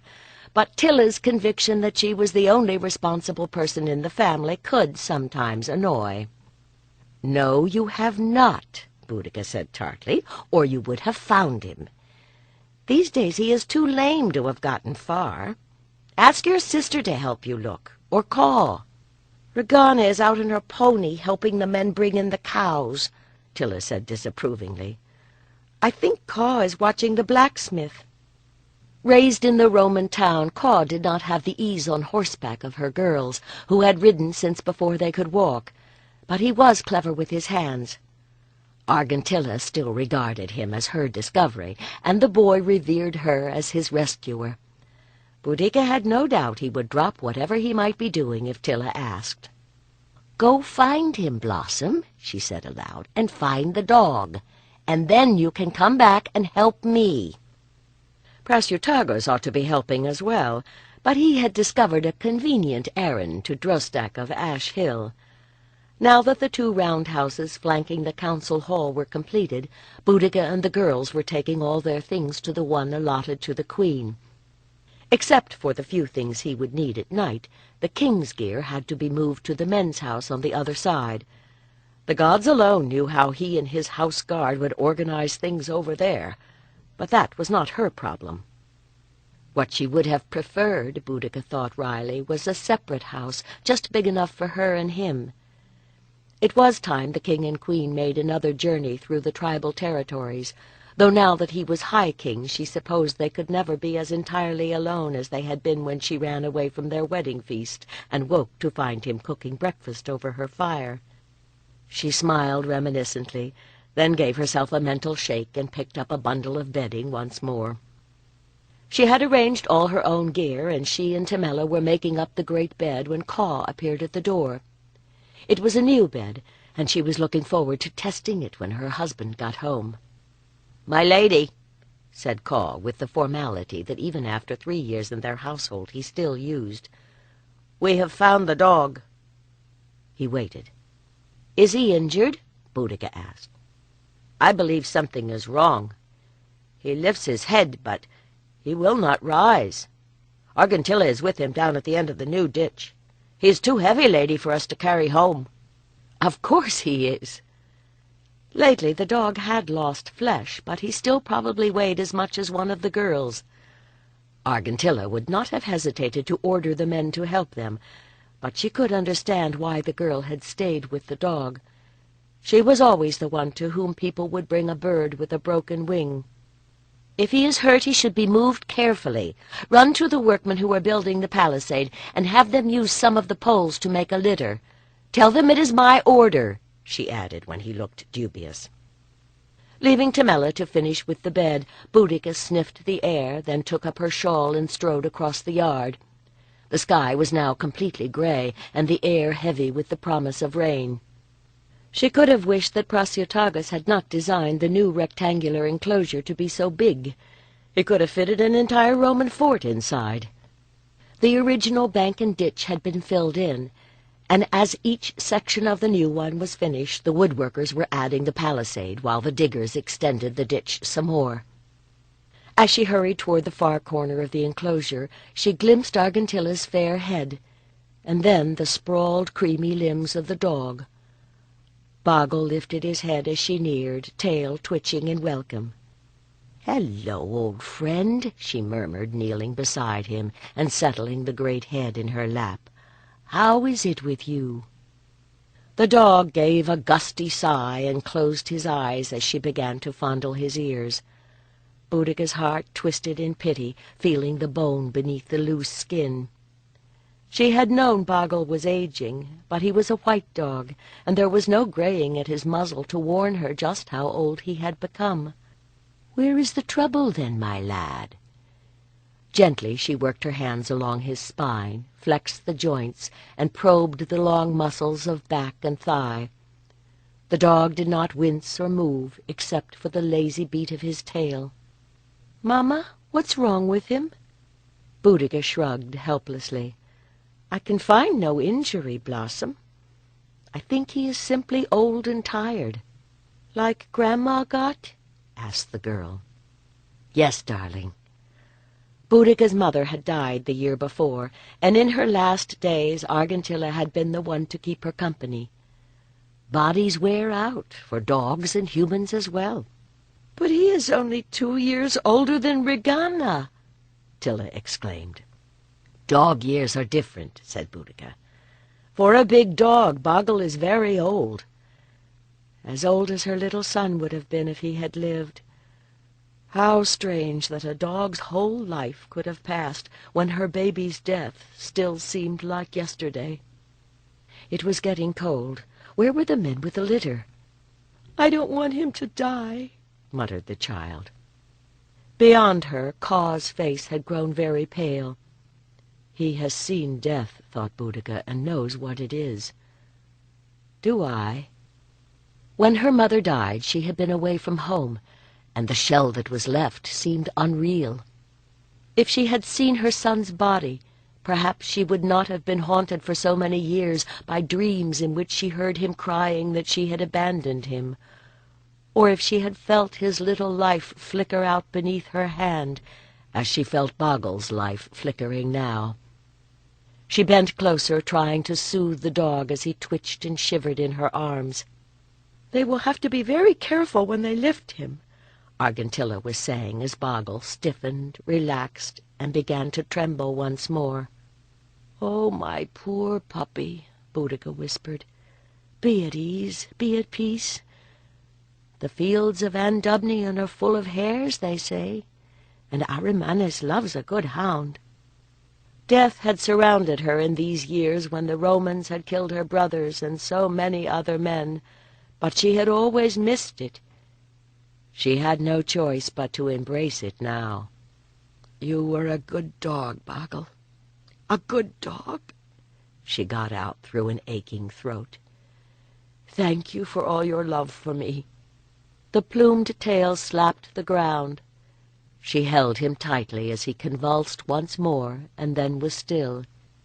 "We have made a litter, lady. Shall we take the dog to the house?" Boudica straightened, acknowledging their presence, though at this moment she could not remember their names.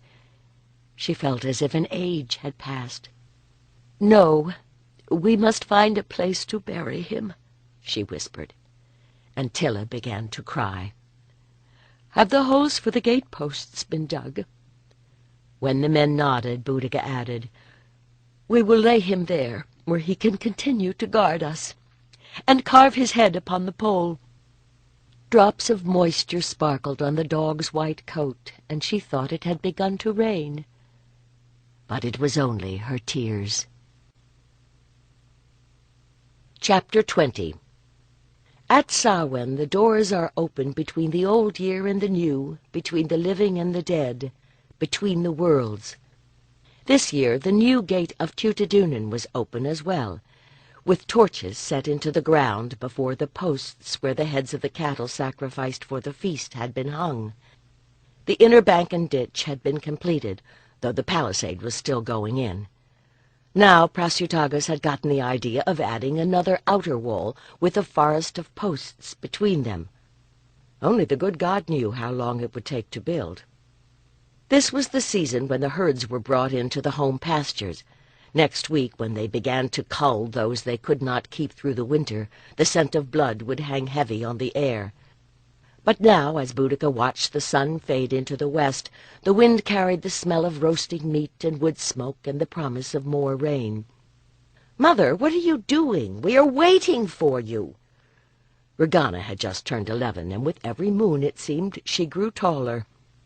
Along with the height came an apparent conviction that her parents were inferior beings, who alternately annoyed and amused. Boudica told herself that the girl would grow out of it, but she recalled being much the same. "Well, Mamma, you have your revenge," she thought with an inner smile, and perhaps tonight her mother's spirit would hear. "Yes, dear, I'll come now," she said peaceably, and followed her daughter into the two-tiered hall. Prasutagus was already seated in his carved chair on the other side of the fire. Her stool was next to his, but then came 2 seats that would be left empty for her mother and father. The king's guard and the rest of the household were settling into their places. There would be empty seats there as well. One of the warriors had been killed when his horse fell, and the wife of another was dead, bearing her child. An ordinary year, she thought.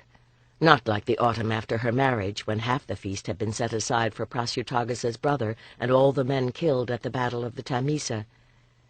If the gods were good, she would never see a Samhain feast like that again. Prasutagus looked at her with a worried frown, and she managed to smile. The feast was sacred, but most years it was not a time of sorrow. The Druids taught that the other world was only a breath away from this one. The dead were not gone, and at Samhain the veil between the worlds grew thin. Now the food was coming in on wooden trenchers, bread and honey cakes and steaming barley, dried wild apples and ribs of beef and slices of roast boar. They had been brewing for weeks to get ready, and cups and horns were kept filled. "I salute my mother Anna Vestal," said Boudica. "Tutadunan has changed a lot since you were lady here, but I hope you are not too disappointed with our housekeeping." That got a laugh from those who remembered her mother's heroic bouts of spring cleaning. Boudica drained her cup, and the toasting went on. She bit off the last bit of meat that human teeth could remove from a beef rib, reached down to give it to Bogle, then stopped.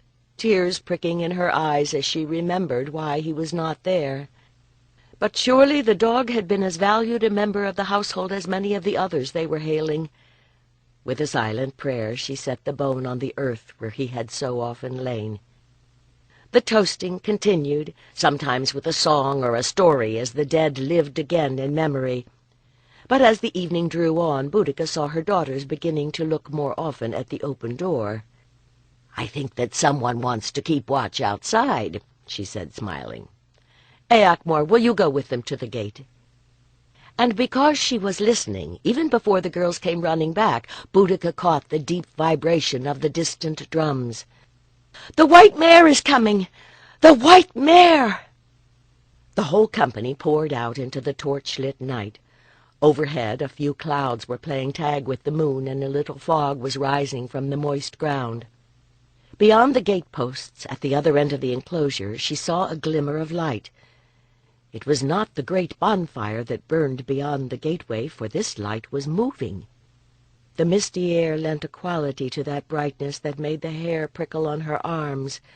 It pulsed in time to the rattle of pebble-filled bladders and skirling of birch flutes and the throb of the drums. Boudica felt her heartbeat settling to that rhythm and laughed. And now she could see the beings that bore those torches tumbling into the enclosure, masked and caped to mimic the animals that were the family's totems, or fantastic creatures from the other world. Capes and sleeves fluttered with streamers of colored wool and metal bits and clattering bones. Some had the shape of men, but had painted themselves like the warriors of the old race whose blood they bore. Some had no disguise, but chalk paste that turned their faces to skulls from which eyes glittered with unnerving intensity. And rising from the midst of that screeching, chattering mob was the white mare herself, the bleached skull poised with clacking jaw above the drape of the supple white hide. Copper discs had been set into the eye-holes, polished to catch the torchlight with a baleful gleam. This was not the lively, loving horse goddess whose mask Boudica had worn at the king-making. At Samhain, Epona showed the face of life beyond life, to which death was the door. At Samhain she walks with the Lady of Ravens, thought Boudica, and that is an aspect no one in her senses would ask to bear. The invaders formed in a rough semicircle with the white mare in its center and began to sing. "Behold, here we are, come from afar. Your gates, friends, unbar, and hear us sing." Each district had its own variation on the festival. Tutadunin had been Boudica's childhood home, so it was for her to step forward with the reply. "Wise ones, tell me true, how many are you? And give your names, too, that we may know." She probably knew the men who were responding, but through the masks their voices sounded blurred and strange. "You must give us to eat both barley and wheat. As the spirits you treat, so shall you prosper." As the girls ran back to the house for the bannocks and ale, Boudica kept the interchange going. In a few minutes the food and drink were being distributed to the maskers. "The white mare will sing. The spirits will bring new life and blessing to everyone." The massive head dipped. Boudica stepped back, dizzied as if it were she who had drunk the ale, seeing not a horse skull and hide, but the entire animal, limbed in glimmering skin and bone. "A gift from you gains a gift from me. What would you ask, Iceni Queen?" Was she hearing that with her ears or with her heart? "Give me back my little son," she whispered in reply. "He will return, but not to you. It is not through your children that you will gain immortality, but I will give you back your guardian." Then the crowd surged between them, and the connection was broken. Blinking, Boudica found herself at the edge of the throng. "My lady?" She turned and recognized Brocagnos, a boar mask dangling from his hand. On his other side something white was moving.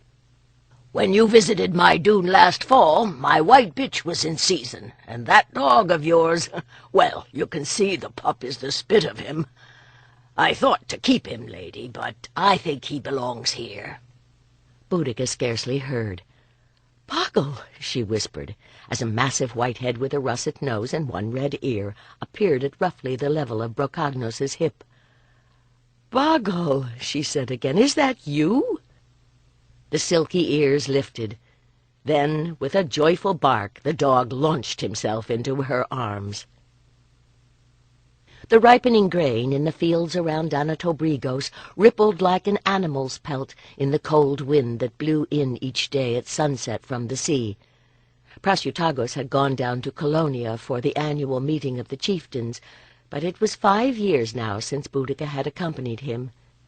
She preferred to spend the summer here, on the land she had learned to love, where the girls, now 10 and almost 13, could run as wild as the ponies they rode.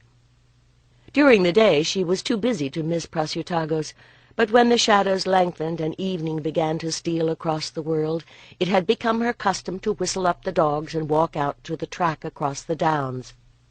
There were a good half-dozen of them now, old Boggle's offspring by bitches all over the Iceni lands. After Brocagnos brought the young dog, others had gifted her with puppies in which his blood ran strong, and now her walks were attended by a frothing of white, red-spotted hounds. They coursed back and forth, giving chase to a hare that had been hiding in the hedge, barking at the crows that rose in yammering flocks and winged across the fields to their roosting tree. And yet, beneath all the surface noise, there was a deep quiet in the land that soothed Boudica's soul. Presently she came to the road and gazed southward, hoping to sight the party of men and horses that would herald her husband's return. Boudica could see nothing on the road, but the dogs had come to a halt, heads lifted, scenting the breeze. She stood waiting, fondling first one and then another furry head as it pushed against her palm, and presently a single figure came into view. It was a man, young by the vigor of his walk, in a worn tunic of undyed wool, with a pack on his back and a hat of woven wheat straw pulled down over his brow. "Well met, wanderer," she said as he came to a halt before her. "Why, it is Rhiannon!" she exclaimed as he swept off the hat. He was a full priest now, she saw by his beard and shaven brow. "I hope you were coming to see us at Danatobrigos.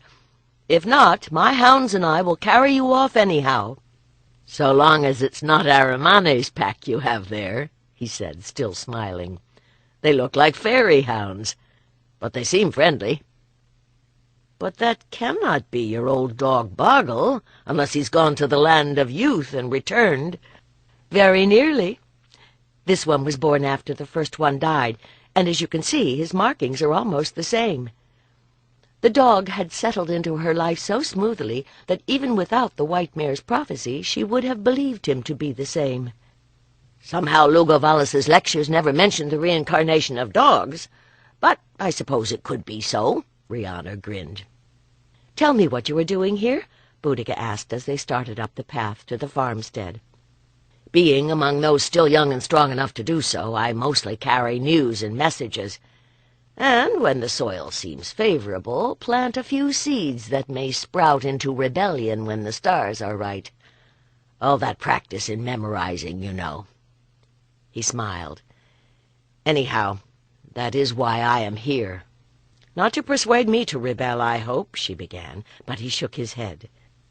"No, I've a message for you from Lady Lhiannon." "Have you seen her? Where is she? Is she well?" Rhiannon held up a restraining hand. "I traveled to Erihu, and I hope never to do so again. The ocean and I do not agree. But indeed I did see the lady, and she is well. She is living with a community of Druids in the kingdom of Lhiannon, and truly they are a wonder. So numerous and powerful they can afford to fight among themselves when they are not using their magic to aid their kings. They are still as we were, I think, before the Romans came." "And she sent word to me?" "You had best give it now. The girls are just the age to think you a figure of great romance. Once they catch wind of you, the rest of us won't get in a word until you have told them the full tale of your wanderings." "Very well.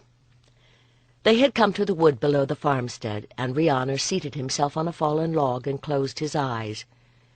"These are the words of the priestess Lhiannon to Queen Boudica." His voice acquired a lighter timbre, as if Lhiannon had imbued him with her spirit as well as her words.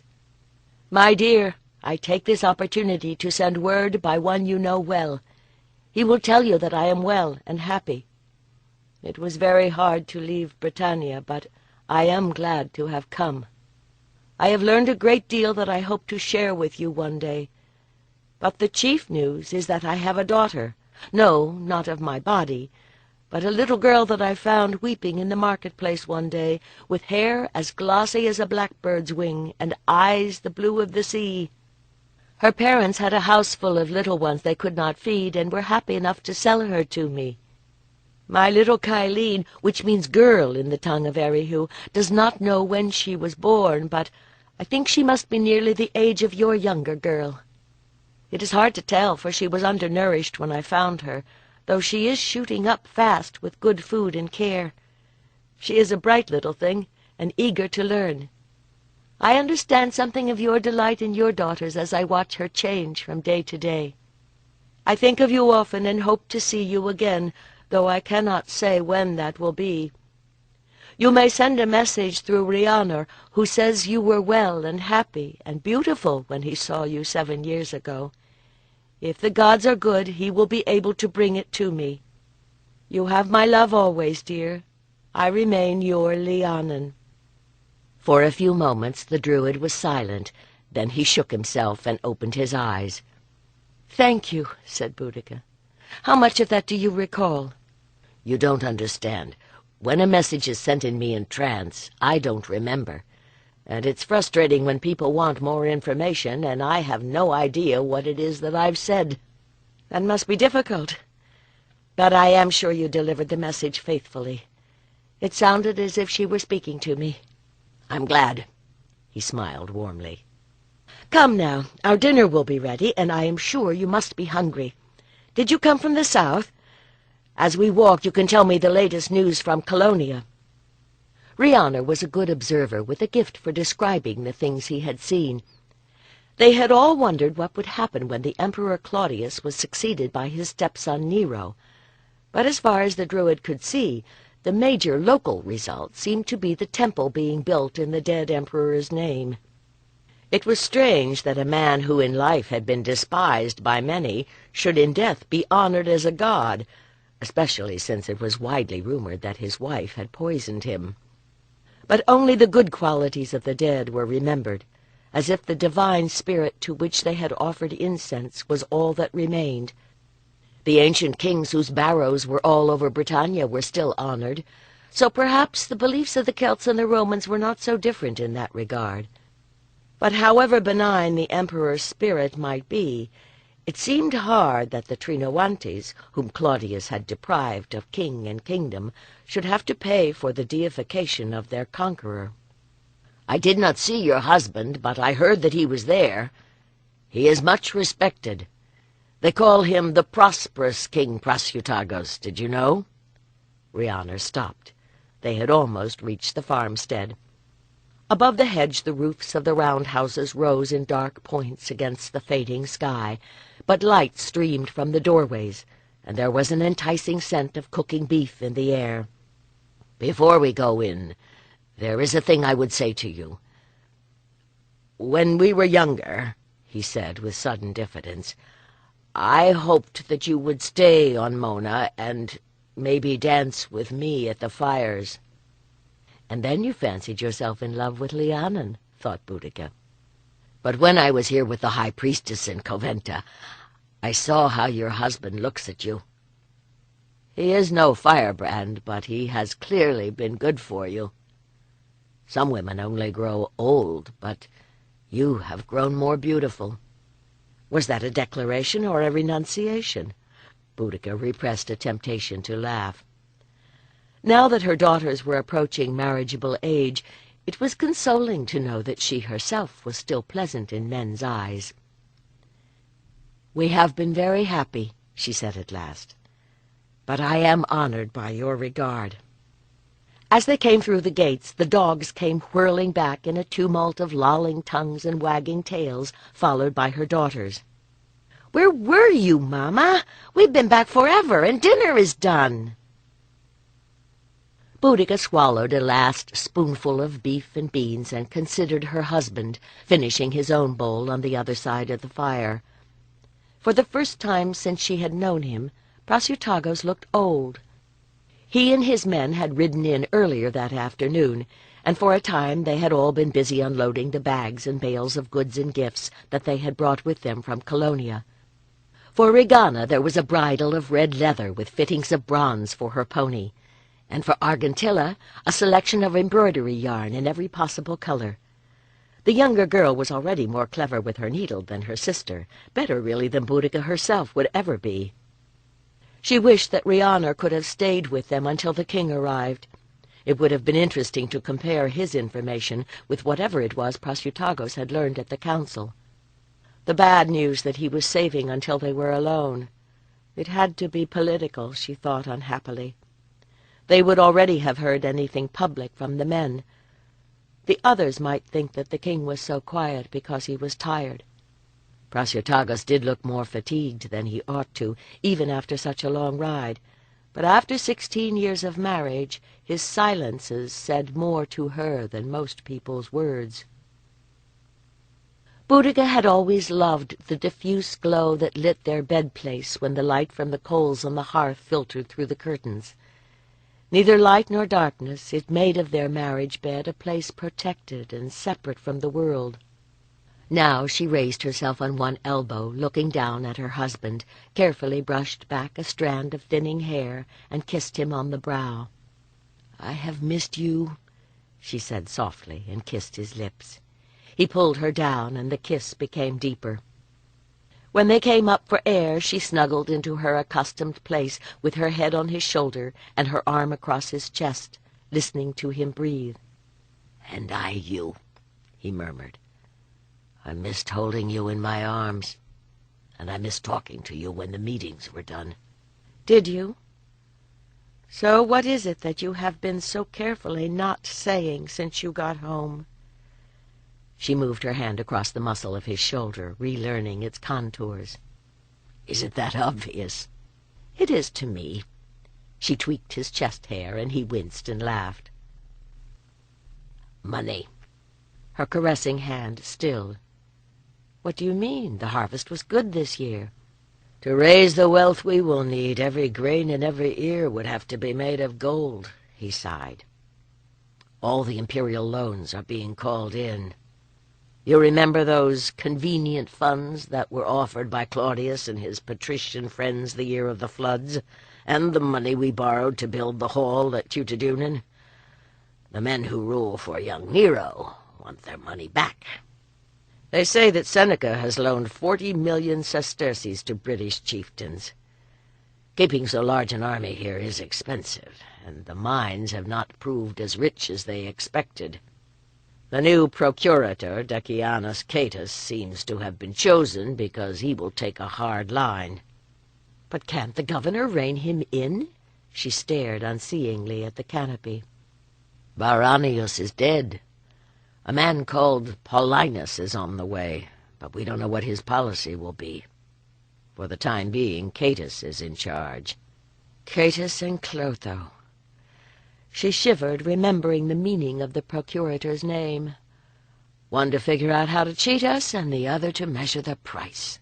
They should deal very well." Mentally she was tallying stock and stores, wondering what could be sold and what they could spare. The curtains around their little world no longer seemed so secure a barrier. "I suppose Lhiannon knew better than to talk rebellion here, but elsewhere he has found willing ears," Prasutagus said. "So far, everyone still hopes the blow will not fall on them, but once the seizure of property begins, any spark will be enough to set the land aflame.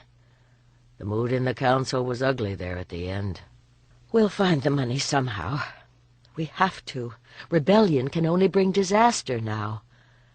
Boudica sat up and set her hands on his shoulders, trying to make out his features. His eyes gleamed in the gloom. And next year I will go to council with you. I'll not have you coming home again looking like something boggle dragged in from the moor." She stroked the strong muscles of his chest and belly as if her touch could make him whole. "I am reviving already." He tried to laugh, but his breathing had grown uneven. She smiled and reached lower, cupping the warm weight of his manhood. As he rose to meet her, she straddled him and welcomed him home.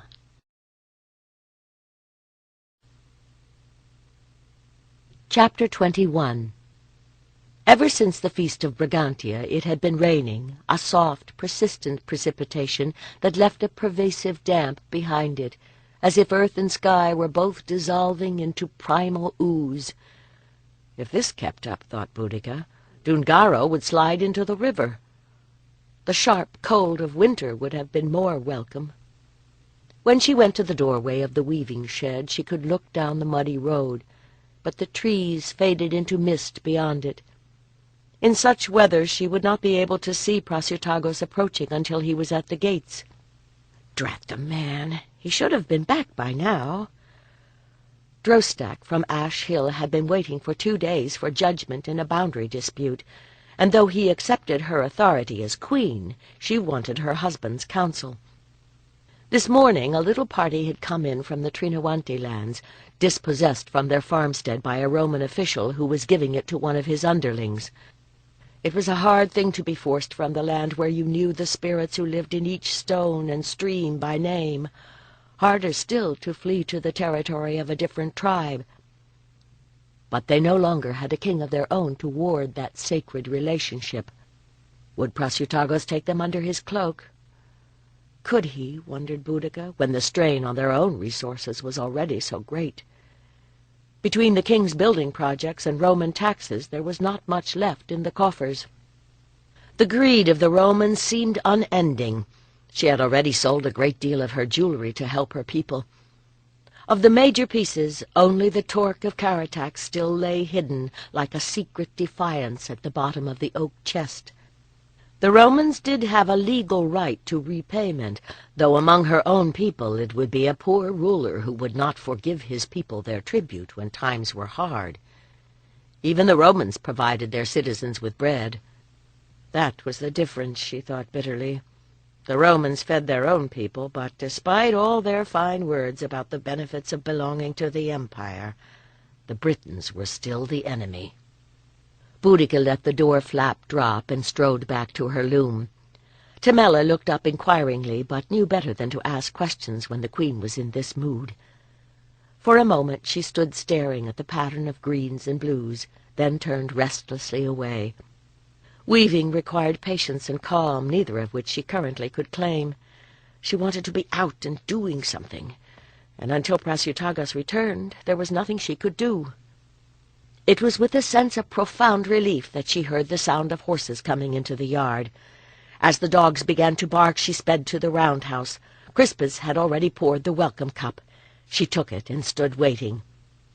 The door was pushed open with a blast of damp wind. Prasutagus was coming in, half supported by Aeac, with Batuitos right behind. Her words of greeting and the reproof that she had meant to follow them were forgotten.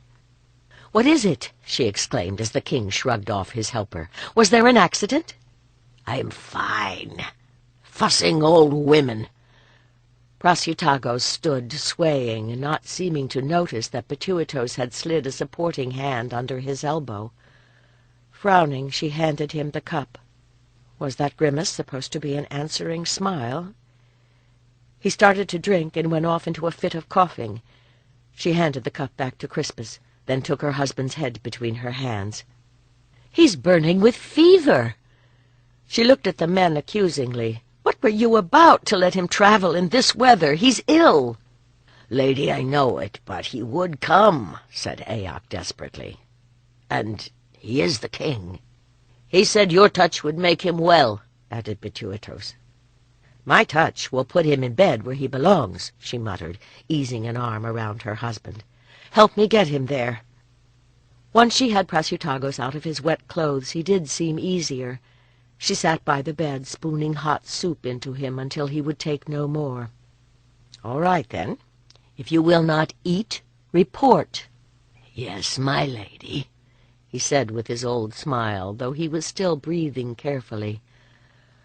Well, I got Morigenos to agree to loan Brocagnos grain for the spring planting. They'll share the labor and the harvest. Boudica nodded. That was one more clan that would survive. And was there any news from Colonia? He nodded. Paulinus has finished subjugating the Dece Angli. Rumor has it, he paused for breath, he means to march on Mona and end interference by the Druids once and for all. He'll have little luck, she answered, hoping it was true. Half the Druids in Britannia are there. Mona will be defended by powerful magic. I've heard news as well. Cartamandua has not only broken with Venutios, she's taken his armor-bearer Velocatos as her lover. Prasutagos raised an eyebrow. Is that intended as a warning? I shall have to keep an eye on Patuatos. His laughter turned into another spate of coughing, and this time, when he finished, there were spots of blood on the cloth. "You will do your watching from this bed, then," she said tartly. "You've been coughing your throat raw." She laid her hand on his forehead and found his fever a little less than it had been. Your fingers are cool, he murmured, closing his eyes.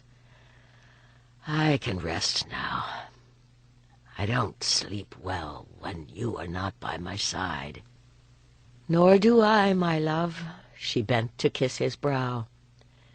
It seemed strange to see him lying there so quietly when it was still day. She'd had to nurse her daughters through various childhood ailments, but Prasutagos had always been aggressively healthy. Strong men were always the most difficult patients. She hoped this illness would not last long. She wished that Lhiannon were here. "Sleep, my dear one, and heal," she said aloud. "I must see to the feeding of your men." He would rest, and the fever would break, and he would get well. No other outcome was possible. "Why doesn't father get better?" Regana kicked at her pony's sides and brought her up alongside the white mare that had replaced Rude as Boudica's regular mount. The men whom Prasutagos had insisted she bring along trotted behind. The mare was called Branwen, and she considered herself queen of the road. Boudica saw the white ears flick back and slapped her neck before she could nip the pony. It was a fine day just before the turning of spring, and both horses were frisky.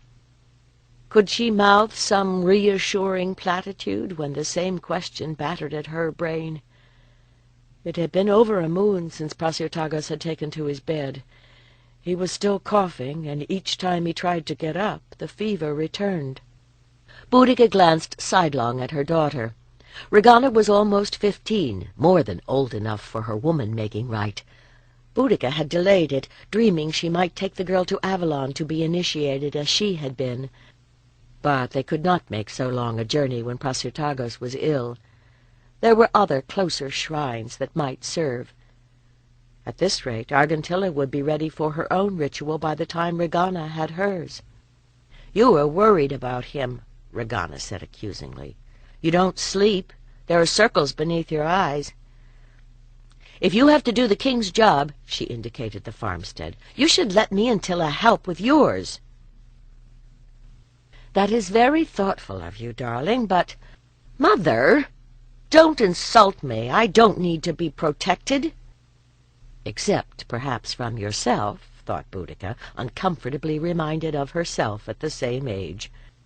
She had brought Regana with her from some vague sense that the girl ought to be learning a chieftain's responsibilities, since she would probably marry a ruler some day. The queen did not allow herself to reflect that Regana was also Prasutagos's heir. "Perhaps you don't," she said mildly. "But when you have children, you will understand why parents feel they have to try."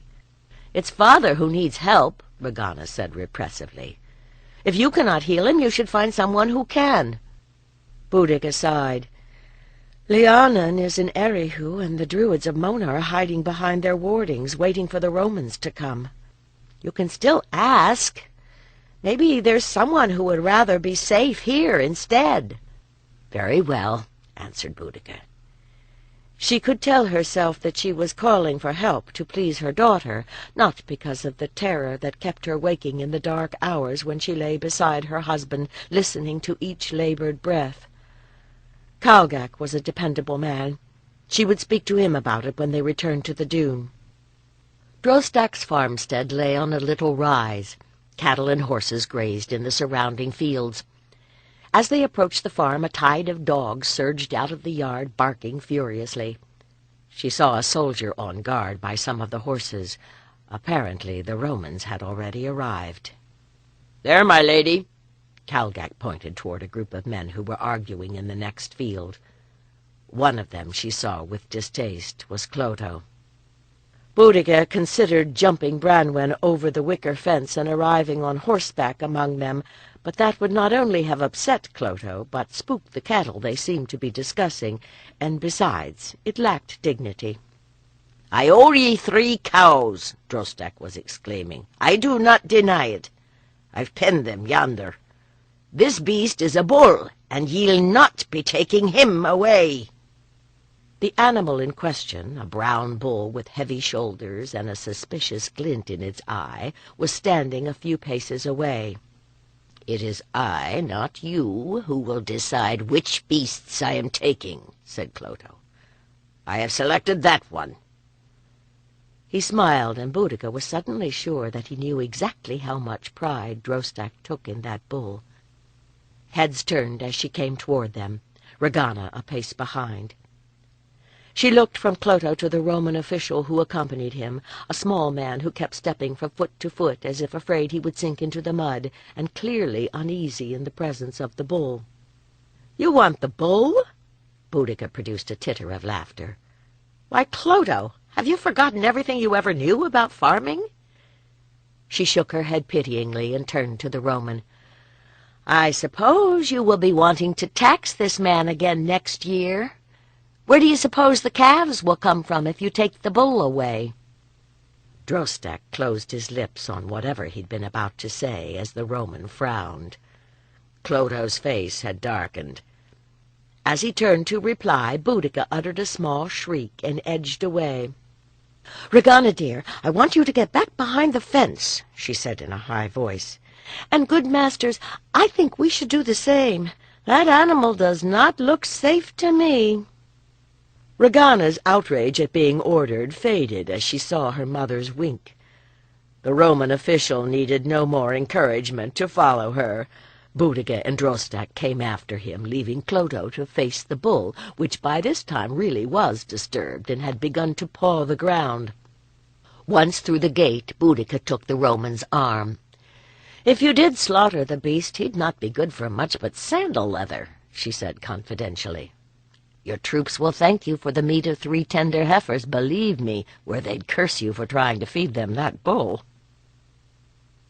In the field they were passing, new lambs played with an energy one could not imagine their mothers had ever had.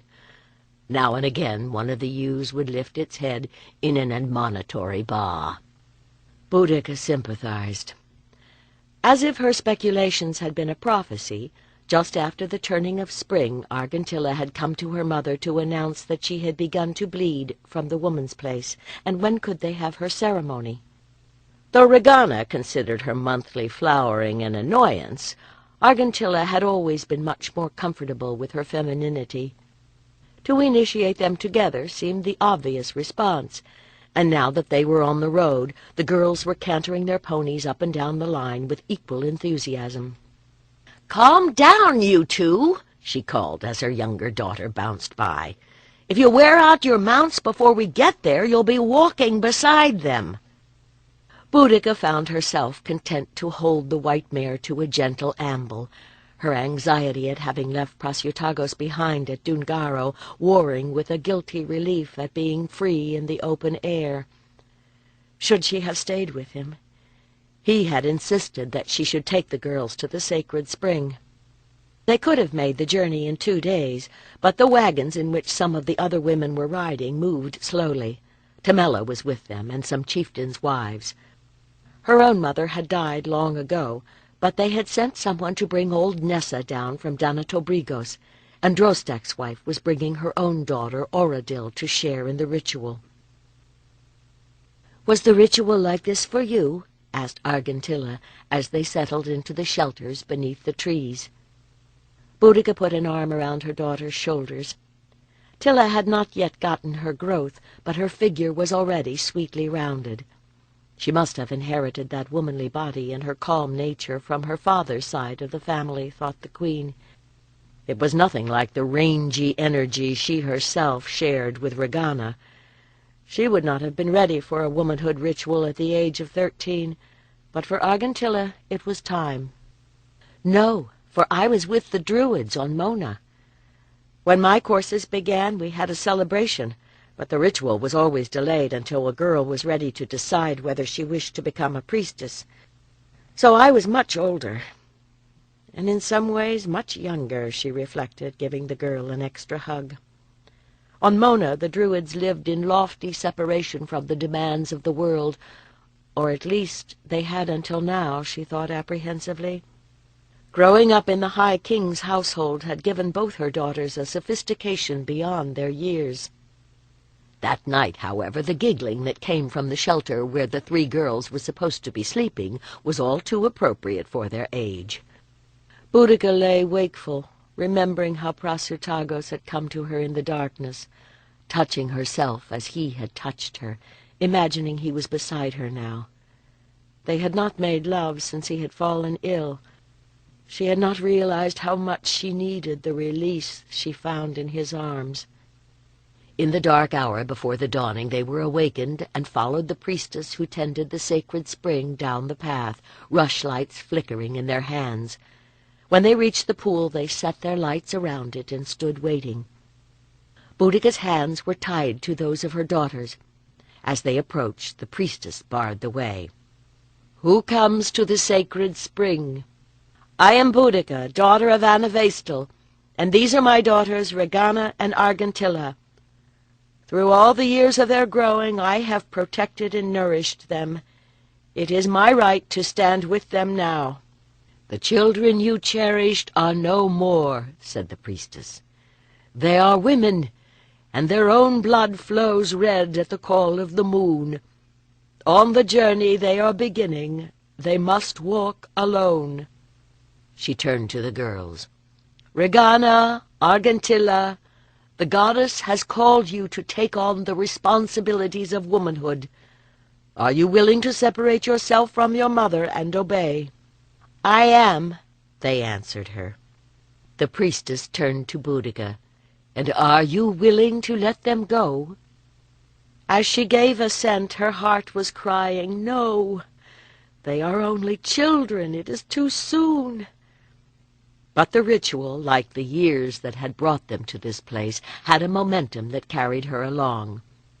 "Then I will cut the cords that have bound you. From this moment you shall walk free." With a little sickle-shaped knife the priestess severed the bonds. As the cord gave way, Boudica felt the loss of another connection that she had not consciously realized was there. "I should not have done this for both girls together," she thought frantically. "I am not ready to lose both my babies at one blow." She stood aside as the process was repeated for the other mother and her girl, and followed, unhappily aware that from now on her only function here was to stand as witness. 3 of the younger women had stripped off their garments and were helping the girls to disrobe before leading them into the pool. Boudica saw the goosebumps pebble their skin and winced in sympathy. Even at the height of spring the air was chilly at this hour, and the water was always cold. In the dawn wind ribbons fluttered from the branches, some old, some new. She supposed that the one she had left here so many years ago had become dust by now, like the body of her son. But the image of the goddess was still there, or perhaps it was another one made to the same pattern. Boudica imagined a sequence of such statues, one replacing another as the first decayed, just as new generations of daughters took their mothers' places at the sacred spring. "Now let the water bear away all stains and soil," chanted the young women, dipping up water and pouring it over the girls. "Let it dissolve all that bound you. Let all that hid your true selves be washed away. Feel the water caress your bodies, and remember the waters from which you were born." Red and dark and fair, the girls turned to receive the blessing. In the flickering light their bodies gleamed like ivory, glittering where the water made rivulets across rounded limbs. Boudica's breath caught in wonder at the beauty of budding breasts and the sweet joining of slim thighs. At places like this one and the blood spring of Avalon she had sensed a holy power, and there had been times when she had felt it within. But as the three girls embraced each other, she saw the maiden goddess manifest in all her infinite variety, radiant with potential, and her tears fell to mingle with the waters of the sacred spring. "Regana, Argentilla, Oradil, clean and shining, revealed in your beauty, arise, O my sisters, and join us now." The girls got out of the pool with more alacrity than they had gone in, gasping with cold and laughter as they rubbed each other dry and pulled their tunics on. Meanwhile the women faced each other along the path, arms clasped in pairs to make a tunnel through which the girls must pass to reach the feast that waited in the clearing beyond. "From the blossom comes the fruit, and from the fruit the seed," the women sang. "Dying, we are born again, and buried, we are freed." Boudica and Oradil's mother opened their arms to catch Regana, holding her close. "With this embrace you were born into the circle of women," whispered Boudica. "With this embrace you were born into new life," the other woman replied.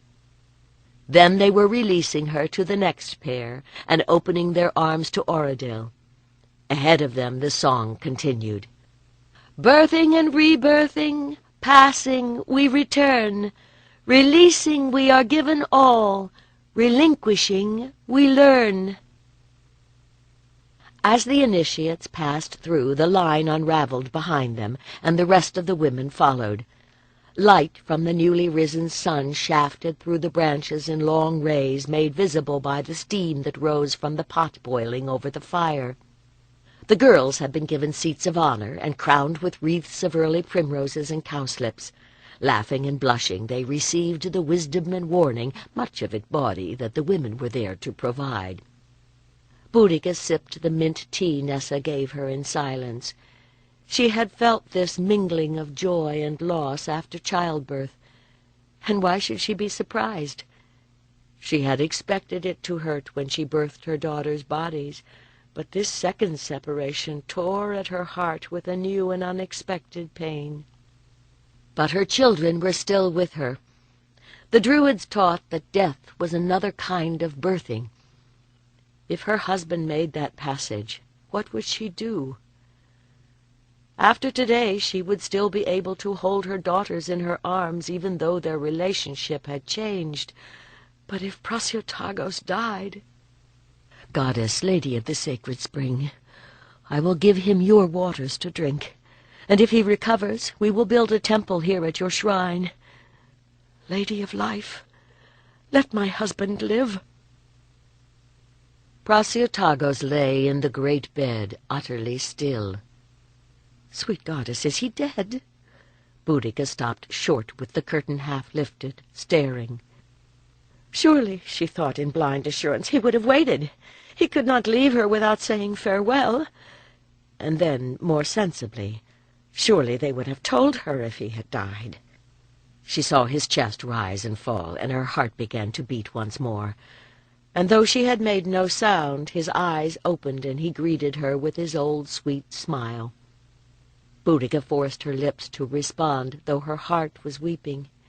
"He is so thin. I should never have gone away." "So, our daughters are women now," "The rites went well," she said, letting her cloak slide to the floor. The thongs of the bedstead creaked as she sat down beside him. He sighed. "Surely the years fly fast when it seems no more than a season since I first held Regana in my arms. You look no older now than you did then, my wife, when you began to forgive me for begetting her." Boudica blinked back tears. "I saw strange horses in the pen," she said with forced briskness. "Do we have visitors?" "One for you, one for me." His lips twitched. "Or I suppose they are both for me, though I only summoned one." His breath caught suddenly, and his chest heaved as he struggled for air. "Breathe." Boudica leaned over him, willing him strength, and was rewarded as he drew a shuddering breath. "Shh! Don't try to talk." "It will ease in a moment, my lady," said a new voice. The curtain stirred, and a tall, thin man in a white robe came in. He took the king's wrist, feeling for the pulse. Boudica stared at him, memory gradually matching the lean features and graceful hands to those of a Druid she had last seen on Mona more than half her life ago. There was scarcely more silver in his black hair than she had seen there then. "Branganos, what are you doing here?" "Responding to your call, my lady," he replied. "I trained as a healer. I use medicine to heal the body and song to restore the soul." He looked down at Prasutagus, who seemed to have drifted into sleep, and drew Boudica aside.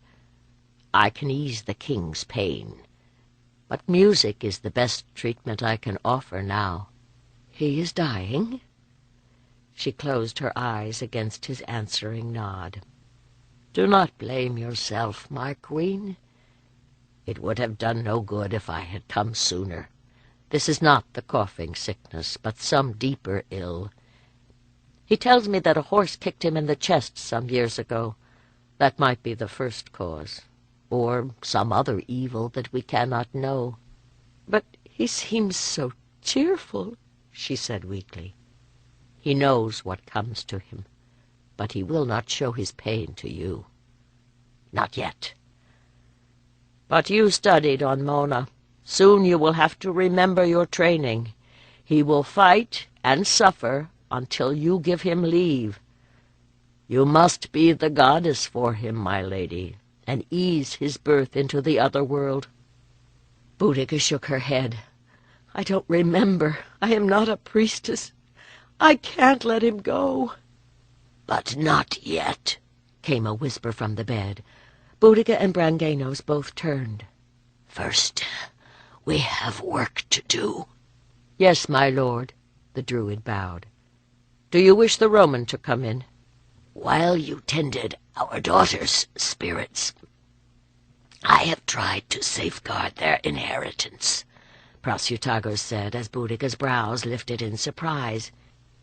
She resumed her seat beside him as the curtains were drawn aside, and Branganos returned, followed by Bituitos, Crispus, and a bald man in a Roman tunic who eyed her with mingled appreciation and apprehension. "What on earth has he heard about me?" She forced her grimace to something more pleasant. "I won't hurt you, little man, no matter how unwelcome you may be." "This is Junius Antonius Calvus, a lawyer from Londinium," said Crispus in British and then in Latin. "Sir, this is the Queen." "She speaks our language?" asked Calvus, as if finding it hard to believe. Boudica bared her teeth in a smile. "She does, but Bituitos here does not. Therefore I will translate so that he may serve as witness." The lawyer cleared his throat. "Very well, then. Domina, your husband has asked me to draw up a will in our fashion, as he is a client of the Emperor and a friend of Rome. Ordinarily, this would have been done long ago and the document sent to Rome to be recorded in the Temple of Vesta, but we can keep it in the office of the procurator for now." He opened the leather satchel at his side and withdrew a scroll. Boudica tried to listen as the sonorous Latin rolled forth, its lilting British echo driving the sense of it in. The dower lands already settled on Boudica remained her own, but the king's possessions were divided between his daughters and the emperor. As Calvus read, Prasutagus listened, his features set in the lines of stubborn determination Boudica knew so well.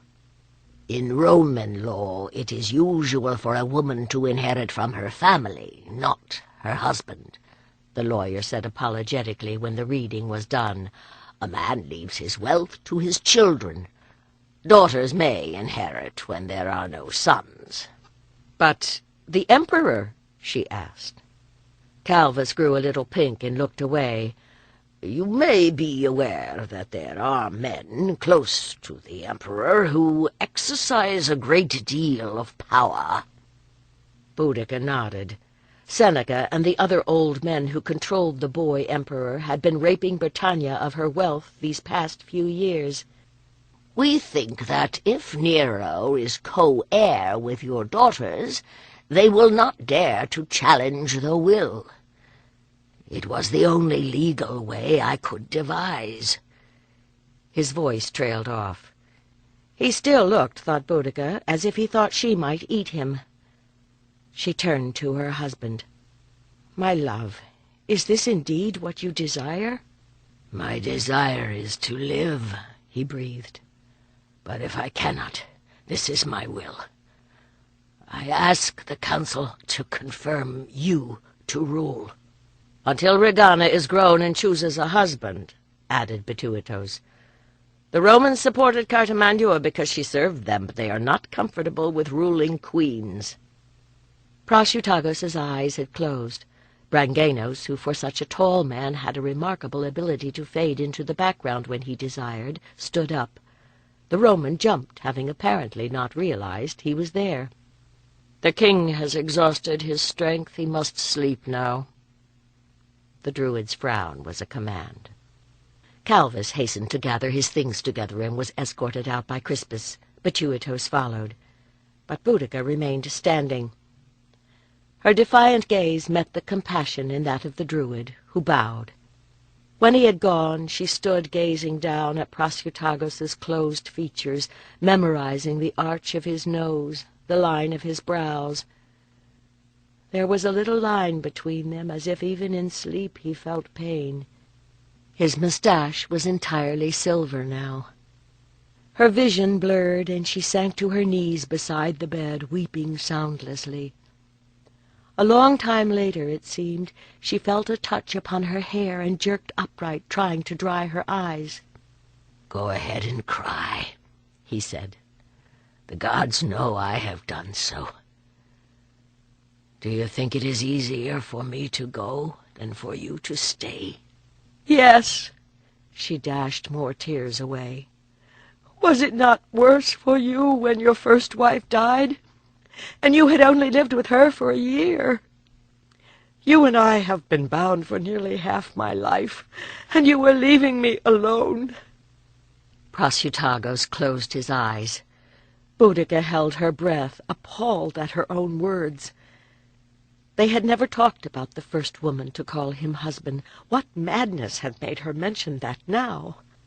When she died, I wept because I could not save her, he whispered at last. Now, because I will not be able to protect you. Boudica liked to walk down to the horse pen when Branganos insisted that she leave Prasutagos to get some air. Now it was only here that she allowed herself the luxury of tears. Boggle and the other dogs trailed her in uncharacteristic silence as they sensed her mood. The afternoon was fading. The white mare came to the fence, butting at her shoulder in hopes of a treat, and Boudica put her arms around the strong neck and buried her face in the mare's white mane. She did not pray. She had not been able to pray since she returned from the sacred spring, but the mare's solid strength was some comfort. The Beltane celebrations had been a wake instead of a festival, though Prasutagos still lived. The chieftains, shocked at the prospect of losing their king, had been willing enough to agree to all that he asked. Summer was blessing the land with joyous growth, But with each hour the king's strength ebbed as his failing lungs lost their battle to take in air.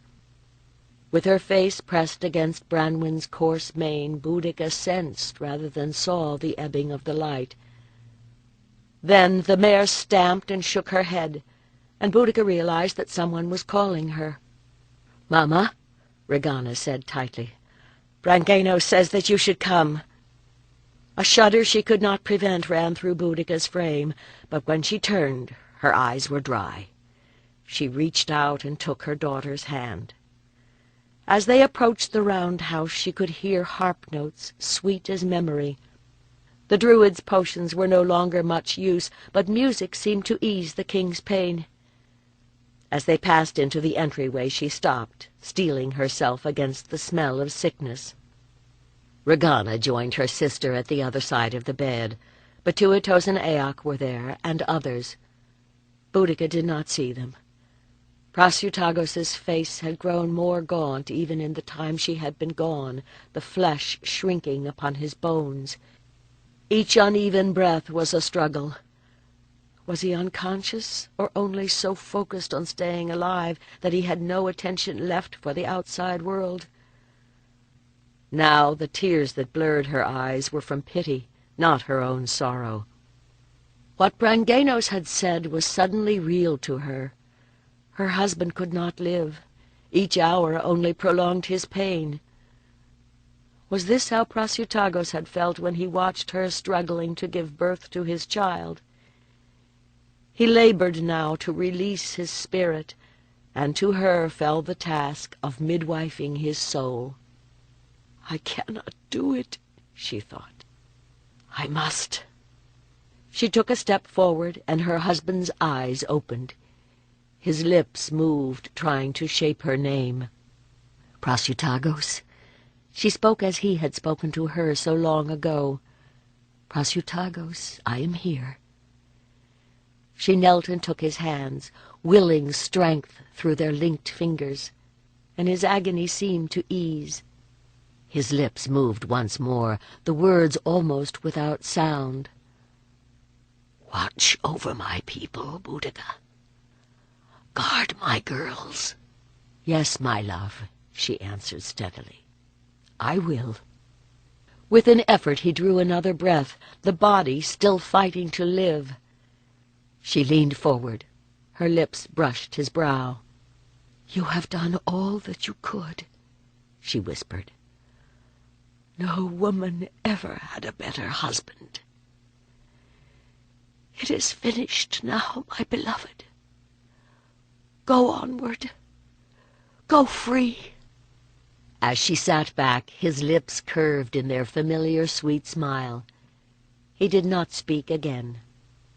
Boudica waited, remembering suddenly how it had been when she took ship to go to Avalon, how it had seemed as if it were the shore, not the boat, that was slipping away.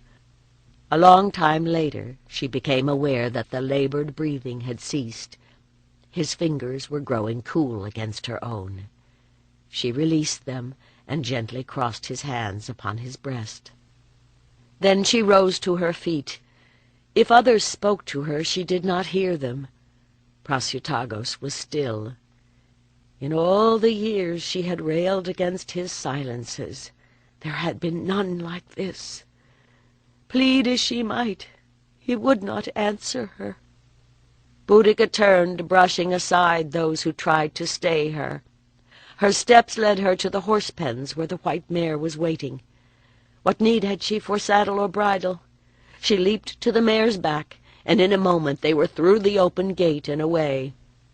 The queen rode the white mare as once she had ridden the red, her wild hounds baying behind her, and men fled inside their houses where she passed. "Epona rides," they whispered. "Epona mourns the king." But no matter how wildly she galloped, she would never overtake him now. Chapter 22. Lhiannon gripped the rim of the coracle that had brought her from the larger ship to the shore and carefully clambered over the side. Sand crunched beneath her feet. She bent and scooped it up with her hand. "I bind myself to this earth of Britannia," she murmured, "to its soil and stone, stream and spring, to each thing that grows and to all that walks and flies. To the people of this land I pledge myself not to leave it again." To her right loomed the grey masses of the Holy Mount. A few huts clung to the slopes. Fishing boats were drawn up on the shore where crows squabbled with the seagulls for scraps from the last catch they had brought in. "Is this Lhiannon?" asked the Irish Druid who had come with her, looking around him dubiously. His elders, responding to rumors of a potential influx of refugees from Britannia, had sent him to see for himself what was going on. Lhiannon laughed. "No, this is but the bare stormy face Mona shows to the sea. No doubt these good folk will give us some food in exchange for a blessing, and then 2 days of walking will bring us to the village. But if I have not lost all my magic, someone may meet us sooner with beasts for us to ride." The prospect did not make the man look much happier, but he asked no more. Lhiannon sighed. "If I have not lost all my magic," she thought, "and if the Druids of Lhiannon were not too distracted by fear of the Romans to hear my call." The crew that had brought them from Enraged had carried disquieting rumors of a Roman advance. She had hoped to bring Kylene with her, but with the situation so unsettled it did not seem wise. The girl would be safe with the family Lhiannon had paid to keep her until she sent for her to come. It was the dream that had awakened Lhiannon just after Beltane that concerned her now. She had heard Boudica weeping, and then she had seen a goddess on horseback who rode wailing across the skies. The keening of the women cut through the murmur of the crowd. After 3 days of public mourning, Boudica no longer really heard them. Now that Prasutagos's voice was silent, there was not much that she cared to hear. When the chieftains began to arrive, she spoke to them, but a moment later could not remember whom she had seen. The morning after Prasutagos died, the mare, having run herself out, had brought Boudica home. By then, preparations for the funeral were well under way. Old women had appeared at the dune to wash and lay out the body. Men were already digging a burial pit and gathering wood for the pyre, and by ones and twos and families the Iceni were coming in. "Mother, it is time to go." Argentilla's warm hand closed on hers. Blinking, Boudica focused on the scene around her, the somber faces at odds with the splendor of festival clothing. Timella, Crispus, Caw, as usual, at Argentilla's side. They were all waiting for her to mount the white mare and lead them to the burial ground. Regana was already on her bay horse, face pale from nights spent weeping. Fragmentary memories told her that it was gentle Argentilla who had held the household together during these past days. A whisper of reviving maternal instinct wondered why that should surprise her. "Regana is too much like me," she thought numbly. "She is a sword without a sheath." Obediently, she allowed Calgac to give her a leg up and settled herself. Branwen, too, was on her best behavior, pacing sedately along the road as if she could not imagine galloping wildly across the moors. A stretch of heathland to the north of Dungaro bore a series of round barrows raised for ancient kings. Now a new pit lay open beside them. Her eyes avoided the wood-framed burial chamber where the flesh that Prasutagos had left behind rested on sheepskins laid over a bier. During the days he had lain there, his people had come to say goodbye. They stood now in a great silent mass, waiting. There should have been rich grave goods around the body, but much of what would have been offered had been sold. The wealth of the prosperous King Prasutagos had gone to help his people. But other items had been added to those she recognized, small things whose value was measured by the heart, not by the scales. A piece of embroidered cloth, a use-smoothed wooden bowl, even a child's toy horse. Such treasures could never be taxed by Roman conquerors. Branganos stood by the pyre. Beside him a burning torch was fixed in the ground. He had found a clean robe somewhere. Its snowy folds billowed in the light wind. He was a druid of many talents, she thought grimly. Whether you needed music, medicine, or ritual, he was there. She would have liked to hate him for failing to save the king, but that would have required her to feel. She dismounted and took her place with her daughters before the pyre, where Bituitos and Aoc had kept vigil since their lord was put into his grave. They had stood at the king's shoulder since he and they were boys. Boudica supposed that their loss must bite almost as sharply as her own. Weeping, they jumped down into the grave chamber and lifted their lord so that others could bear him to the pyre. "This is the body of a man we loved," the Druid contemplated the bier. "But Prasiotagos is not this flesh. This flesh is earth and the food of earth, borrowed for a time. Now we must give it back again. From the waters that are the womb of the goddess this man came. As blood, those waters flowed through his veins. Now the land is fed by the blood of the king. Through this body passed the breath of life. He has released it to the wind. Breathing that wind, we take in his spirit and let it go once more. Within this body burned immortal fire. Let that flame now set him free." He pulled the torch from the ground and plunged it into the oil-soaked logs. Instantly the greedy flames raged upward. Boudica felt her daughter's fingers dig sharply into her arms, and only then realized that she had started toward the pyre. "Why do you stop me?" she thought resentfully. "If I burn with him, I too will be free." Regana began to sob, and with an instinct that transcended her sorrow, Boudica gathered her into her arms while Argentilla tried to hold them both. Boudica was suddenly acutely aware of the warmth of their flesh against her own. "He lives in them. So long as I have our children, he is not completely gone." And suddenly that heat melted the ice that had numbed her spirit, and the healing tears flowed from her own eyes as well. As the body burned, people were descending into the burial chamber, taking up each item and ceremonially breaking it, the cloth ripped, the metal snapped in sacrifice, to lie there with the king's ashes once the burning was done. Bituitos brought out the gold-hilted sword that had been hidden when the Roman inspectors came, set the point against a stone and leaned on it until the iron blade cracked. Aoc bent the bronze-covered shield whose whirled boss glittered with red enamel. The jeweled brilliance blurred through her tears. How could the sun shine so brightly on such a day? Even the skies should have been weeping to lose this man. Branganos took up his harp and began to sing. "The king who reigns in peace is the shield of his people. Their praise is his glory, his wealth is their love, until his time is done. The king who wards his people by the gods is welcomed. He feasts with the blessed, he walks in the light, until he shall come again." Smoke billowed blue in the sunlight, the scent of destruction mingling with the pungence of the herbs on the pyre. She would not look, would not bear witness to the withering of his hands that had touched her so sweetly, the destruction of his features.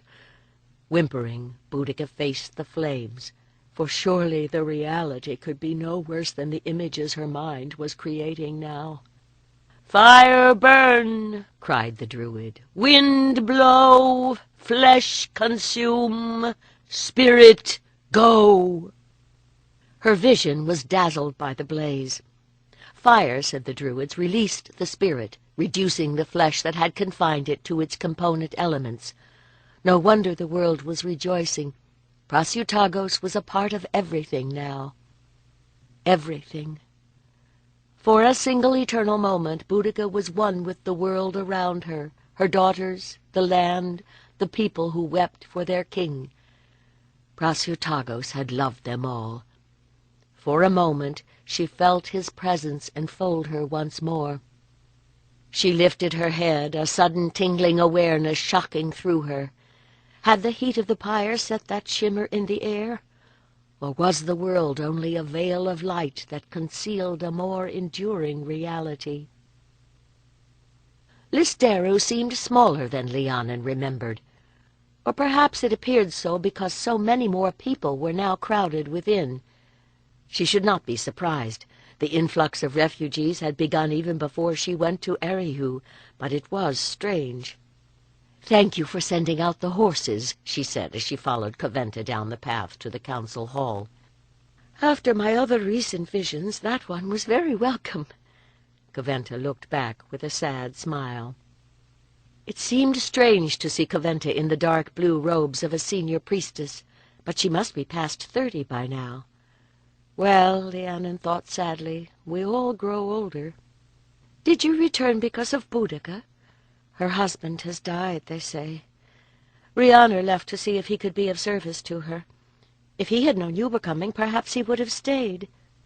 Lhiannon stopped short in the path. "I felt that she was in some trouble," she murmured. "Thank you for telling me. I'm not surprised. You two were always close. They say he was a good man." That was true, but after so many years the bond that had been forged between Prasutagus and Boudica at his king-making might have faded to the habitual affection most married couples knew. And yet Lhiannon had felt Boudica's anguish. She would be devastated, but the king was gone. Where now would his queen look for comfort? From the hall ahead she could hear the mutter of conversation, of argument, she realized as she drew nearer.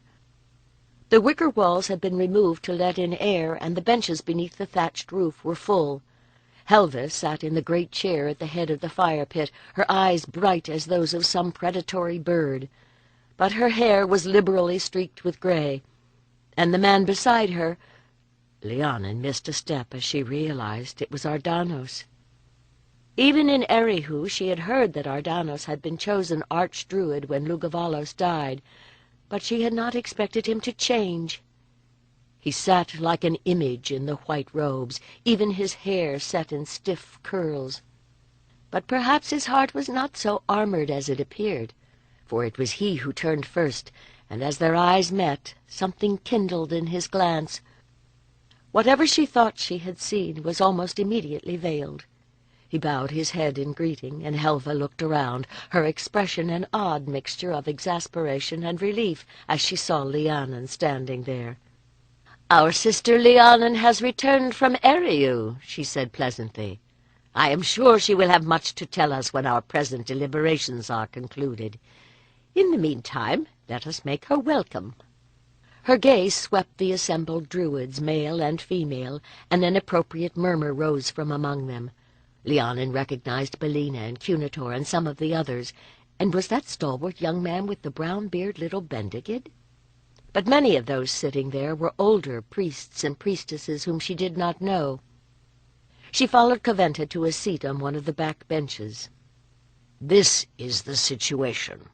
Ardanos's voice was even and controlled. "The governor, Paulinus, has spent the winter in his fortress at Diva, building boats and gathering supplies.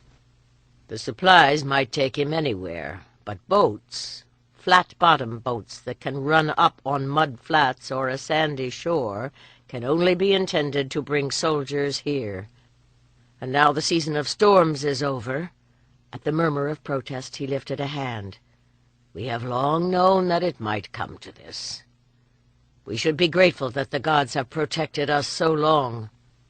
This island is full of Siluri and Odowiki and Dekeangli warriors who escaped when the Romans conquered their tribes," said Helva. "On the mainland there is no British king with the force to defend us. We have called you here together to decide whether to disperse, to resist with all our powers, or to surrender to the mercy of Rome." "The latter is no choice, surely," said someone. "They have none for our kind." "They hate what they fear. Then let us prove them right to do so." This was an imposing old fellow with a long white beard who had clearly been the chief druid to some tribal king. "For the warriors who have come here there is nowhere else to run. And when have there ever been so many druids of our stature gathered in one place? Let us call down the wrath of the gods on Rome." Sweet goddess, thought Lhiannon, what have I returned to? It will be like the campaign with Karatak all over again. In nightmares she still wandered across that final battlefield, though the memory had faded while she was in Erihu. "First, surely we should seek their favor," said one of the priestesses. "When we fled to this place we brought our treasures. Swords and chariots are not a druid's weapons. Let us give them to the gods." "Better sunk than displayed in a Roman triumph," muttered someone behind her. "The warrior prepares for battle by practicing his skills," Ardanos said sternly. "You who served in Dunan village had more need for the rites of growth and healing than for high magic. And our purpose here at Listero has been to nurture spirits. If we are to stand against the Romans, every one of you must spend the time we have left in prayer and purification, disciplining the mind and preparing the soul." Lhiannon wondered how much use that would be. She had seen enough warfare to know that the farmer whose hands were more accustomed to wielding a hoe than a spear was useful mostly to fill out the battle line. To use a sword effectively required constant practice. In Eriu, the Druids were often called upon to raise storms or spirits against the armies on whom their kings made war. But only a few of the Druids here, like Ardanos, and me, she thought grimly, had actually seen fighting.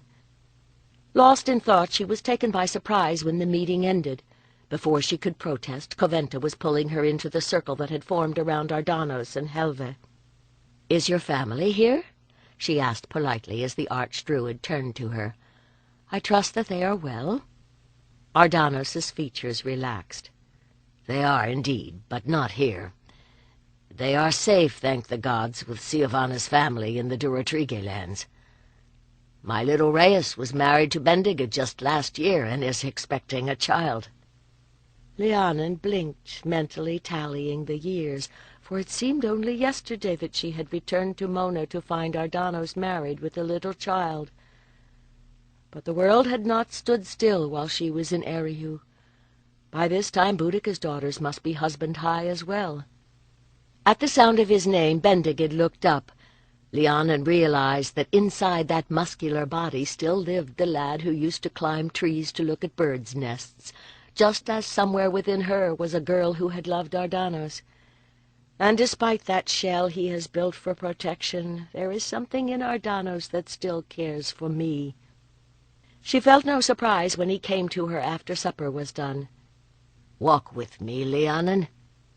She looked at him dubiously, remembering the last time they had been alone. Reading her expression, Ardanos looked away. "You need not be afraid," he said in a constricted voice. "I shall say nothing to you that could not be said in full view of the entire Druid community. Nothing of a personal nature, that is. But as I also wish to speak frankly of matters that concern the others, I would as soon they did not hear." "Very well, my lord," she replied. "I will come with you." This time he led her down the road toward the shore. The cliffs on the other side were thickly wooded. On the height beyond, a point of light marked some shepherd's fire. The dark waters of the strait lay quiet beneath the young moon, belying the strength of the current below. But the tide was coming in, and the wavelets, each one a little closer, lapped gently at the sand. It was hard to believe that soon those waters might run with blood. "You were right to address me as Lord a little while ago," Ardanos said presently. "The heart of the man who loves you tells me to send you away while I can, but the Archdruid answers to other imperatives. You have seen my army," he added bitterly. "Good priests and priestesses, most of them, but these are not adepts. Helve, little as you may like her, does have power. So does Coventa, if there is someone to direct it. Most of those who were young enough to remember their training went off to help the warriors and died. But you, Lhiannon, were the most powerful priestess of your generation. We will need you badly. For the sake of our order, I ask you to stay." "What chance do we have?" she asked. Ardanos sighed. "This Governor Paulinus worries me. I fear he is another Roman of the breed of Caesar. His gods must love him. He takes risks and wins.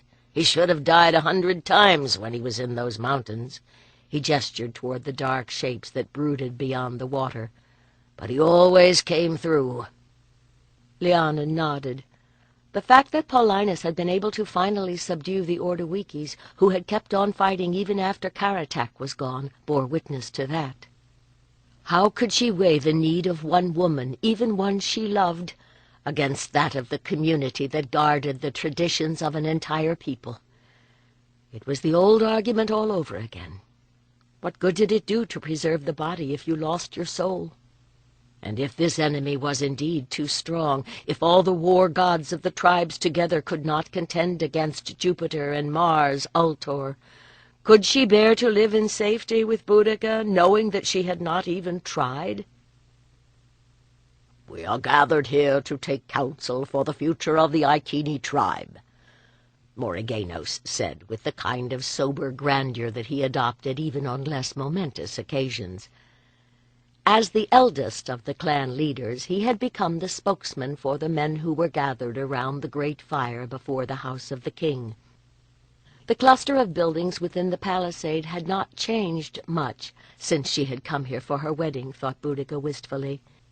Except for the little temple just outside the dune, even in his passion for building, Prasutagus had not ventured to alter the ancient home of his line. Once more the elders of the Iceni clans had assembled at Dungaro to choose a king. "We have buried a noble lord, Prasutagos, son of Domarotagos, son through many fathers of Branos, who led us to this land. There is now no male remaining of the blood of our kings." Morriganos pulled at his brindled beard. Boudica sighed, remembering her lost son. If he had survived, he would be nearly the age of the young emperor. "It was the will of our lord that his daughters inherit with the emperor." Morriganos's lip curled at that, but he said no word that could be reported against him. It was the other chieftains who glared at Clotho, who had arrived the day after the funeral, unheralded, uninvited, and unwelcome. At least it was only Clotho, thought Boudica. She had feared that Pollio might come to the funeral. She herself was here only for the sake of the living children who sat to either side. Her moment of exultation at the funeral had gone as swiftly as it came. Without Prasutagos it was a barren world, but for their sakes she must learn to live in it. "With that we have no quarrel. A man may leave his possessions where he likes." And where it is politic, came the unspoken addendum. "But it is for us to choose who shall lead the tribe. On both counts you are wrong." Clotho's voice overrode his. "Prasutagos was a client of the emperor. That relationship dies with him. It is for the emperor to choose another man to rule these lands as client king, or to administer them directly as a conquered territory. We were never conquered. We are Rome's allies." The meeting erupted in a babble of protest. "And who are you to speak for the emperor, toad?" roared Batuitos. "One who was trusted by Nero's procurator. While the governor is in the west, it is Decianus Catus whose word you must obey. Neither your will nor that of Prasutagus has any meaning until confirmed by the real rulers of Britannia. If they do not do so, they betray that Roman law they praise so highly," snapped Drostak, his moustache bristling. "And they show themselves without honor and unworthy of our obedience," added Morriganos. Clotho shrugged. "I tell you this for your sake, not for mine." Boudica surged to her feet. "How dare you say such things while my husband's ashes are still warm? He trusted Rome. Go back to your masters and let them teach you the meaning of honor, if they can. Do you think yourself another Cartimandua?" he sneered. "They do not trust her, and they will place even less faith in you."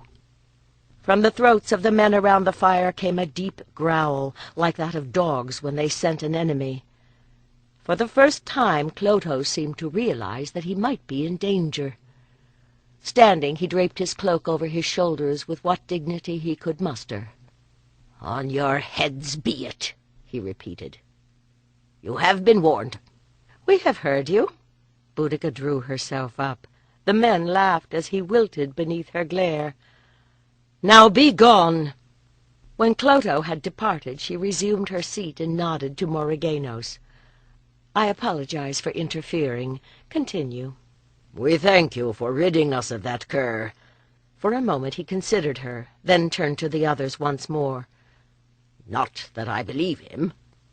The Romans have been strong in their support of the Briganti queen. Why should they not accept a queen in the Iceni lands? There is no male of the old blood, but Boudica and her daughters are of that line, and she has ruled at her husband's side. I propose that we acclaim her now. When her daughters have husbands, it will be time enough to consider the election of a king." "This is what I had hoped for." Regana squeezed her hand. "Mother, why do you look so surprised? It was the obvious thing." Boudica had not expected it. But as the tribesmen began to cheer, she heard once more the voice of Prasutagus asking her to guard his people. "For you I will do it," she said silently. "For you." Boudica stood in the earth ring where she and Prasutagus had been bound. The body to which the marriage rite had linked her was no more, but he was still a part of her soul. Standing here with the green fields rolling away on every side, she could almost sense him beside her. He had loved this land, and she had loved him. If she followed in his footsteps, perhaps he would walk with her, and she might dare to feel once more. The Druids who had conducted Prasutagus's rite were long gone, frightened into exile or hiding when the Romans had begun to enforce the ban on their order. Branganos, with the surprising assistance of Rhiannon, who had turned up unexpectedly at their gates a few days after the council, was conducting the ceremony. "Boudica, daughter of Dubrak, of the line of Branos, son of the White Mare, will you stand as queen for the people and lady of the land?" "I will." They had purified and blessed her already with fire and water, with earth and with air. She felt herself suddenly grown heavy, as if she had taken root in the soil. "And will you swear to be as a mother to the Iceni, nourishing them in time of peace, protecting them in war, upholding the rights of the weak, and punishing the wrongdoing of the strong?"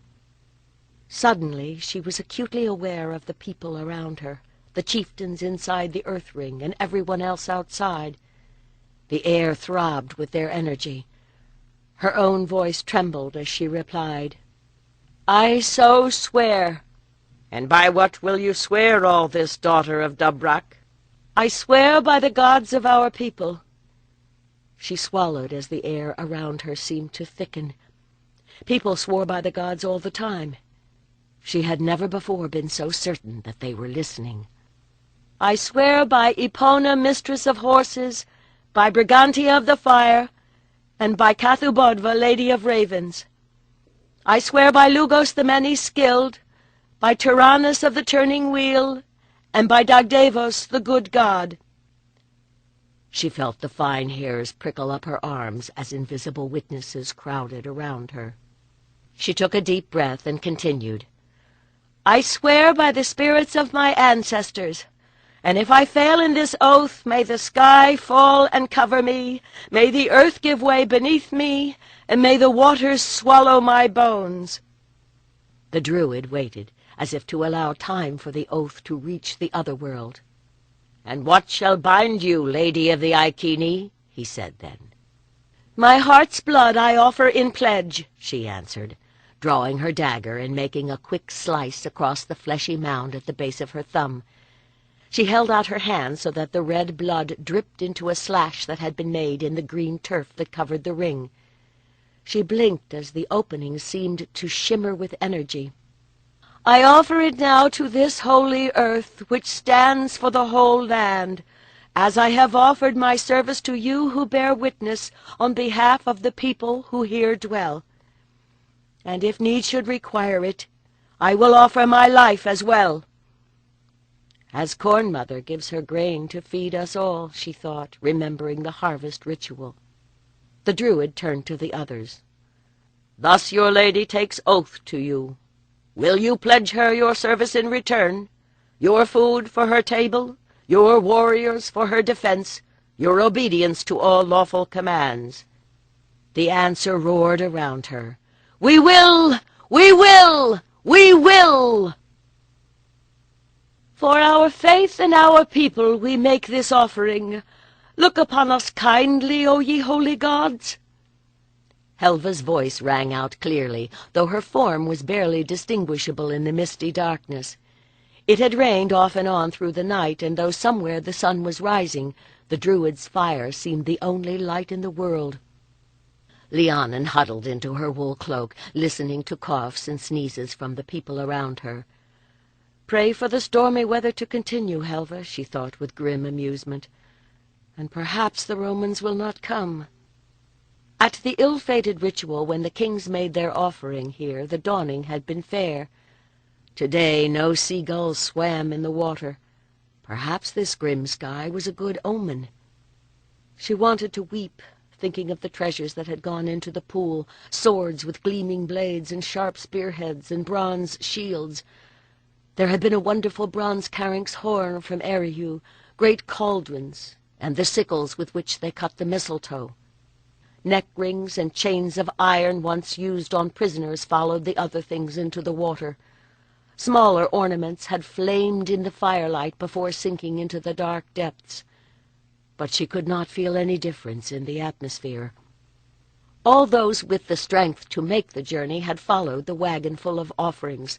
The very elderly had been sent away by sea, or if they were too frail to travel, taken to crofts and farmsteads elsewhere on the island, where they could be passed off as grandmothers and old uncles if the Romans came. The 36 priests and priestesses who remained stood now with unlit torches in their hands on the shores of the Lake of Little Stones. From her place on the western side, Lhiannon looked across the dark waters at Ardanos. At the south stood Helva, and across from her Cunitor. Helva always was fire to my water, thought Lhiannon. It is no wonder we have found it hard to get along. Ardanos lit his torch and touched it to that of the next man, and he to the priestess beyond him, and so from one to another until the pool was circled by flame. Points of fire danced in the water as if the spirits of the pool were joining the ritual. Lhiannon felt a quiver along her spine as the circuit was closed, and the Druids set their torches into the ground. Perhaps the gods would hear them after all. By earth and water, air and fire, we cast the circle of desire. Between the darkness and the day, between the worlds, we find the way. As their voices joined in the chant, Lhiannon sensed the inner dip and expansion of oncoming trance, and knew the magic was beginning. By sacrifice the gods are fed, in offering our blood we shed. Cathubadva here we hail, make the Roman warriors fail. And one by one, each priest and priestess stepped forward, drew a sharp knife across the soft pad at the base of the thumb, and let the blood drip into the pool. This was the change in the ritual that Helva had decreed, that they should offer neither horse, nor bull, nor even a hare, but their own blood as a gift of energy. Their arms grow weak, their weapons break, their courage chill, their strength we take. By the dawning of the day, they falter, turn, they flee away. Again the chant was repeated, and again. To Lhiannon it seemed as if a mist were forming over the water. Such a thing might often be seen above chill pools when the air began to warm with the approach of day, but these vapors pulsed with a fire-shot darkness. She reached out to right and left as the power they were raising began to push against the boundaries of the circle, felt Helva's passion and Cunitor's faithful strength, and across the pool, Ardanos's keen intelligence balancing the surge of her love. The circle held, and the energy, contained, swirled upward. Around the pool day was breaking, but above it darkness roiled like a cloud of black wings. "Let fear chill them, and fire burn!" cried Helve.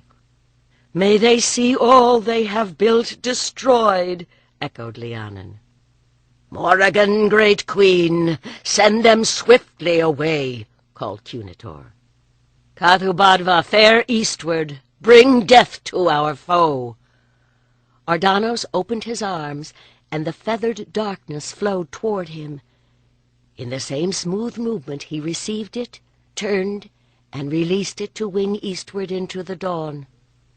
As it passed, Lhiannon perceived with a sense beyond hearing a sound that was at once a raven's screech and a woman's laugh.